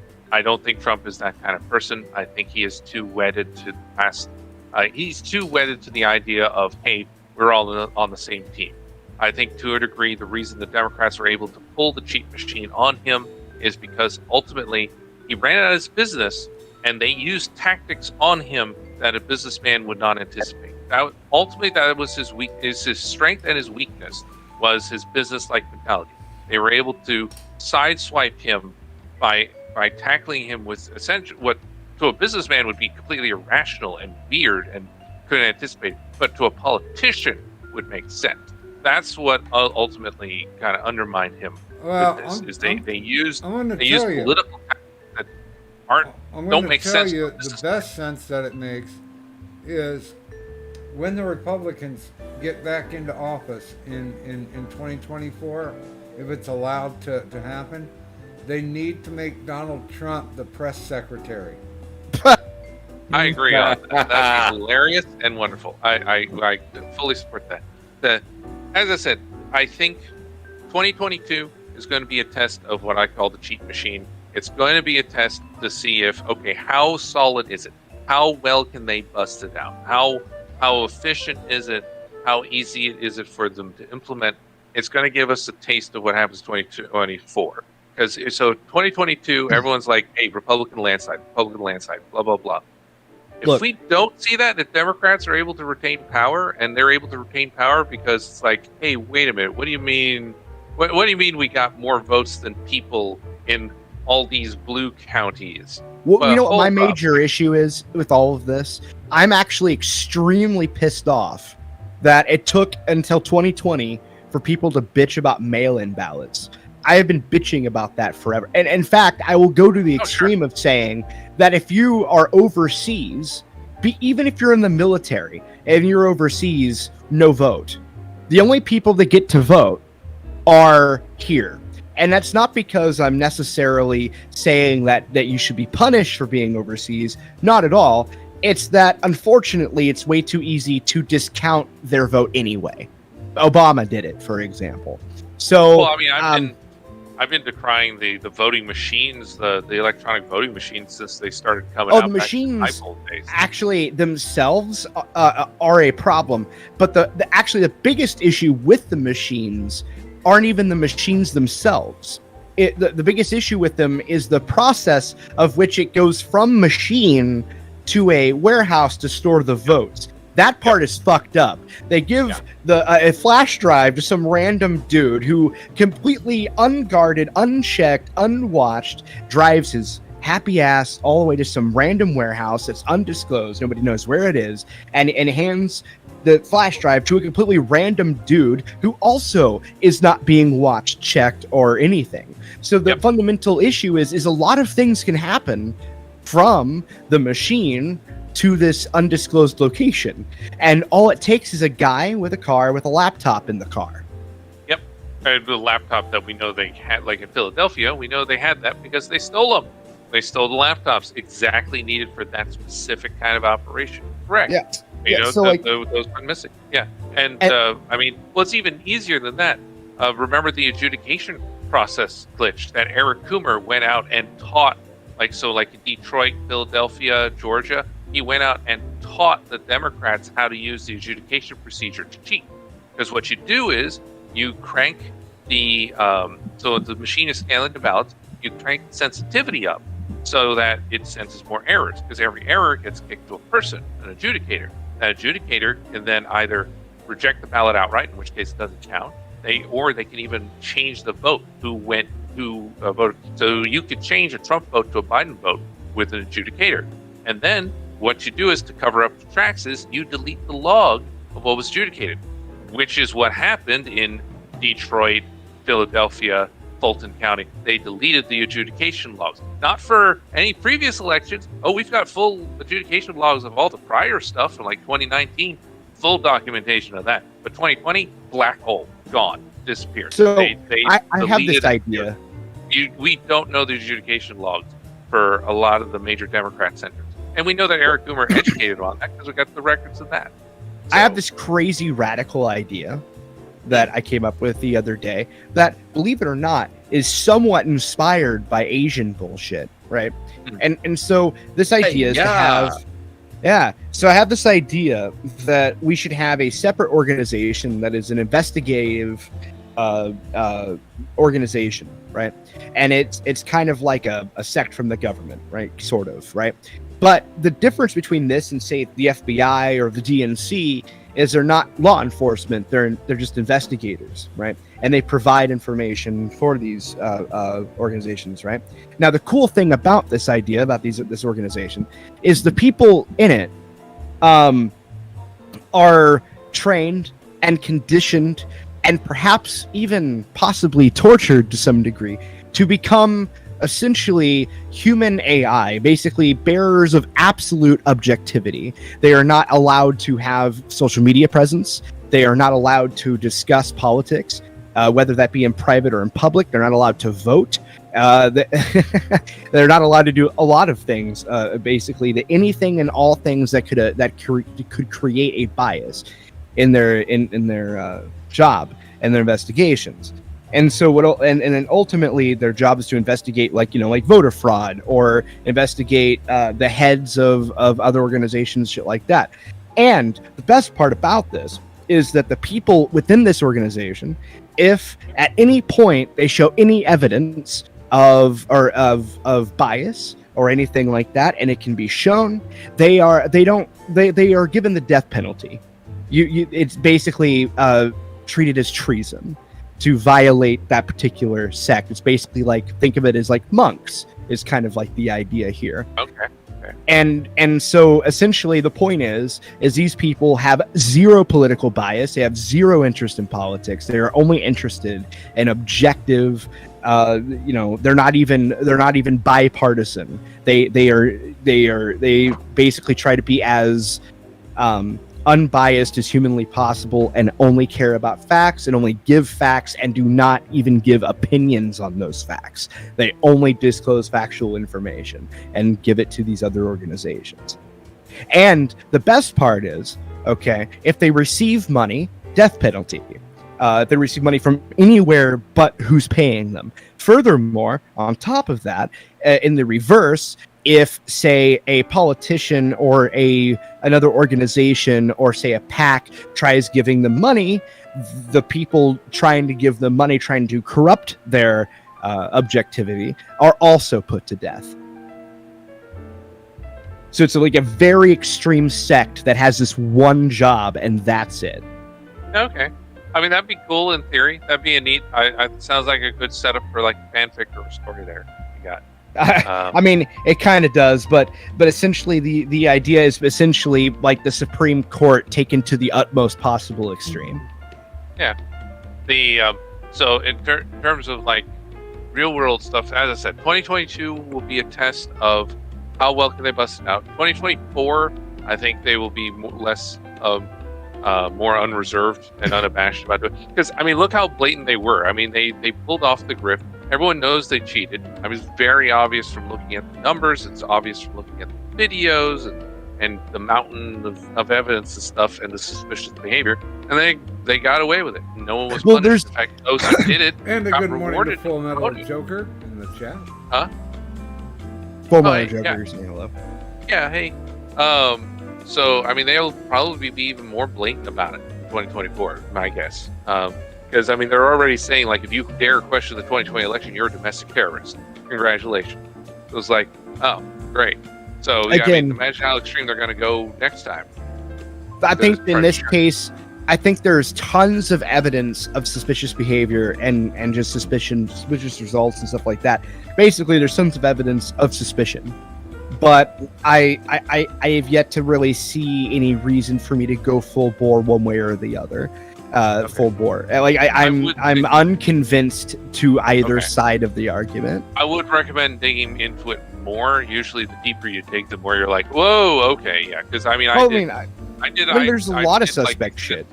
Unfortunately, a lot of the stuff, here's the scary part is, like, a lot of the stuff that came out in November after the election, of like, whoa, this happened, deleted, it's gone. I mean, I archived some of it, but, like, I would go back to try and be like, oh yeah, here's this first-hand account video of, like, this bit of fraud or this weird thing. I was like, oh, it's gone. That video is just deleted. You can't find it anymore. They a lot of, like, smaller accounts and stuff on Twitter and stuff that had first-hand accounts from just random people on the ground, their accounts are gone. It's Twitter banned them wholesale for daring to make like one post about the election fraud. I mean, they have a very expensive. But they have a habit of doing that with a lot of things, though. Like that seems just like a pattern of behavior in general. Yeah, like, for example, discussing whether or not COVID originated in fucking China, right? Yeah. Well, What they did the same thing there. Yeah. But my point is, so you're talking about lack of evidence. Well, there's a reason there's lack of evidence because, the people with the evidence, I mean, delete it. I mean, you blink and you miss it, kind of deal. So I understand that. On purpose. I mean, it's obviously on purpose. They're doing that because it makes it harder to sustain the argument.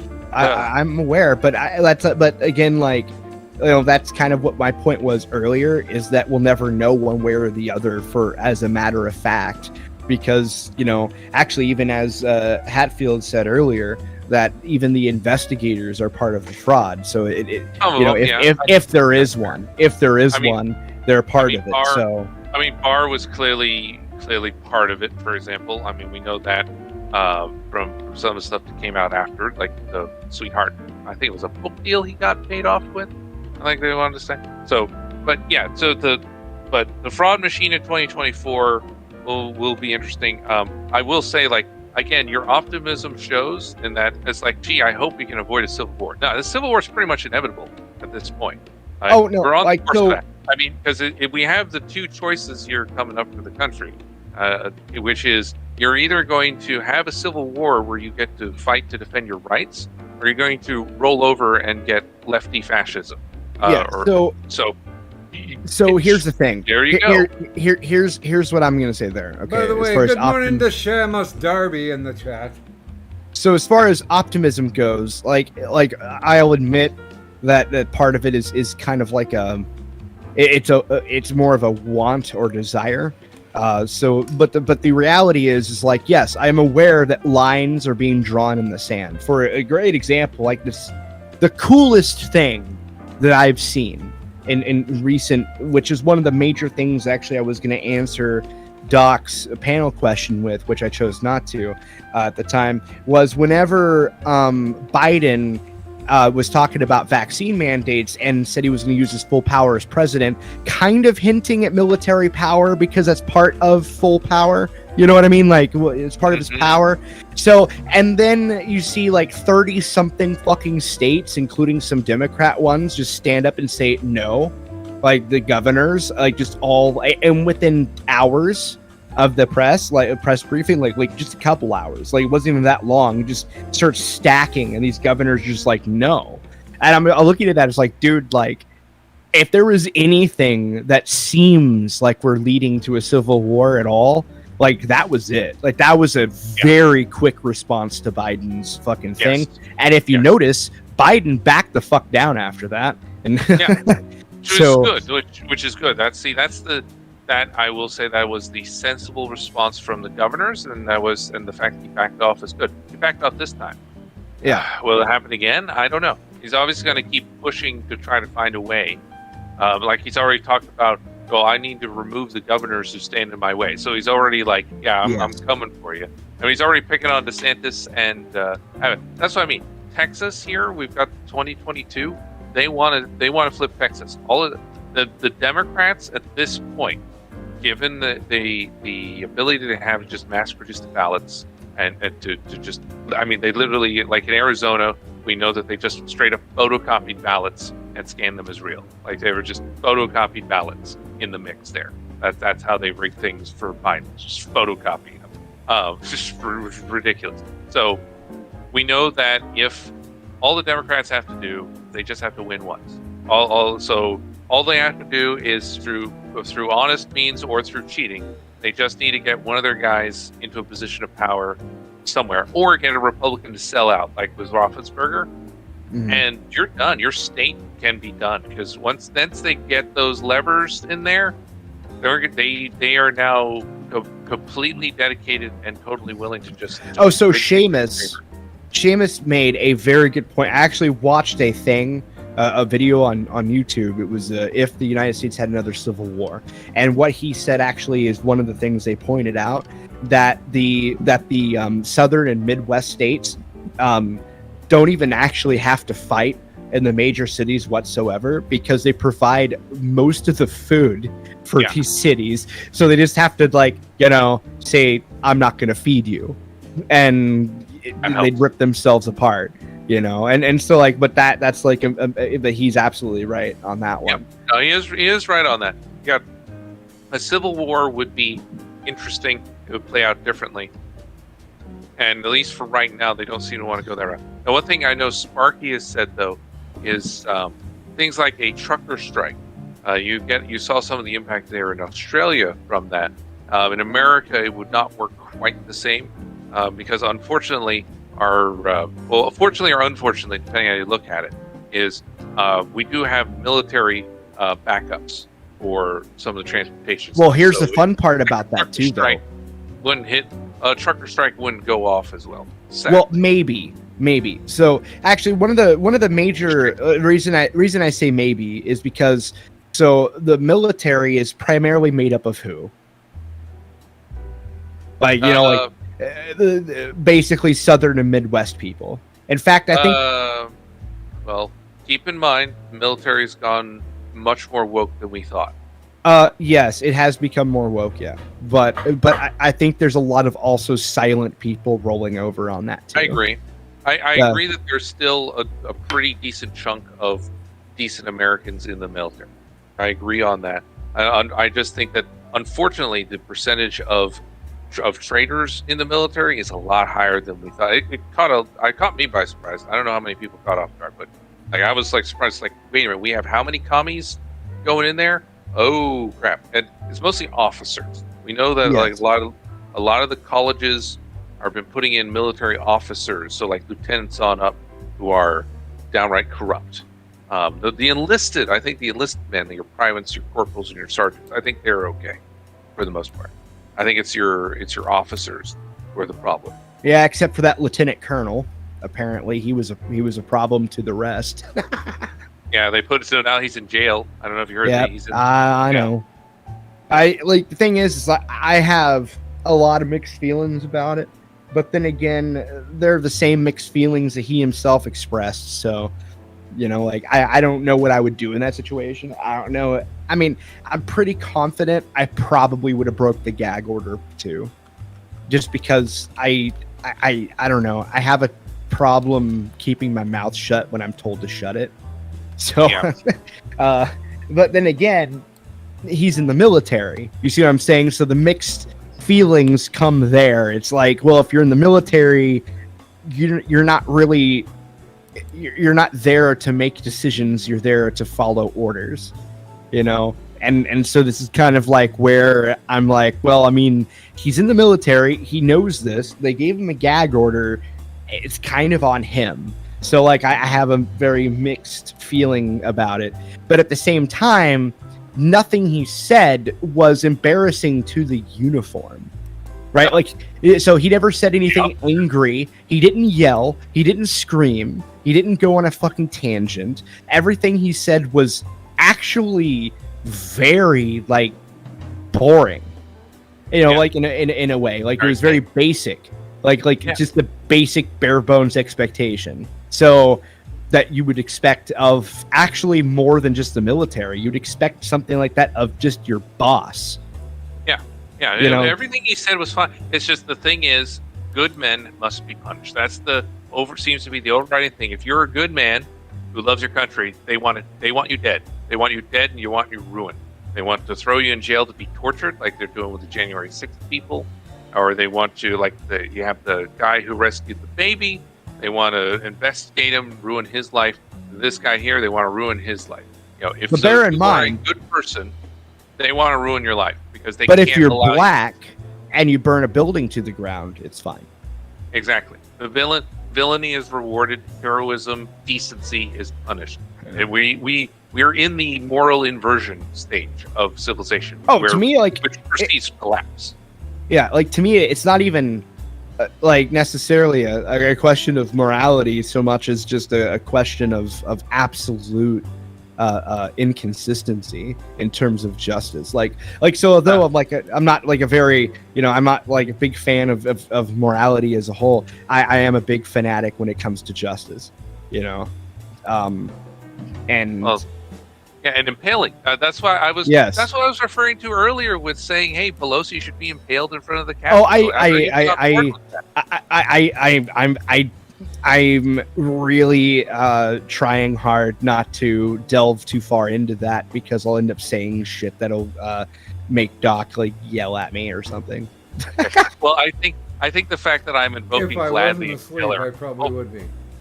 I'm invoking Vlad the Impaler as a joke. I hope you. I get it. I know, but they don't. Yeah.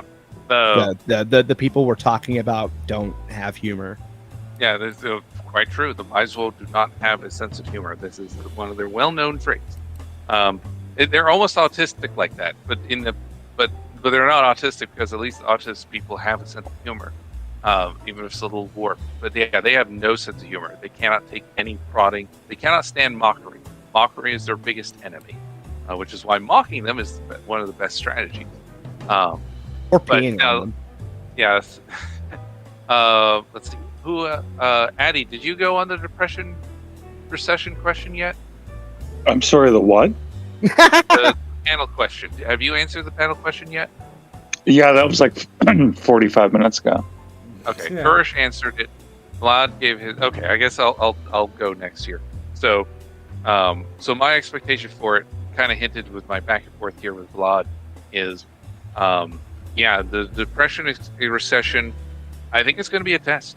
I've spoken of it before, on a previous doc thing where, the 2020 election demonstrated just how far the enemies of America are willing to go to see this country driven into the ground. It was a blatant demonstration of just just how bad things are. And to an extent, it surprised even me. And I'm not the most optimistic man. And even this was like, whoa, because typically they were really sneaky about it, trying to nudge us. This was a blatant slap in the face saying, you're gonna shut up, you're gonna give us power, and we're just gonna take it, and we're not gonna be accountable to you anymore. That's what 2020 was. 2020 was our elected officials and the various apparatus of the bureaucracy saying, "Nah, we don't need you anymore, voters. We're just going to seize power now. And if you speak up, we're going to throw you in jail. And if you get angry about it, we're going to throw you in jail. And we're just going to have the FBI knock on your door if you don't like it." And I think as the recession and depression come, I think we are going to see a lot more people getting angry as things fall apart. We're already seeing it, by the way. So I have friends who work in retail, and they've been telling me, it's like, yeah, there's more and more angry people coming in. Like, we're getting collateral from it. Anger levels are increasing. Depression is increasing. Depression in the mental health sense. Mental health is breaking down because people know that things are falling apart. And I think that depression, recession, I think more things are going to fall apart. And I think that's going to accelerate. And I think you're going to, it's like water, the pot, the boiling frog. So we're the frog in the pot, and we're just about to hit the boiling point. Only instead of being a dead frog, we're going to be an angry frog. And where do we go from there? Because the biggest problem here is, the masterminds behind this, it's not exactly a thing you can shoot. You can't shoot your way out of this. We're not at war with a country with this. We're at war with baseless entities. You look at, you've got things like Soros. Soros is a neat figure, but he's just like one. There's many of them. There's a lot of faceless people here. There's no clear targets, things like that. It's hard to rebel against a foe that doesn't have definition to it. So that as a result, the anger kind of just goes out generally everywhere. Things get torn apart, sense of community. And when we just saw this with like January 6th, part of it was an exercise in having neighbor betray neighbor, having family betray family. So you don't know who to trust to erode to erode cohesion itself. So to the point, we can't trust any organization. As I said, Oath Keepers was a Fed operation all along. Who can you trust now? That is the biggest ramification. So if you feel isolated, you feel alone, and you're depression or recession, and you're losing your job, and now I can't afford meat anymore. There's shortages everywhere. Blah blah blah. That's a pressure cooker, and it's a pressure cooker times several hundred million people. And I don't know. I want to say the 70s were about this bad. I don't know that for sure. I could see this getting worse. I could see this getting worse than the 70s because, people could point to the Great Depression in the 30s, but here's the thing. We had way more national cohesion. We had way more sense of camaraderie in the 30s with the Great Depression than we do now. In the 70s, we had the radicals and all that stuff, but the radicals didn't have as much power and authority as they do now. Sure, we had the FBI doing the illegal wiretaps on civilians and stuff back in the 70s, but it's a lot bigger now. The general things have been amped up to another level. So I could see this. I could see this going a few ways. The optimist in me wants America, the general American, to be like, whoa, we're going too far. Okay, fuck these guys. Well, let's go for, let's kick them out. Let's put someone in power who's going to restart things. So maybe Trump. I think Trump is a likely result, as Vlad said. I'll agree with him on that. DeSantis is another possibility, as Addy said. I think Trump or DeSantis could emerge on top from that. Depends what Trump wants to do. I think it's his to take or leave on the table at this point. So the optimist in me says that the good people will rise up, realize stuff's going wrong, of course, use the peaceful means to course correct. The pessimist in me says that, the other two routes are we just roll over and take it, in which case, we get cheated again in 2024. Evil wins and continues to win as the general populace is too just too lazy to be bothered. It's like, nah, just give me my just give me my bread and circuses and whatever, that, or full on civil war. I think we're got a real possibility of a full actual civil war happening in this decade. I think each month that goes by increases the likelihood of that, even.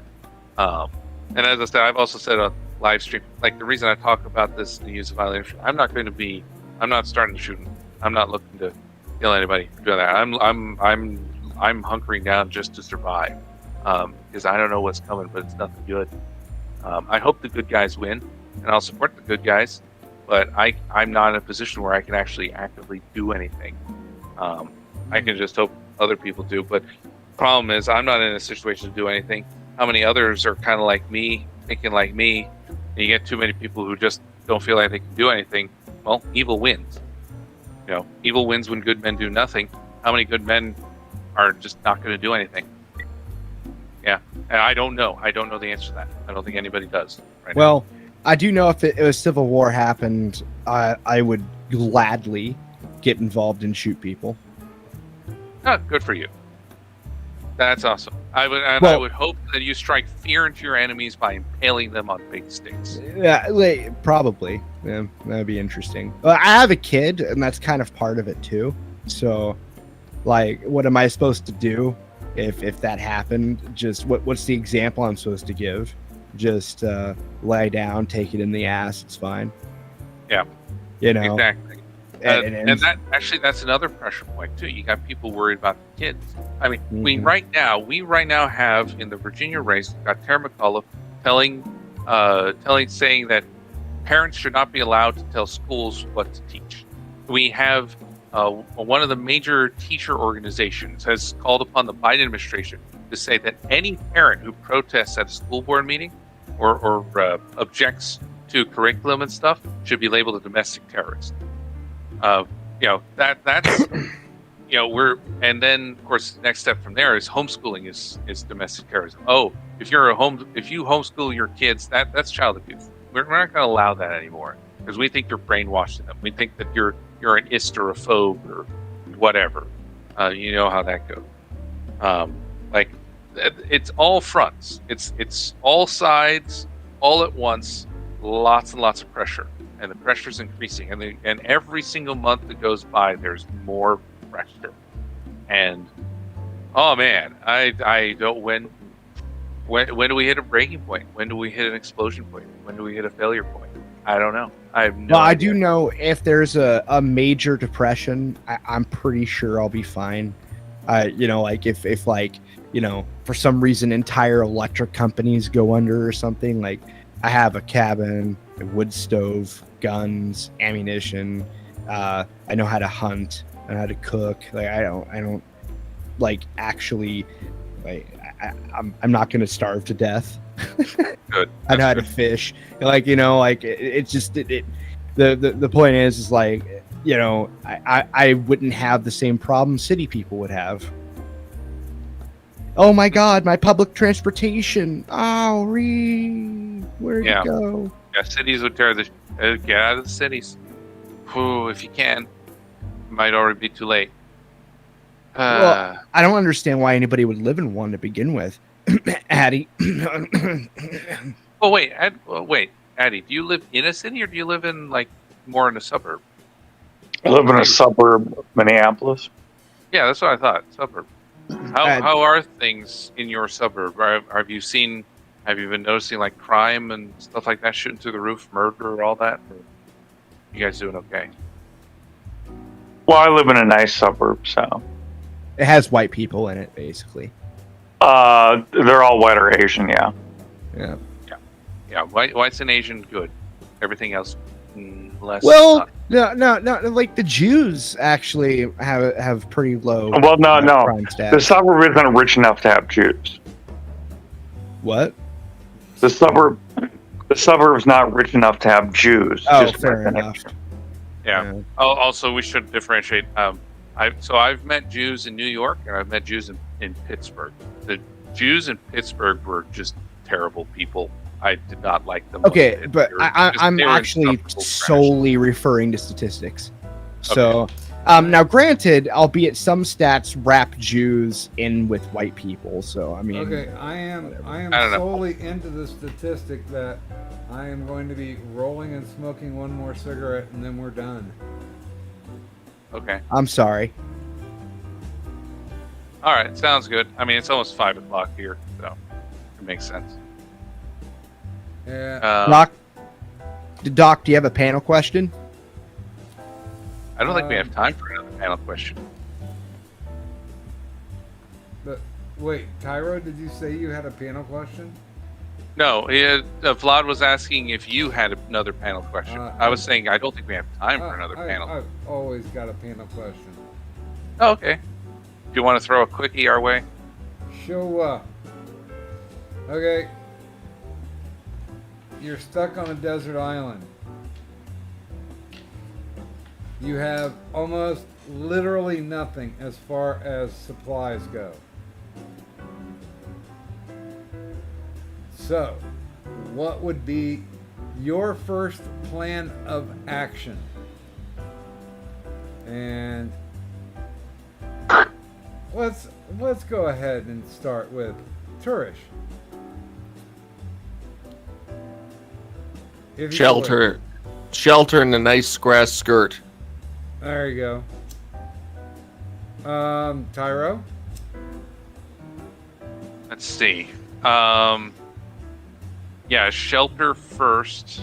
Get out of the elements. So you stop losing resources. Let's see. Fire. So, shelter. Yeah, I'd probably go shelter first. Yeah. Okay. Addy?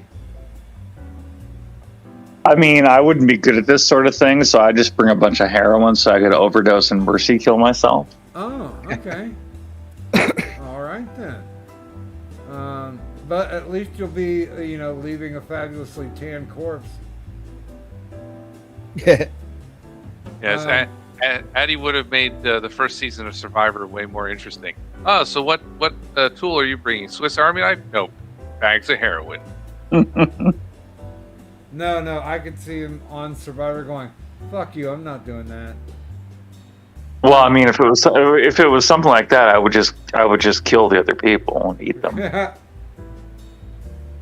Now, Addy, before you kill them, you need to pay them in heroin to align your pictures in your new hut. Well, as I believe you know, Turish, I can't do that myself. Okay, so desert island, huh? Yeah. Is that okay? So when you say desert, do you mean like Sahara Desert or like Utah Desert? Do you need me to send you a picture of what a desert island looks like? It basically has barely any vegetation.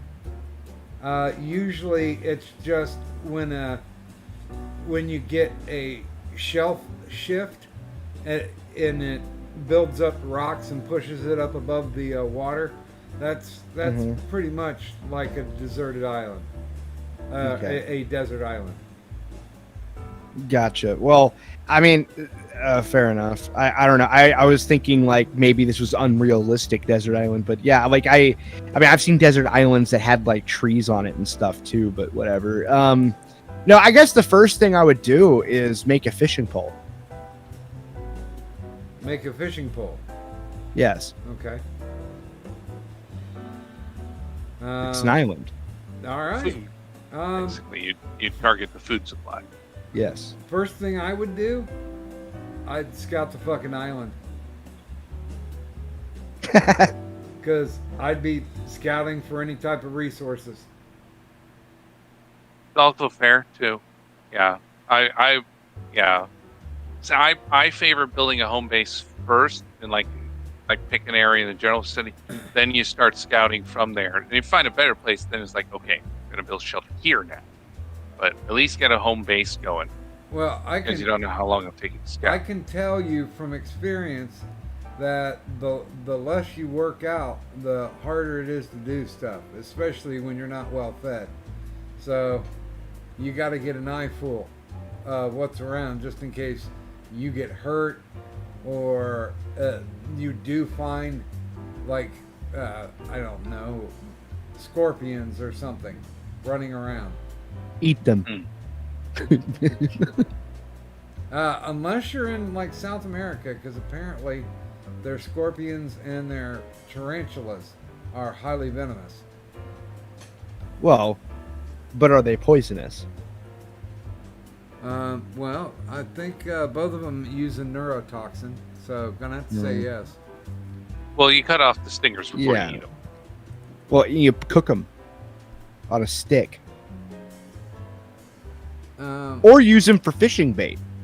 Yeah, If I that ever got actually- that's stranded even on, better. on any island, I want to get stranded on that cat island over there by Japan, where they have hundreds of cats just running around on this island. What? Yeah, they've got a cat island. They've got a bunny island too. That's also really adorable. Well, 'cause I think there's a I'm fox thinking, island.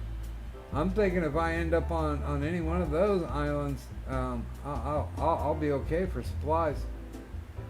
No, if I had to pick one place in Japan to get stranded or near Japan or any of that shit, it'd be the Suicide Forest. Because nobody would bother me. And if they showed up, they just kill themselves, so I don't have to worry about trespassing, really. Yeah, but then you have to worry about Logan Paul's. Yeah. I mean, Or the I- Yakuza coming after the loot the bodies. right.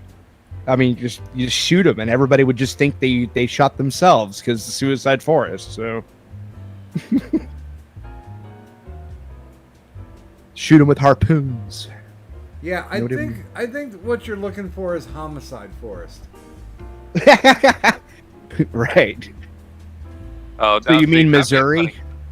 That'd be a funny comics. Like, oh, so here we are in the Suicide Forest. Oh my god, that man just shot another man. Wait, aren't you supposed to kill yourself? Like, no, you wanted Suicide Forest. This is Homicide Forest. This is where we kill each other. Yeah. Oh, but wait, you don't, oh, no. You don't even need to go to another country to find a Homicide Forest. Go up to Yeah. Detroit. There you go. Or Chicago. God, is Chicago worse than Detroit these days? I forgot. Nowadays, yeah. they're competing still. Yeah. Okay. Actually, I think St. Louis actually beat Chicago. Wow. Yeah, if I remember correctly, yeah, in violent crimes, St. Louis actually beat Chicago and is trying to, and it's only like I think like it was like 45 violent crimes off from beating Detroit or something like that. Well, I'm sure Austin and Portland aren't going to be too far behind on those either. Yeah, well, the problem is that St. Louis is a fucking hellhole, and it always has been. And then now it has a Democrat mayor. So, I mean, they did a whole lot of. They basically just mimicked a lot of Chicago's policies, and well, there you go. Wow. Yeah, there you Chicago's number 10. Yeah. St. Louis is number 1. Then comes Oh, what? Baltimore. Then comes New Orleans. Then Detroit. And Cleveland, Ohio. That must have been a more recent thing too, because yeah. What do all these This is 2021 currently. what do all these cities demographically have in common? Niggers? go. Everybody was thinking it. I just said it. I was thinking recessed lighting. Hey, we're on the top 20 twice. Both Cleveland and Cincinnati made it. Hey, good for you. Well, there you go. I guess Missouri has the most violent city in the state or in the union. That's great. Yeah. Well, I mean, Portland and Austin are going to catch up here soon because in Portland, They defunding police left and right. So, for example, you've got like rampant theft and stuff like that Yes. all over the place. And in Austin, they've got a DA who just won't like you can kill another man and they don't care. If you're a minority, you're going to get off. He won't prosecute. He won't prosecute people of color, even if they're murderers. Doesn't matter. Well, hey, go back down the street. I bet Keep you killing. can't guess what city fucking Cory Bush is from in Missouri. No, I wouldn't. St. Louis. Oh, okay. All right. That actually makes total sense then. Yeah. Like, dude, I hate her. So one of my Anu Vlad accounts got permanently, or not, I don't think it was permanently suspended yet, but she had posted something about rape victims and how she was a rape victim, and then I actually wrote to her. I said the only way that you could possibly be a rape victim is if niggers had no standards. Oh wait, they don't. Nice. Okay. And All right. and then instantly fucking yeah. Okay. That's a pretty good response. I like that. She definitely warranted that. Okay. Wow. So she's from St. Louis. Okay. Hey, wait. Now, Ferguson. Is Ferguson, Missouri? Yes, it's a place. Yes, Okay. All right. it's Sorry, where I'm- all that drama happened, and Ferguson was in Missouri. Yeah, All right. I had some friends that actually went there to protest. Those Okay. interesting Okay, 'cause conversations. I get Ferguson mixed up with Kenosha sometimes statewide. I'm like, wait, it was Ferguson in Wisconsin or is Ferguson in Missouri? Okay, 'Cause That all okay. blends together after a little bit. If that had happened, if Kenosha happened in Missouri, that incident did, that whole thing wouldn't have been a thing. What do you mean? Okay, so I came back after almost 3 months. I hope everybody enjoyed the show. Anybody have anything on the panel that they would like to plug? We'll go down the column. Vlad? I have a channel called Gilded Poo, and I basically just make a bunch of political videos that are fun and basically no holds barred. I just say whatever the fuck I want, and that channel probably won't exist forever. So, yeah. I also make meme videos, which is fun, like with people getting shot and playing beautiful, lovely music to it. Yeah, it's great. Very nice. Addy? I have nothing. I've pretty much just retreated to my own Discord, and that's the extent of what I do. Okay, Addy has a lovely YouTube account where he often streams, and he is still streaming to this day, and he even streamed today. You just can't see it because it's just, Oddly enough, I don't think any of that's true. In fact, I'm pretty sure Doc streamed more recently than I have, and I'm not counting tonight. Really? Wow. Okay. I was wondering what happened to you, Addy. Well, sometimes you just don't want to do that anymore. That happens. Although I really hope that those who are listening out there appreciated me playing elevator music through the entire show. wait, what? I was playing elevator music. Oh. Well, I Kind actually have a weird question for elevator you, music Doc. too. So, Doc, are you going to stream again?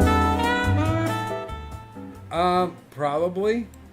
I've got most of my doctor's appointments out of the way, and I literally have nothing to do all day. But I mean, essentially, a lot of people have been dropping off smokable care packets.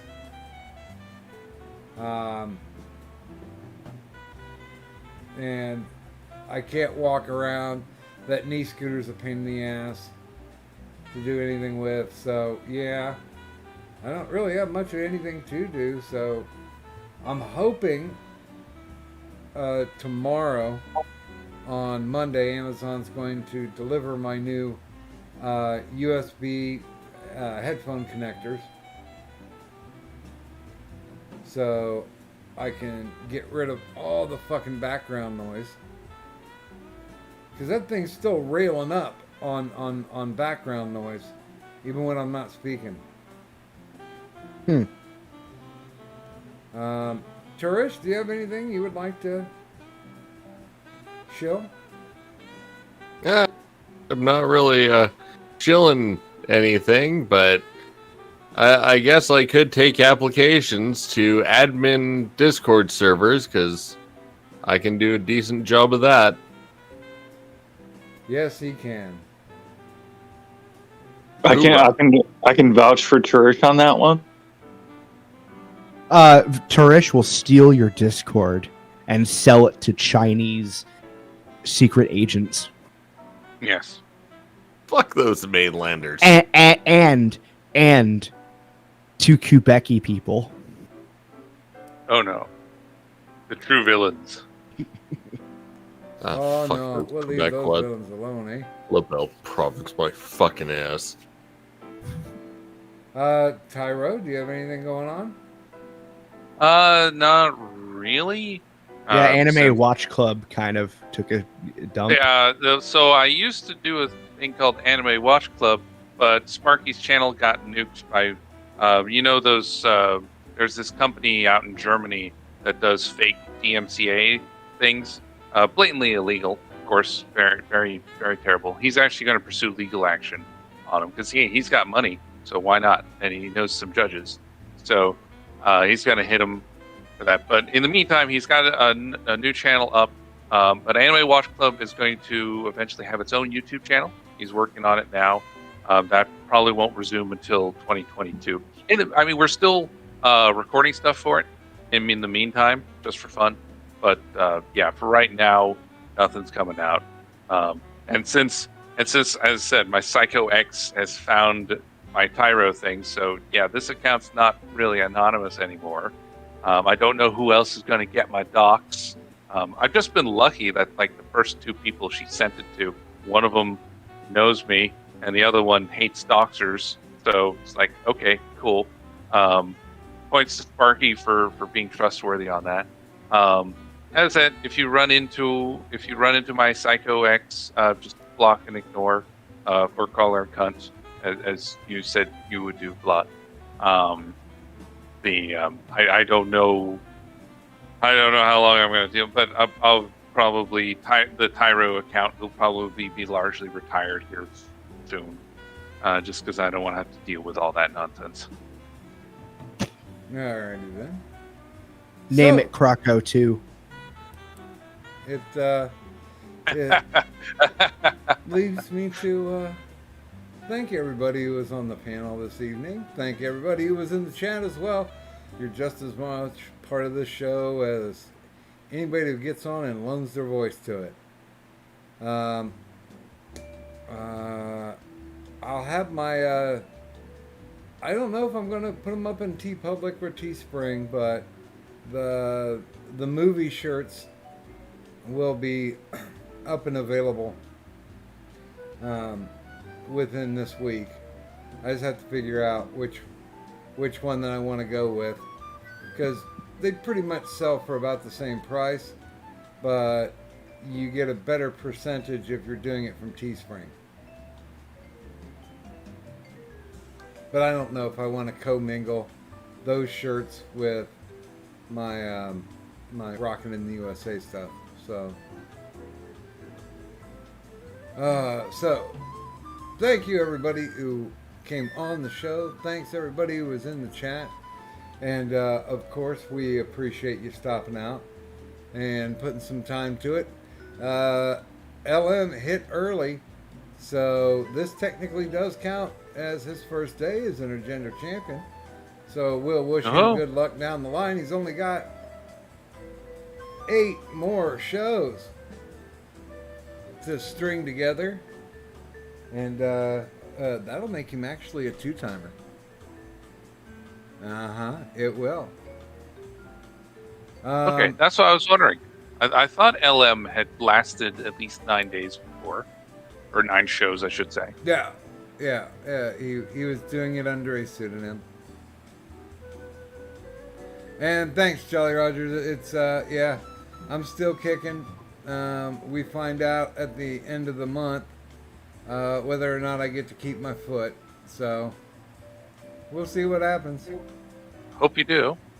Yeah, because well, I want to know on the 8th if I can get up and start walking the fuck around.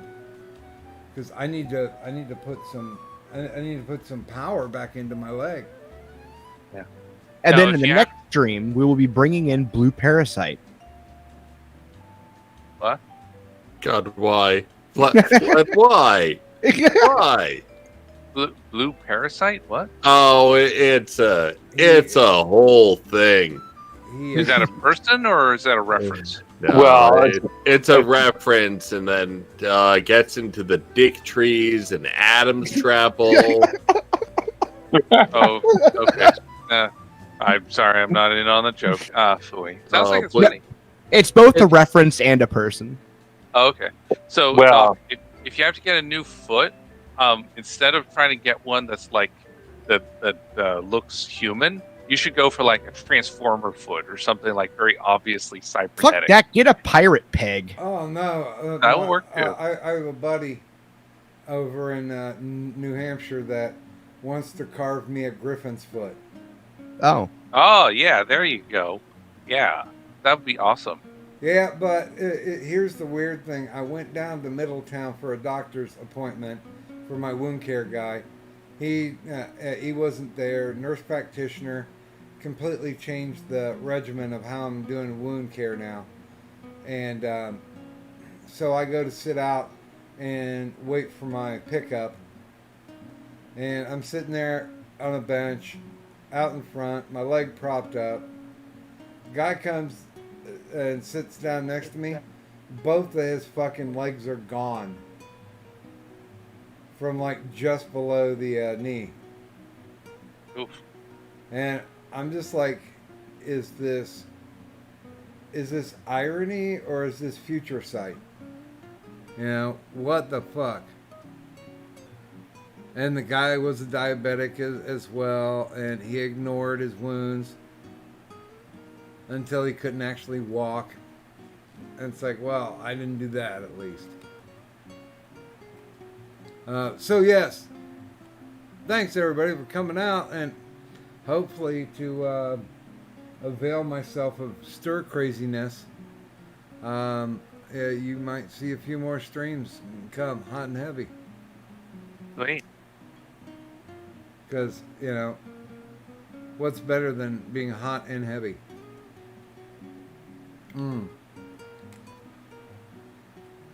All right, that's it for the water, and that's it for me. Hey, everybody, thanks for stopping by. And until I find a catchphrase, then, hey, I guess take care. Love everybody like you use your hand to love you. Yeah, that'll work. Okay, bye. Night, everybody. Bye bye.